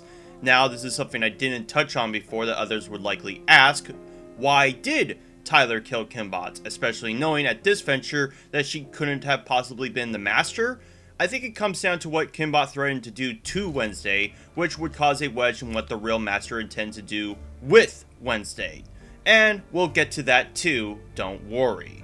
What I find hilarious about how Wednesday opines on all of this is that she brings up the very pointed arguments that I brought up regarding how neither Xavier nor Kimbot could possibly have been culpable for being the master slash Hyde, whereas Tyler could be. I guess hindsight is 20/20, huh? Like with Xavier and Kimbot, Tyler pleads his innocence and tries to leave before Wednesday has her posse subdue him with the Psion powers via Bianca. Now, this is the only time that we've seen these powers properly used, and boy will it cause problems for the near climax of this episode, on top of everything else regarding said climax. Should Xavier's back, Tyler awakens to find himself in chains as Wednesday proceeds to interrogate him on the matter of him being a Hyde. Firstly, Wednesday brings up the fencing photo we briefly saw in episode 1, as one person of note was Tyler's mother, who Sheriff Galpin married. Presumably, she died of a postpartum depression through her autopsy, but Wednesday believes that she was a Hyde and had an outburst. On top of this, Wednesday also surmises that Galpin's entire desperation to pin Nevermore on the monster killings was a cope in the hopes that his son wasn't responsible given his tragic past with his wife. Again, how Wednesday required this was through Thing, once again off screen with no semblance of time between the end of episode 7 and 8, and having this reveal at the end of the show rather than made as subtext between Galpin and Tyler is just honestly rude to their relationship dynamic. And while it is true that Tyler is the monster, a lot of this ancillary evidence Wednesday provides doesn't really help her find anything regarding the Master, as she already has Tyler dead to rights in his position. Needless to say, she really needs to prove that he's a monster by torturing him regarding the notes that Faulkner wrote as an excuse. Of course, all the other students were fine with kidnapping and extorting someone for information presumed to be a killer, but apparently draw the line at torture and walk off, letting Wednesday do her thing. Now, one extra twist of the knife that this episode does in particular is, unlike the other episodes where the intro is mercifully short, this one uses the same long opener of episode 1, I suppose as a way to tie it all together. When, if anything, nothing about the opener has any relation to what has been established up to this point, and very little to go on regarding the Addams family as an entity in this show, so really, this is compensation for something. As the episode properly starts, we pan around Galpin as he's listening to recordings of Kimbot regarding her sessions with Tyler and her concerns that anything to do with his mother sends him into a completely different mood. What's perplexing about this is while this is worrisome for Galpin, why didn't Kimbot bring any of this to his attention? Like, I get that Kimbot said that all of these conversations are purely confidential, but if the person you're having a session with is acting like a completely different person and having homicidal thoughts, maybe it's time to let the grown-ups talk, maybe? Better yet, we know Kimbot never made an attempt to bring this up, as in episode 2, Galpin was annoyed that Tyler and Kimbot were keeping their sessions to themselves. And seeing that Galpin had worried about Tyler's outburst, it does lend credence to the idea that he knew all along that these monster attacks were his doing and he didn't want to admit it. But we can go into that a bit later into the episode. So, the students thankfully make the right call to bring up Wednesday's torture session to Weems, as apparently Wednesday didn't find Weems helpful. Why? Who the fuck knows? Wednesday has been topsy-turvy with her relationship with Weems, and it will continue to roller coaster out for as little more time we'll have with Weems. She also makes this information apparent to Galpin, as he's a cop, and that it's his son on the line here. Now, I'm sure this fucking time, this will surely make it so Wednesday gets properly expelled from the school, unlike all the other examples of how she fucked her second chance. Yeah, we'll get to that. Anyhow, like deja vu, Galpin shows up just in time to stop Wednesday bashing Tyler's brains in. Of course, how the fuck Wednesday didn't account for this happening, or that the other students wouldn't be so keen on her using Tyler like a pincushion, is beyond me, given her more tactful methods regarding Xavier and Kimbot, but you trade out one stupid decision for an equally stupid decision, and you just end up getting stupid. At the sheriff's office, remarkably, Sheriff Galpin doesn't charge kidnapping, or assault, battery, vigilantism, entrapment, etc., as Wednesday believes that Galpin only did that to cover for his son, accusing and questioning him on whether he knew that the thing she brought him belonged to Tyler all this time. Now, I made a mention as a text note that's nowhere throughout this show up to this point that Wednesday doubted Galpin's official report of the DNA authorization, so having her spring this upon him now is a bit baffling, as even to this day, I still am not sure if Galpin did know all along or not. Before she can get any answers on that, Weems insists she go with her to be punished her way, but not before Tyler can give his own goodbyes. What does it feel like? What does what feel like? To lose.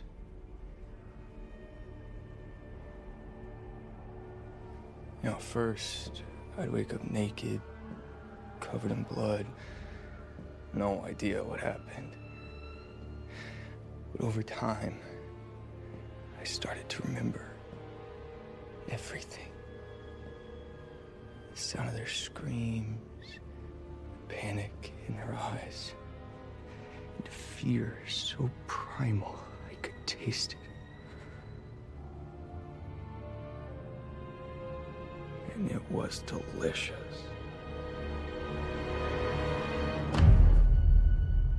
You have no idea what's coming.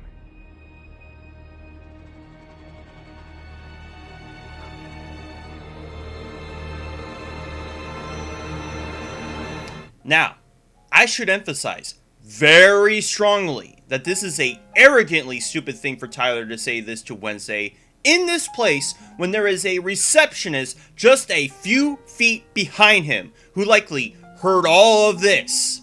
Furthermore, considering that Tyler didn't know that Wednesday had the ability to inconsistently tap into his mind, how the fuck is Tyler so cocksure that she doesn't have some kind of recorder to tape all of this? Or, better yet, have Weems storm in to wonder what's keeping up Wednesday, only to notice Tyler give these vaguely threatening lines to her this way? This is straight up some Saturday morning cartoon villain nonsense where they give a monologue for all to hear, not knowing it, but it's worse because Tyler knows there's people here. I mean, there definitely could have been more prescient places for him to give his villain monologue that will establish in this fucking episode, but here is utterly retarded. So at Weems' office, Weems gives a formal announcement that Wednesday will be expelled as a result of what she did to Tyler, regardless of whatever attempt at pleading to Weems Wednesday brings to the table that Tyler is a Hyde, and she can prove as thus. Again, this is the only time that Weems personally condemns her for impunitive behavior regarding this entire investigation and not making her a part of it, especially noteworthy given how sporadic Wednesday has been to gatekeep certain information about the investigation to Weems. Now, while it does make sense Wednesday wouldn't make Weems a part of this given her chicanery earlier regarding Rowan, her having inadvertently brought up what Rowan said to her to who she thought was Rowan, giving Weems the illustration at episode 6, and still as of yet tried to pin Kimbot as Laurel Gates, means that Wednesday has already undid a lot of the goodwill she could warrant to Weems, which pales in comparison to how helpful she attempted being with Galpin, a guy who from the get was distrusting of Wednesday, was getting and locking up Gomez Addams just for the righteous indignation of it all, and now, on Wednesday's own account, had been curtailing her investigation to protect Tyler. It's a very distorted mess of Wednesday's own trust of certain people, which may very well play into another theme of this show, but of course, none of her misplaced trust in other people is concretely established, as are her unearned mistrust of another.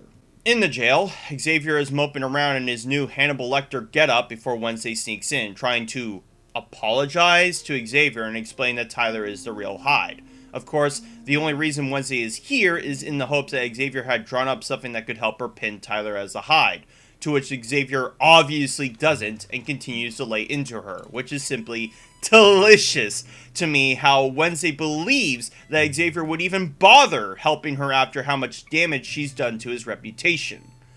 The only suggestion Xavier gives to Wednesday is that she fucking leave, as if she does, that prophecy she brings out can't happen. Yeah, I'm surprised Wednesday didn't think of that at any point this entire time as a possibility, especially when she was just about to attempt leaving Nevermore near the end of episode 1 if she believes that she'll bring the downfall of Nevermore, somehow. I should mention at this point that Wednesday only has so much time to try to fix this as she'll be sent home tomorrow afternoon. With Xavier unhelpful, Weems indisposed, and Bianca and her posse a stick in the mud, there's really only two other people Wednesday can confide in. Enid gives her goodbyes and is somewhat upset that Wednesday will be leaving her, having acclimated to her quirky behavior. Even Wednesday feels that she's had what we like to call a character arc in the time she's been here, that she finds herself a disappointment instead of believing that other people would be, which is why she's keen on working alone. Yeah, apparently that working alone aspect didn't apply regarding investigating the Gates mansion for some reason. Regardless, Wednesday says what Xavier suggests to Enid as a good move, only remiss that Tyler is still free from accountability. Now, Enid reassures her that the school should be quite protected against him given the beasts and baddies roaming about it, and boy won't that fact completely escape what happens at the climax too. Don't worry. Enid also makes it a note to Wednesday that Eugene has finally recovered from his injuries to be responsive, marking him as the only other person Wednesday can confide in. Wednesday gives her goodbyes to the Nightshades. Yeah, apparently that whole posse was a make-of of them. Would have eluded me. And a warning regarding what Tyler and this master may intend. Thornhill also shows up to give Wednesday a parting gift of her own that I'm sure is in no way her own metaphorical dunce cap for her efforts here. On top of that, Weems as well shows up saying that she'll personally take her to the station, but not before Wednesday requests one last favor, on top of all the other last favors she's asked of her, that Weems is perturbed by but obliges regardless. So Wednesday greets a mostly recovered Eugene and actually opens with apologizing for having prioritized going to the dance over going with Eugene to scope out the cave. Wow, I'm glad that the writers remembered something wretched about Wednesday that they had to course correct, otherwise I wouldn't root for this character or something. Anyhow, Wednesday also warns Eugene about going back to Nevermore as she finds it a danger before Eugene tells Wednesday about what he had seen at that cave, giving this suddenly important detail about what they were wearing at said cave. What about her boots? There was an explosion of light and just for a moment, I thought that they weren't black. They were red. Now, with this in mind, let's first remember what Weems said to Wednesday about jumping the gun at any evidence she's given regardless of the finer details. First off, the way in which Eugene exposits this info is not assured, so why Wednesday would find this a revelation is astounding. Secondly, like with assuming Kimbot was Laurel Gates because she saw a similar bouquet of flowers in two places, how can Wednesday assume that this is proof that Thornhill was Laurel Gates as opposed to literally anyone else who wore red boots when burning out that cave? And do you mean to tell me that Thornhill didn't bother to change the single most defining aspect about her clothing to not incriminate herself to would-be peeping Toms? Now granted, when Thornhill burned out that cave, likely believed that Wednesday and Eugene would have waited until tomorrow to scope out that cave to warrant not worrying about someone spying on her, but given how clinical and calculated they've been about every other detail to cover their tracks, I don't buy the excuse that something as fundamental as an article of clothing would have not been accounted for. Furthermore, if what Eugene is saying is true, and that Thornhill was the one who burned out the cave and ostensibly the Laurel Gates Wednesday is looking for, you mean to tell me that she didn't have any opportunity to kill Eugene while incapacitated like she did Mayor Walker? Like I said, she would have had more opportunities with not only the amount of time he was out, but also that she was a fellow teacher of Nevermore as opposed to some lowly therapist. Now, you could say that she possibly couldn't because Thing was watching him, but also given that Thing seems to be where the plot wants him to be, is a contrivance that isn't enough to account for Eugene's survival this late in the game. Speaking of, why did Tyler stop at just a few slices on Eugene? He wasn't burdened by time, or even the possibility of Wednesday stopping him from doing so like he was with Rowan, so why not risk any chance of him coming out of this alive? And if he does, that circles back into the question as to how Thornhill never got a chance to finish the job on him if she believe there's even a 1% chance that he saw who burned out that cave. We can go more in depth as to how Thornhill being Laurel Gates and what Thornhill has been able to accomplish as Laurel Gates is utterly absurd, but there's a lot more dialogue that Thornhill will say that will allow us to break it all down. So, Wednesday returns to Nevermore. Yes, I know you're wondering how, given that Weems planned on taking her home. We'll get to that. More specifically, Thornhill's greenhouse to confront Thornhill like she did with Xavier. Like she did with Tyler. You know the fucking drill at this point. As Wednesday opines, Tyler also shows up as though on cue to confirm all this, which for some reason doesn't get Thornhill wondering why Tyler would just show up to admit to all of this if their intention was trying to keep this on the down low. So, of course, Thornhill blatantly incriminates herself by suggesting Tyler take care of Wednesday, confirming everything to not only Wednesday, but to Weems, as it turns out that she was just pretending to be Tyler all along. Now, let's just go into just how fucked this situation is. To summarize, only by Eugene's not so confident account of all of this, Wednesday was able to convince Weems to not only take her back to Nevermore to confront Thornhill as the Master, but to pretend to be Tyler in such a way that Thornhill would just let slip all her dirty secrets to her without so much as questioning whether any of what Wednesday is saying is true, and knowing whether Thornhill would be so blatant about her devious plan this way. Yeah, that's quite a huge fucking stretch for Weems to give any inch to Wednesday's plea when Weems just lambasted her for her impulsiveness on any bit of evidence given to her. Or, how about Weems bringing up the questions that I would bring up regarding the veracity of these claims based on hearsay regarding a pair of red fucking boots would immediately put Wednesday's assuredness of Thornhill being the Master into question. Or just even the simple possibility that regardless if Wednesday is right about any of this, that Weems wouldn't even entertain doing this in the first place. So Weems and Wednesday are about ready to put Laurel in the clink, but not before Laurel can stealth kill a woman a whole foot taller than her, sounds like deja vu, with an injection of the nightshade poison Garrett had to her neck. Also at this point, I'm going to refer to Thornhill as Laurel. I mean, she even stated it herself. But regardless, keep this item in note regarding what Laurel said about her bigger plan in motion. But seriously, Weems literally just stands there and lets Thornhill do this with no reaction. It is also hilarious that now for the third time a character Gwendolyn Christie plays as is killed off in a really unsatisfying way. Great going there, writers. Wednesday can't do much but get knocked out herself by Laurel with a shovel to the face because apparently, in spite of Wednesday's cat-like reflexes and martial arts skill, couldn't have guessed that Laurel was going to deal with her in kind, the stupid cunt. But hey, at least Thing was there to catch all of this undetected so he can send help because, as I said, he's where the plot needs him to be and where he doesn't need to be. And do you also mean to tell me that at no point when Wednesday and Weems decided to confront Thornhill this way that they didn't possibly expect Laurel to fight her way out of this mess? At Ophelia Hall, Ajax and Enid are perpetually stuck at first base before getting a call by Eugene, asking them what's going on with Wednesday and Weems, as well as explaining to Enid, and by extension Ajax, that Thornhill was behind it all and were planning on confronting her, as opposed to sending Wednesday off to the station as planned. Furthermore, Thing also storms in to let Enid, and by extension the audience, know that Weems is dead and that Tyler and Laurel took Wednesday to Crackstone Crypt, wanting to enlist the help of the Nightshades by way of Ajax to deal with them. They leave Eugene on hold as he himself decides to take it upon himself to risk life and limb to save Wednesday, in spite of his parents' best wishes. It will be important what his mom says to him about calling the sheriff, as I'm sure you're wondering how Tyler and Thornhill will account for an entire police unit on their ass, and wouldn't you believe they do it in a really dumb way. But more on that in a moment, as Eugene's enthusiasm will also amount to a payoff, if you can call it that, for this show as well.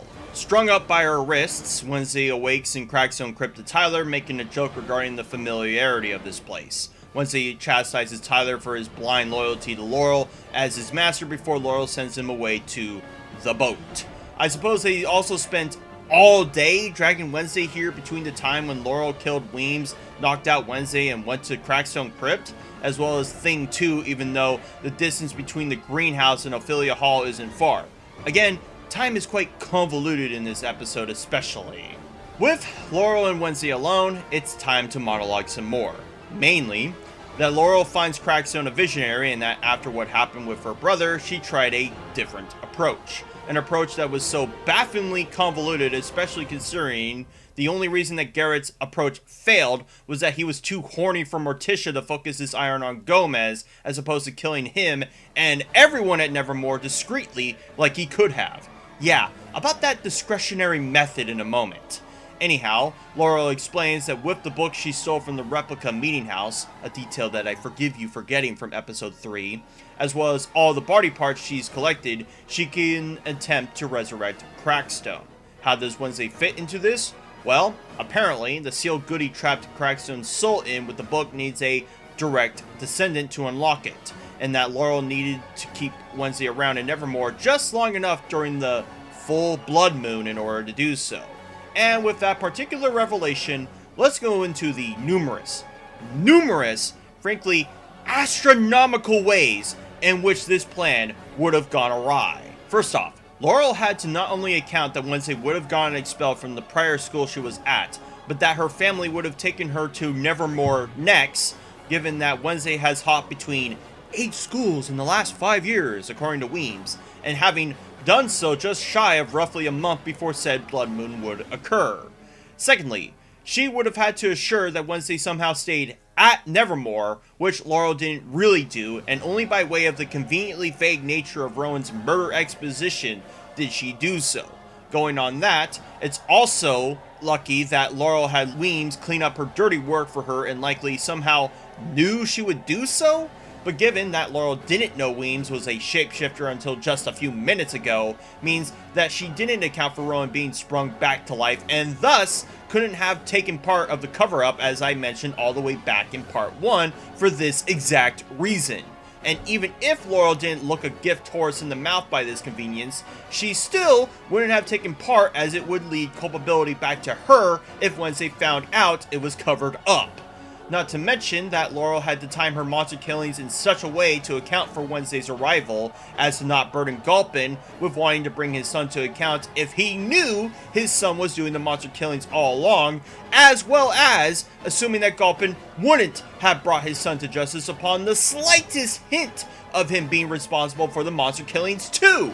Or, better yet, why didn't Laurel already get the body parts way before Wednesday's arrival? If time is of the essence regarding this blood moon, then why muddy the process of this revival by only collecting pieces as you are also trying to keep a lonely teenager wrapped around your finger, trying to keep a unruly beast wrapped around your other finger, while managing a class, and while keeping this all under not only Weems's nose, but Mayor Walker's nose as well, which brings up the timeliness Weems to even do any of what she's accomplished. Remember when I said the timing of that 11 o'clock event at the dance would be relevant? Well, it is, as when Eugene arrives at the cave, he mentions in his recording he arrived there at 9 o'clock. So that means that Laurel had a roughly 2-hour window from what Tyler likely told her about what Wednesday and Eugene knows to deal with that evidence. The question, of course, is why didn't Laurel figure that someone would eventually find this cave, especially if Eugene had known about this cave for some time given his beekeeping habits? Or even why Laurel would have a cave out like this, even if only to break Tyler's will, if she could have just as easily done so at the Gates mansion, where she was collecting all the samples, had an altar, and used that car to run over Mayor Walker? And when did Laurel exactly have the time to burn out that cave without Weems or any of the students wondering her absence, especially given the location of this cave is never mentioned relative to the distance of Nevermore as a whole? It kind of makes me think the existence of the Gates mansion only came to pass in episode 6 going onward, on top of that cave's existence only being an invention of episode 4 going onward. And seeing as I did bring up the Gates mansion, how in the fuck did Laurel manage to clean up the car, the samples, the room, and the altar by herself? Tyler couldn't have helped, as he was currently pretending to be injured by the hide at Gulpin's house. And where did she exactly dump the evidence of her room, the altar, and that car exactly that no one would find? I know that Laurel likely had a head start given what Wednesday said about the candles when she was scoping out the place, but even then, the sheer expediency of her to do this is extremely jarring. Here's another detail that almost escaped me when discovering all this, but when Laurel had presumably ransacked Ophelia Hall and stolen Faulkner's diary, why didn't she also take the music box Wednesday snatched as well? She made it a point to completely clean out the Gates mansion of any trace of evidence, yet kept the only missing piece of it in Wednesday's hands just so she could accuse Kimbot of being the ringleader with it? Because I already went into detail why, music box or no, Wednesday had practically nothing to go off on but conjecture regarding Kimbot as a suspect. And I don't think the reason for this is that Wednesday had it in person, because if she did, she likely also would have had Faulkner's diary handy at all times. The only thing that Wednesday ever seems to keep on hand is some of Xavier's sketches and the illustration of her from that book. One more minor yet still troubling detail about all of this. Remember that scene where Laurel had gone into the Nightshade's library? As far as we're concerned up to this point, that scene goes nowhere. But we now have to infer that she was studying Faulkner's diary as it was planted there. But if so, then why didn't Laurel keep that diary for herself, especially if she planned on taking it back once Wednesday had it? Maybe you could suggest that she knew where it was, but couldn't crack the safe unlike Thing could. But then again, seeing as Faulkner and others died trying to research hides, how else would Laurel know how to control Tyler without it? Which yet again circles back to the question of why Laurel wouldn't keep said diary if she made it a point to ransack Ophelia Hall to take it back from Wednesday.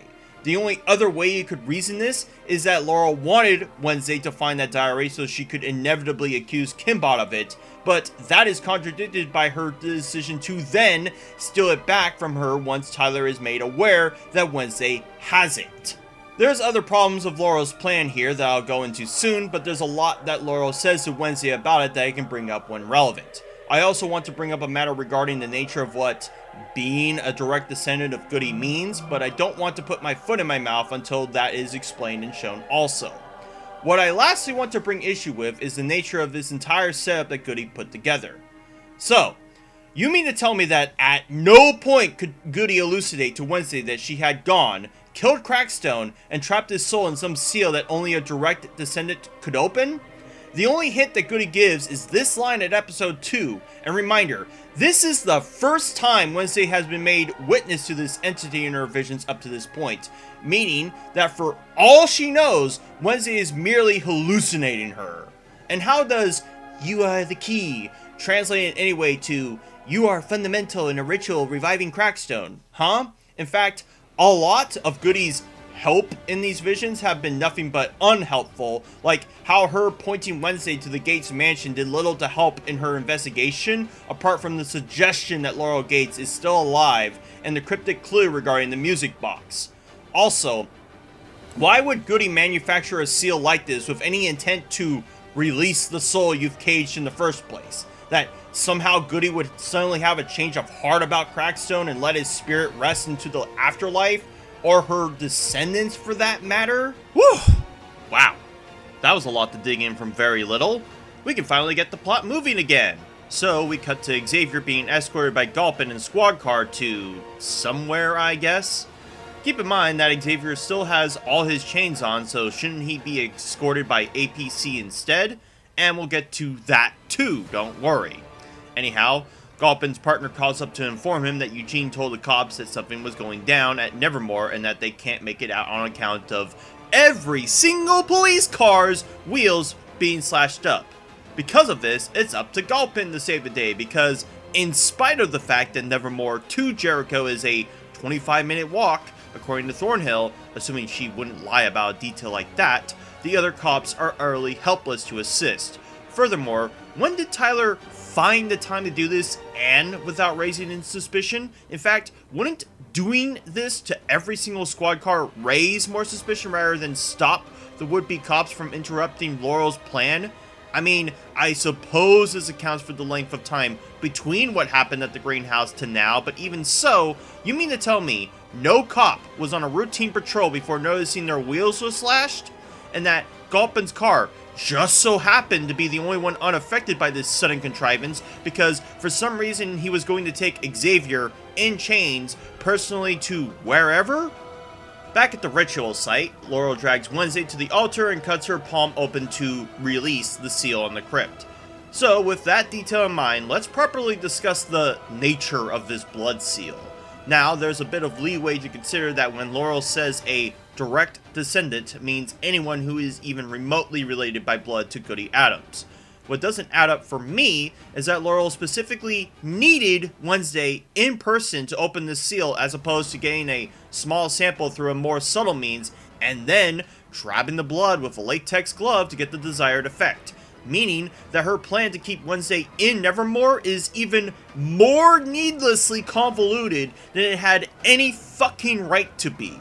because there could have been a litany of ways in which Laurel could have acquired Wednesday's blood that didn't necessarily require her to stay around, like having Tyler injure her, for example, or stealing a blood sample from the doctors after her brief injury with Bianca as another, or, if we're going to get crass, somehow gather Wednesday's period blood, as apropos for teenagers her age to experience, if the other two are just not enough blood to go around. So Laurel begins the ritual process as Wednesday attempts picklocking her chains free while in duress. The lights from the body part sample light up, electricity crackles, smoke fumes, it drags on is what I mean, before Crackstone comes to from his torpor.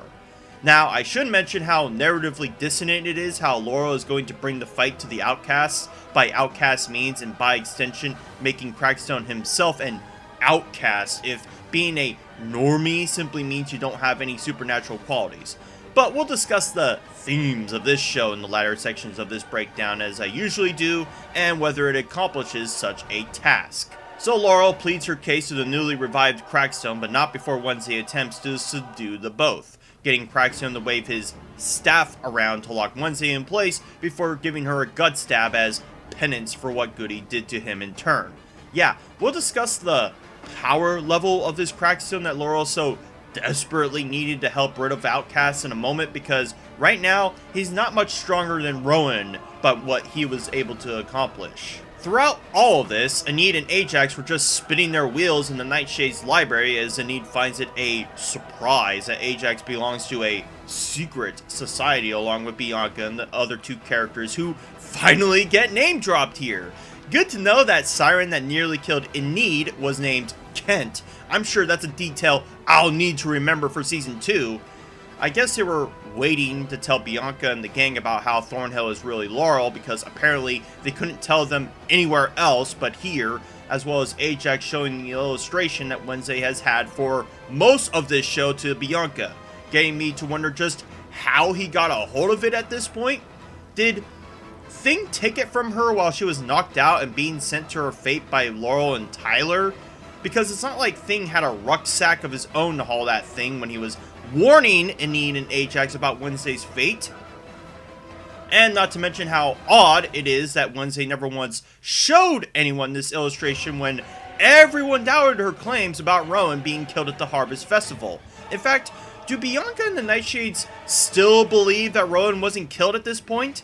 I genuinely don't know, because these characters have very little screen time to opine on the veracity of such claims, but I guess I'll have to say they must believe he's dead, given that Xavier's in jail partly because of his fibbing about wishing Rowan did kill Wednesday, the stupid motherfucker that he is. So the gang need a plan to escort all the students out, but not in such a way to alert Thornhill or Tyler to their awareness of it.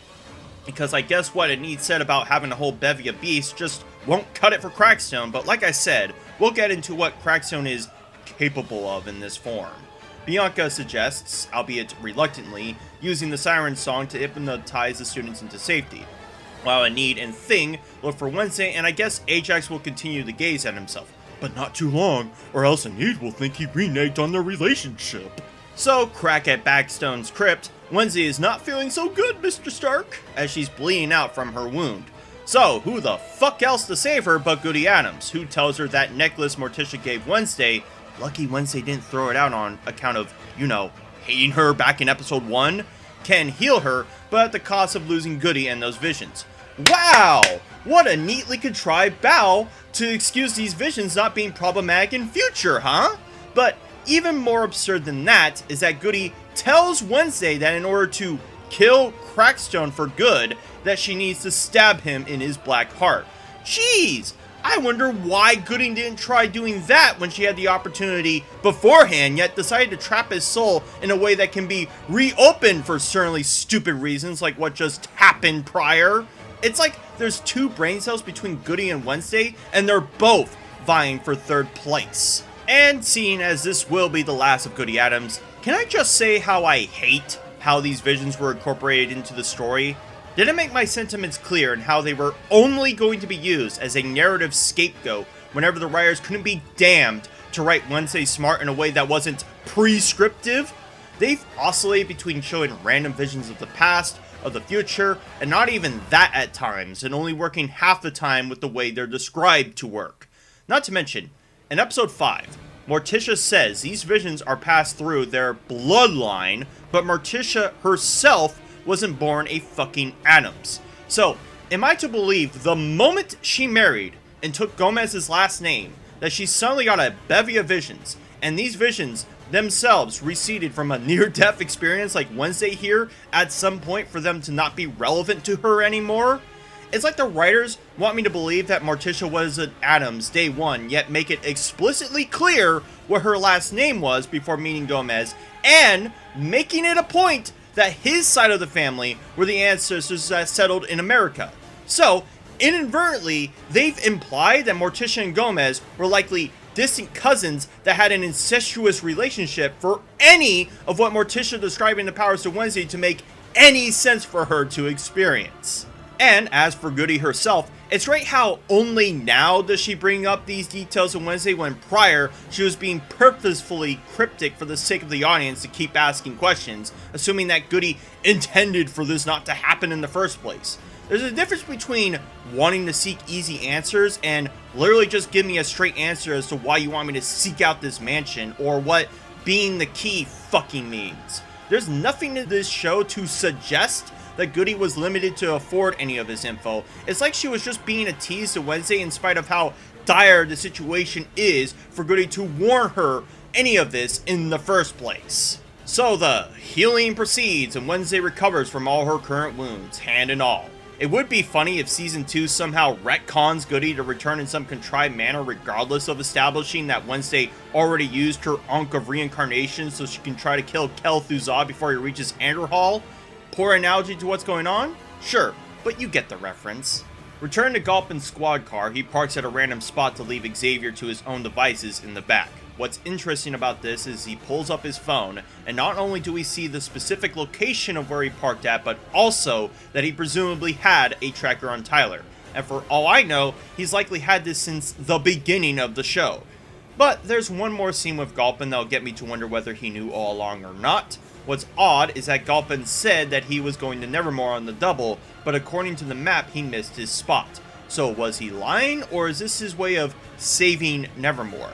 Because I'm not sure why he would leave Xavier in this predicament, especially if this GPS signal further puts doubt on Xavier being the monster himself, and we'll also have an opportunity to pinpoint the logistical confusion of other characters further by way of this signal. Meanwhile, Bianca and her gang are all routing out the students and subdues the only other teacher we've seen in this show as well to follow along. I guess with Thornhill being Laurel and Weems being dead, I guess he's the fucking principal of this school now. And while that's happening, Enid runs aimlessly to seek out Wednesday, but not before that narrative Chekhov's gun finally cashes its check and she proceeds to wolf out. How lucky that panned out for Enid to do this to potentially save Wednesday from dying, huh? Furthermore, the little detail that Crackstone Crypt is on a island is forgotten again, as how Wednesday or Enid would reach one another baffles me if I'm also to assume that Tyler was out watching the boat to either ferry Crackstone and Laurel along or ensure no one else would escape or reach Wednesday. Speaking of, Wednesday also runs along before getting confronted by Tyler, surprised that she's still alive. In spite of knowing that she is laughably outmatched, Wednesday says this, like as though her visions also give her the innate ability to read the script ahead of time now too. Of course, he'll make do with her by transforming into the monster, properly showing us a method of which he does so. So again, how did Tyler exactly injure himself back in the Gates mansion without tearing all of his clothes asunder? Ah, forget it. It's a moot point by this pigeon shit excuse of a show. So Tyler does the typical bad guy thing by grappling Wednesday into a tree and going for the most drawn out swipe before getting bodied by Enid, transformed as a werewolf, in which the two duke it out so that Wednesday could go back to the school to stop Crackstone's wrath. Lucky that him throwing her aggressively against that stump didn't break any bones, notably her spine for one, if I'm to believe Tyler isn't pulling any punches this time. And again, how did Enid get across into the island, and how will Wednesday get off said island? It's up to the reader's imagination to think of a better written show at this point. So Crackstone and Laurel crash in at the quad with all the students running into panic, because I guess all of them forgot that they have a means to defend themselves, even if some of them may be naturally cowardly.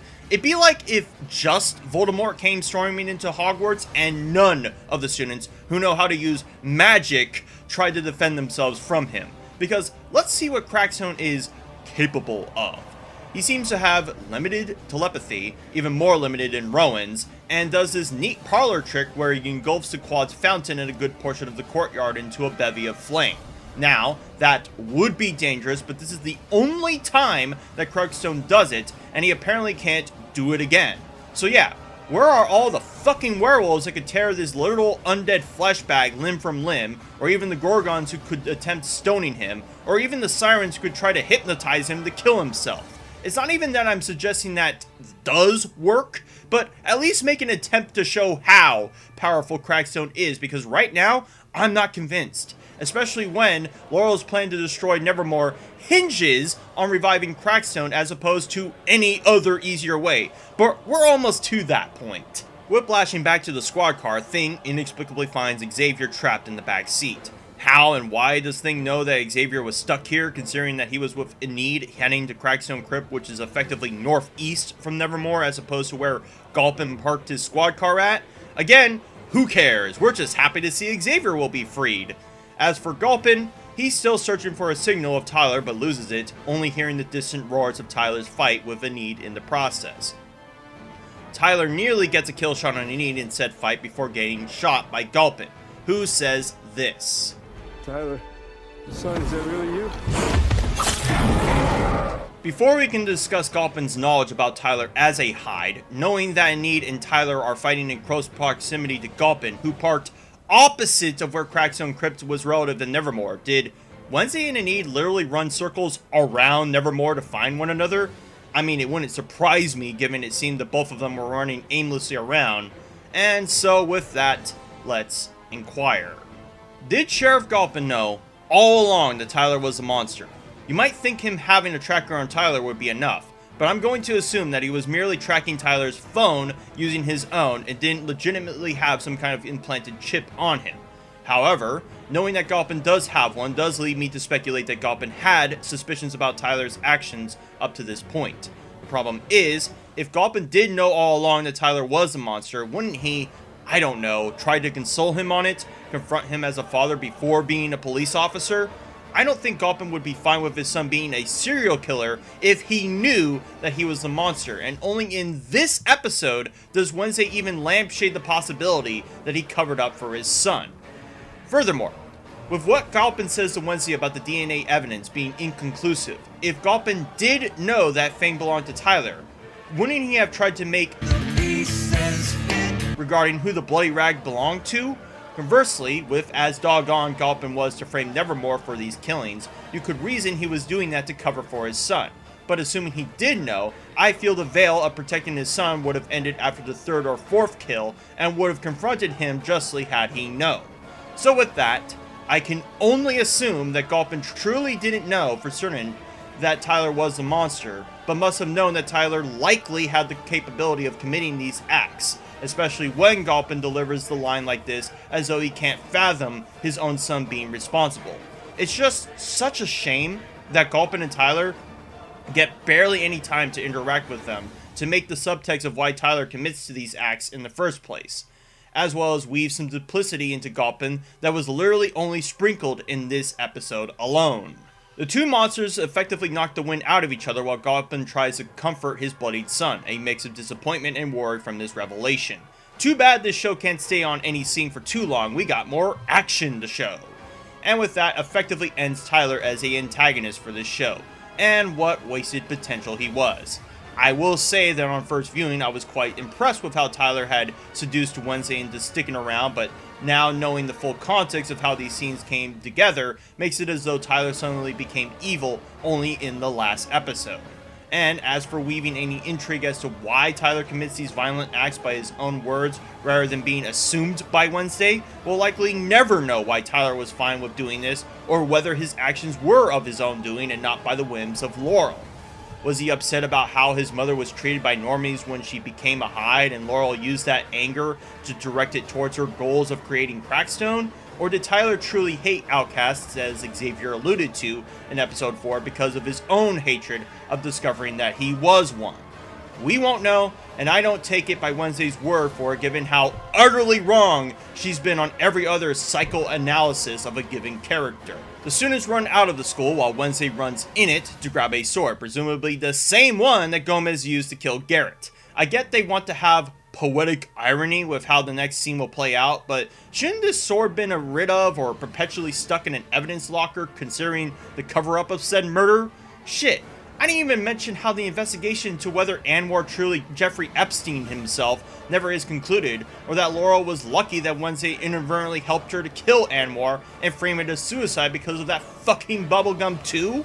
Or how Laurel somehow knew Anwar is in town to kill him in order to disrupt Wednesday's investigation, being able to forge a letter perfectly in his handwriting to make the suicide convincing, and that in spite of Laurel's attempt to disrupt said investigation had only gotten Wednesday, and by extension Mayor Walker, closer to figuring out who she really is because of the frankly contrived means of which Gomez took the blame for the killing of Garrett, on top of Wednesday's visions claiming that the sword didn't kill Garrett. Yep, that entire bit is never addressed and is just a loose end forever left to the wayside of episode 5. So, no surprise that this sword is still here years later. So, some dipshit students run toward the fire, good advice there, Ava, and towards Crackstone before Wednesday makes her presence known to him, as opposed to trying to stab him when he least expects it. She's prepared to fight, but not before Xavier has to come in to simp harder for her by trying to shoot an arrow at Crackstone. With his telepathy, he redirects it back at him, and Wednesday blocks it by taking it to the shoulder. She's surprisingly fine by this, and has Xavier go save some more students who can't locate their head from their ass, so she can go mano-y-mano with a dude she just saw telepath projectiles at her. Not sure how Wednesday expects to win this, but you'll see. So the choreography gets to flex one more time before the sword shatters against the staff. I mean, I'm assuming it was a sword just for display, and Crackstone has his one up, until Bianca makes the smart call and stabs him in the back when he least expects it. He throws her aside in a fury as she hit the wrong spot, giving Wednesday an opportunity to show Bianca how to exorcise the demon. And yeah, Crackstone is defeated like that, by a fucking shard of what is effectively a Maul katana, and I'm supposed to believe that he was such a threat that none of the students who have supernatural powers, unlike Wednesday, and no, psychic visions don't count, could have done anything to stop him. Even if they couldn't kill him because they don't know specifically how, I'm sure if you turn him into the Black Knight from Monty Python, I'm sure he's about as useless as being dead. So, with him gone, it means that Laurel/Thornhill's plan is effectively ruined. So yeah, she had to do this frankly convoluted setup where she had to pretend to be someone else, get herself inducted into Nevermore as a teacher, groom a Hyde into collecting body parts for her, and arbitrate another student to stick around, all in service to summon someone who has limited pyrotechnics, telepathy, and can be upended with a butter knife if thrust with enough effort. So, now I ask, why didn't Laurel use any other method, like the nightshade poison she clearly was making back at the greenhouse? She quite literally could have killed every student at Nevermore by Jonestowning the punch like Garrett was supposed to 30 years ago with the same poison without raising any suspicions at the Raven Dance. I know she said she wanted to go for a more supernatural approach, but Ansel Gates' plan wasn't stupid because it wasn't supernatural, but that it was just that his son was too stupid to follow through on that plan. And I don't buy that she couldn't have made it enough, as she clearly had a decent vat of it while already establishing her using it on Weems earlier to get her out of the picture. And let's just say for the sake of argument, she couldn't have made that vat of poison. She knows a good deal about plants, does she not? So you mean to tell me she couldn't have given every student some poisonous plant and tried to sell it off as not poisonous either? I mean, maybe not to Wednesday, since Wednesday already knows whatever the plot insists she must, but Laurel could just as easily kill her with a gun as she's vying to do here. And if subtlety isn't her strong suit, why did she need Crackstone specifically as opposed to going at Nevermore school shooter style? Or better yet, Laurel, Did you forget that you could have used Tyler as your murder machine towards Nevermore, given that his kill count is 8 at this point, as opposed to Crackstone's 1 with Wednesday, technically speaking, if I am to believe he has a grudge against them or hatred of himself as an outcast?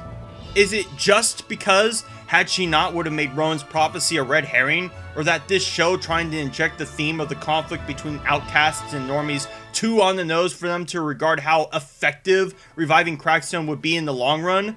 I mean, the fact that Laurel is going for handling things personally means that all of this was merely a symbolic gesture, and she hadn't a fucking clue whether it would actually work, in spite of having planned this out for likely decades to seek revenge on those who wronged her.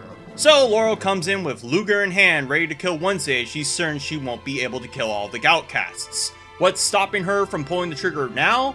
A single fucking bee. That's what.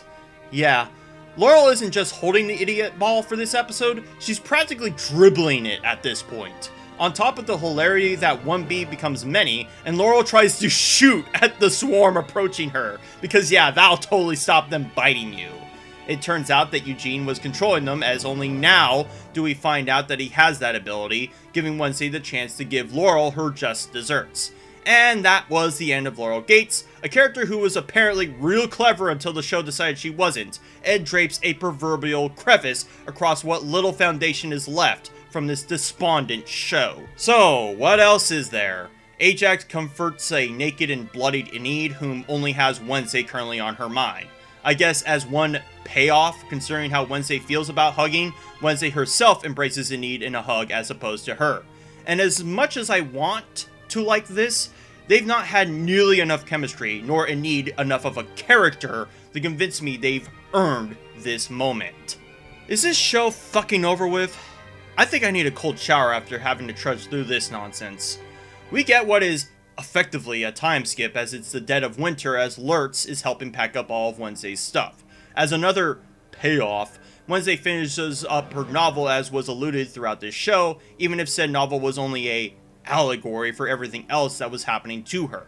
Now, I'm sure you're wondering, like I still am, how this school can function when 2/3 of the student faculty are dead?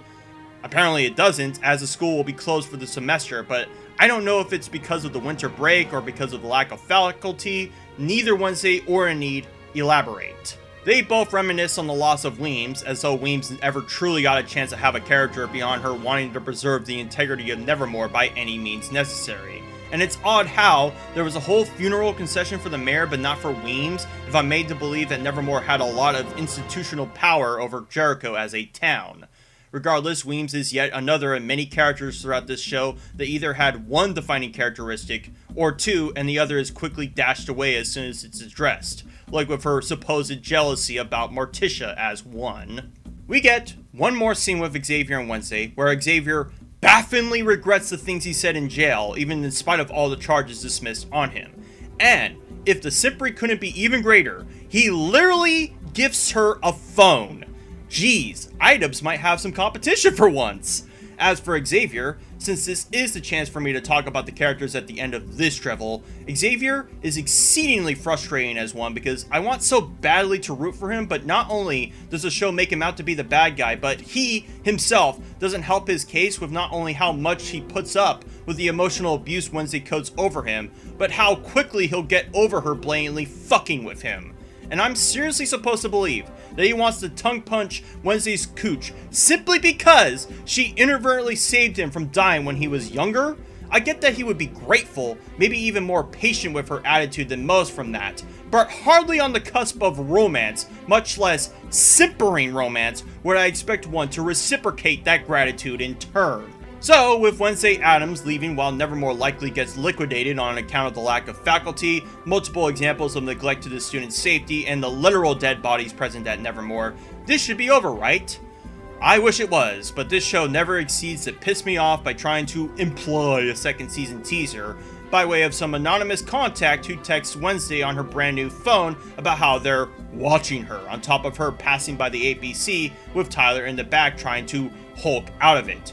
oh geez, who could it possibly be, given that the only person who could even know of Wednesday's number is the guy who gave it to her. Man, it just boggles the mind, it does. And yeah, wonder why Xavier wasn't in that APC earlier if Gulpin and the sheriffs all believed he was the monster, but considering that this is literally the end of this show, it's just one more twist of the knife.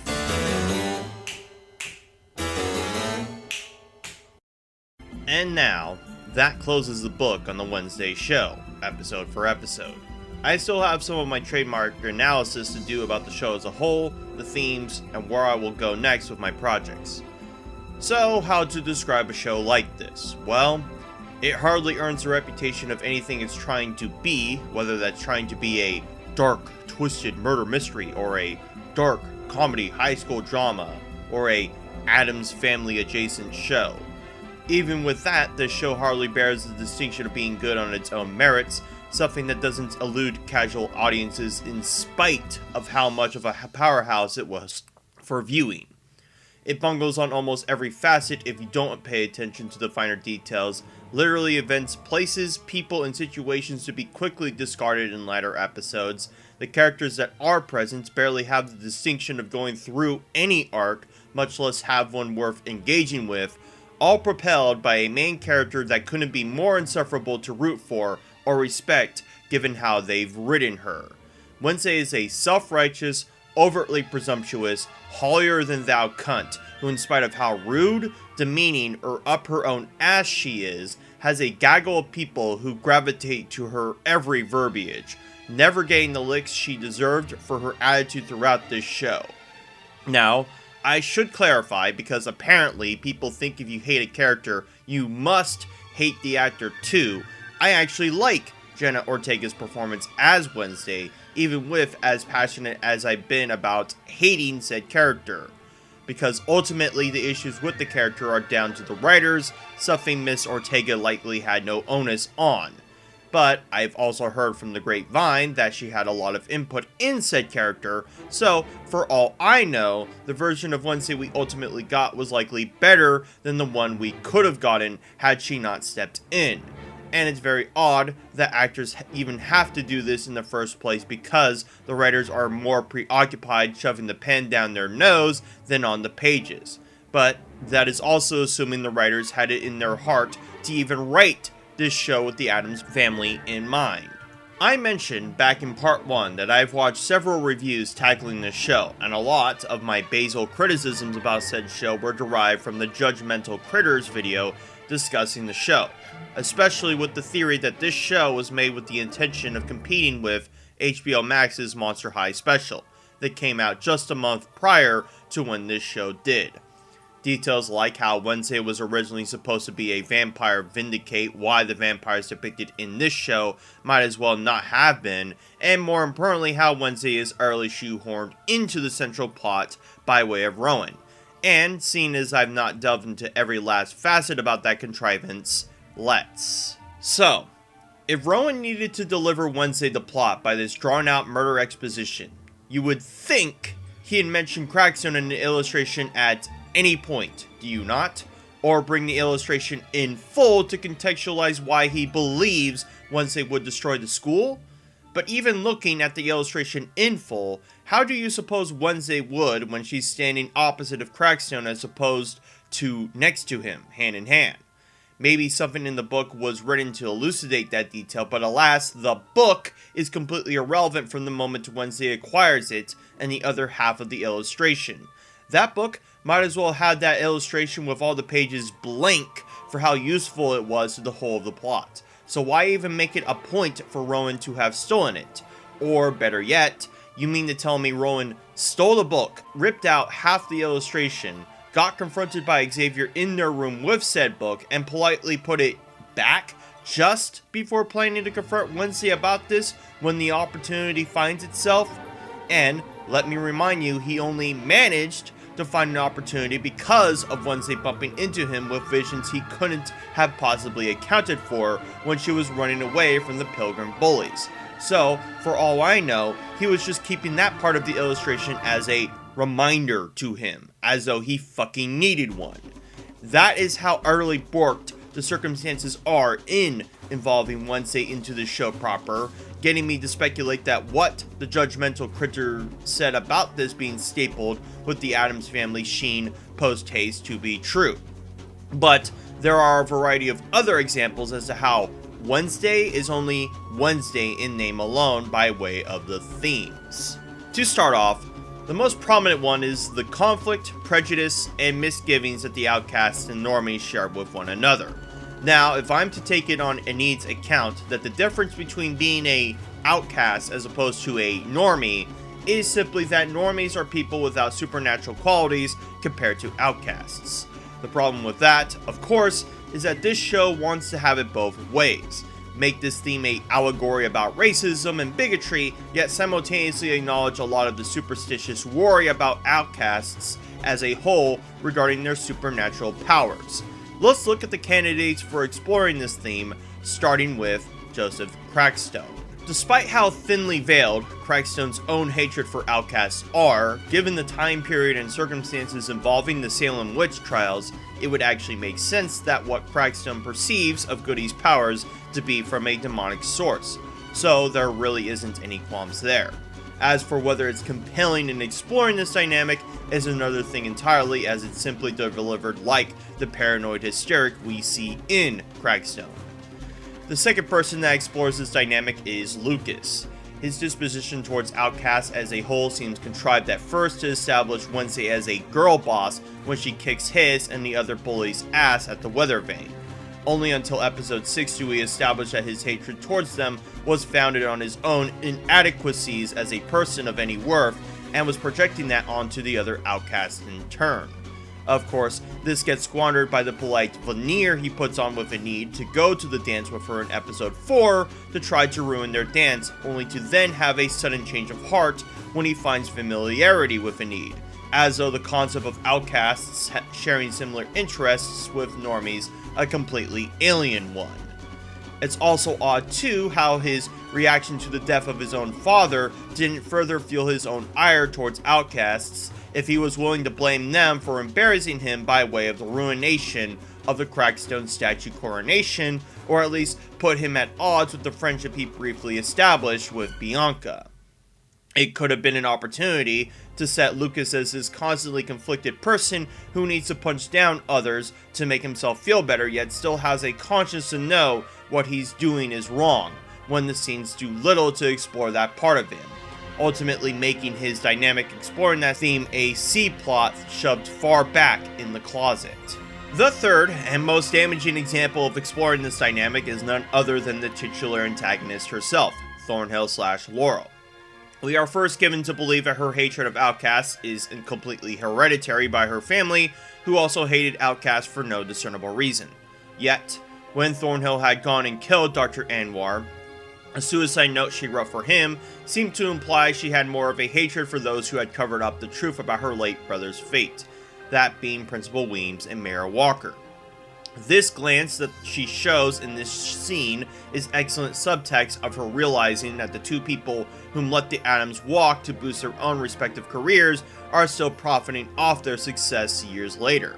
And yet, from what Wednesday surmises about Laurel, she still has it out for the Addams, who, in spite of having killed Garrett in self-defense, had no culpability in covering up those circumstances and only just assumed that they were innocent of any wrongdoing legitimately.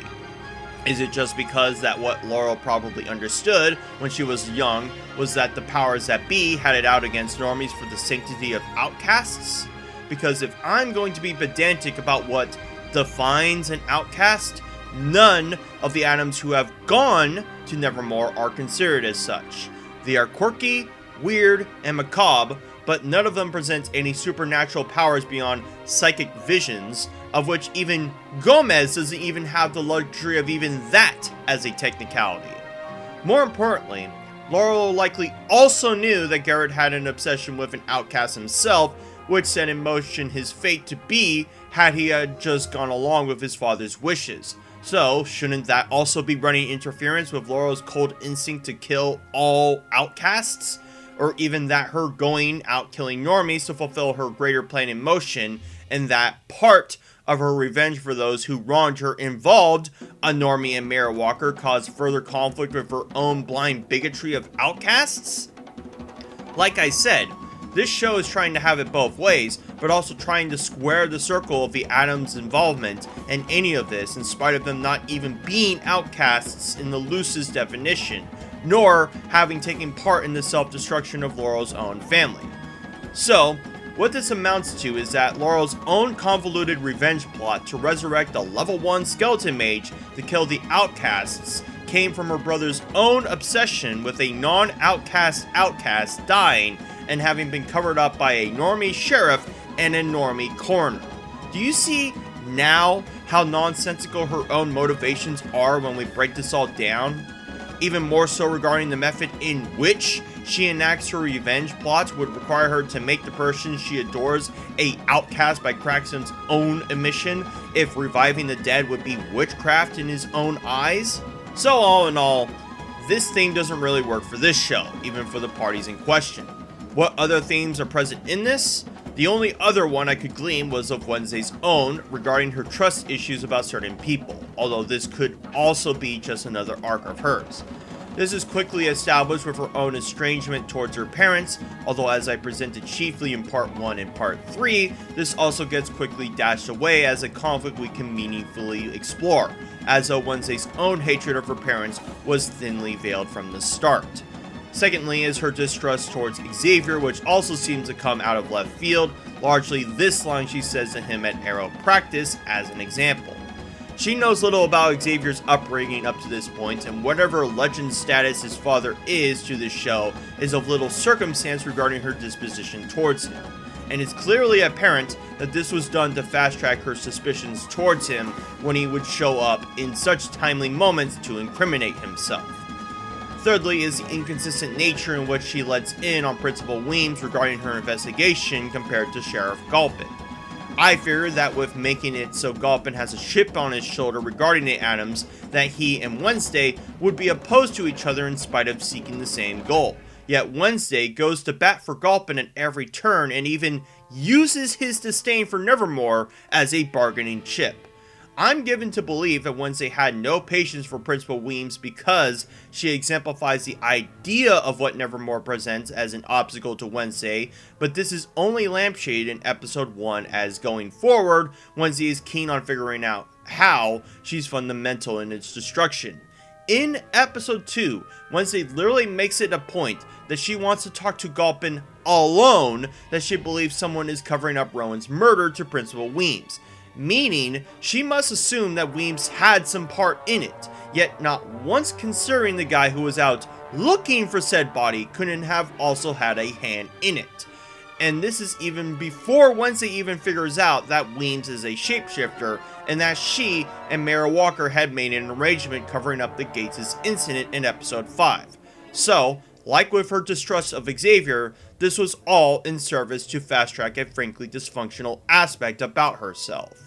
And what exactly do we learn from these themes, or the characters for that matter? Beyond the obvious of not distrusting people blindly or judging people by preconceived notions, none of the characters in this show, alive or dead, really learn anything, especially Wednesday.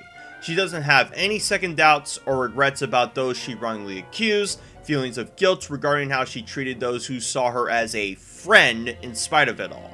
Any qualms she did have at the beginning of the show, namely her feelings about Nevermore and her parents, are dropped like that. So, principally, Wednesday is no different from episode 1 to episode 8.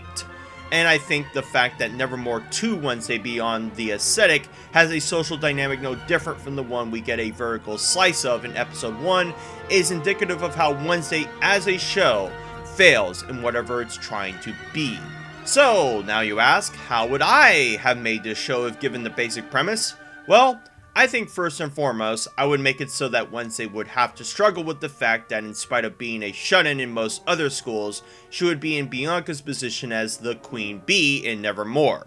That the very kind of off-putting nature she exudes is a turn-on in a place like Nevermore, and that Wednesday would unironically have to act like Enid to get the kind of life she would prefer. Sort of a goth version of Mean Girls, if you will. and instead of Bianca as a rival to Wednesday, have Enid be one, as someone jealous of the attention Wednesday gets in spite of Wednesday not actually wanting it, trying to reluctantly suggest the advice of Enid to put herself off the popularity spectrum. You could even have it that in their bickering, Enid realizes that she doesn't want what Wednesday has from seeing how superficial that kind of position is, similarly to the conceits Bianca shared at the school dance. Beyond that, I would make Nevermore function like a proper school rather than just have it be as dysfunctional as it is, although as to how it would juggle the supernatural powers of its students, such that someone like Bianca couldn't hypnotize the teachers to her whims, would still be problematic. Furthermore, if wanting to fixate on Wednesday was such a necessary feature of this Addams Family adjacent, then I would still have it where we focus on Wednesday vicariously engaging with each of the entities of the Addams Family in whole, rather than making it so they are largely absent sans Wednesday and Thing. Maybe that could be what happens with this metaphorical Season 2, but had it my way, I would have made Season 1 just that. A day-to-day of Wednesday's life with the other Addams notable throughout. As for the murder mystery, it would need a complete redress, but in trying to keep certain elements, have it where Laurel gets the idea to resurrect Crackstone from his father trying to resurrect his son, as having the former makes Goody suddenly the stupidest person in this entire show, as it compounds everything else that happens in this show, whereas the latter would at least be thematically relevant to her own motivations. And if reviving Crackstone is as fundamental to her plan as she claims, then make Crackstone an intimidating entity rather than seeming a footnote for episode 3 and 8 chiefly, and being killed off as pathetically as he does. I would also try to have more dialogue between Gulpin and Tyler to establish Tyler's own reasons for going through with Laurel's plan, as well as Gulpin's own internal fight with being a father over being an officer of the law. Lastly, it wouldn't be a discussion about a show's quality if we didn't discuss the meta around this show, as I've made my sentiments already clear about the heavy-handedness of some of Wednesday's dialogue. There's some other lines sprinkled throughout that raise an eyebrow, but beyond that, does this show gain the woke seal of approval? You could reason that the choice to make what seems like a rural Northeast American town racially diverse as indicative of that, especially if we get pedantic about the racial demographics of Vermont, as Jericho is based on the town of the same name. But technically, any choice to make any character a given race is arbitrary, as I can just as easily make an argument that Tyler should be black that I could Eugene being white. But the racial makeup of these characters is hardly a factor in this show, despite wanting to nail that outcast versus normie allegory for racism home, which I'm not sure is a failure of the writing or the soft edginess of having that commentary while simultaneously not putting attention on the race of who is being the bigot in a given situation. I do also find it ironic how the moment Tim Burton stops being the directing hand for this show, the heavy-handedness of its writing softens greatly, as most of everything I outlined is in episode 1 to episode 4. Was it something he only did by committee as it's the current year and the other directors who aren't much better in the writing department were more committed to dialogue relevant to that character to say? Who knows? All I know is that this show will only be remembered for by TikTok shorts and this singular image, which couldn't tie a greater bow on how what it couched its identity on is displaced but what it ultimately became. A show everyone watched, yet no one cares for. And that was it, folks. I was quite surprised by myself the output of this series compared to how long it took me to finish the Wonderlands analysis, as I had gotten this project started in early October and roughly finished 5 hours of video in a matter of just a few months. Of course, I was putting most of my focus on this as I wanted all 4 parts out by the end of this year, so some of my other projects and hobbies I get myself up to were put aside for this. As I conclude with my Wonderlands analysis, yes, I still have plans to cover the story of Tales from the Borderlands. That hasn't changed. Although when I will start on that project has yet to be seen, as I don't want to start another big project right after having gotten this one off in such an expedient amount of time. I still also have ideas as to how I want to tackle this story springing to mind, but I need to have these on paper before I can put them to practice. So maybe for the time being, I'll get back to working on some smaller videos for a change, as 2023 was definitely the most productive year for my YouTube channel to date.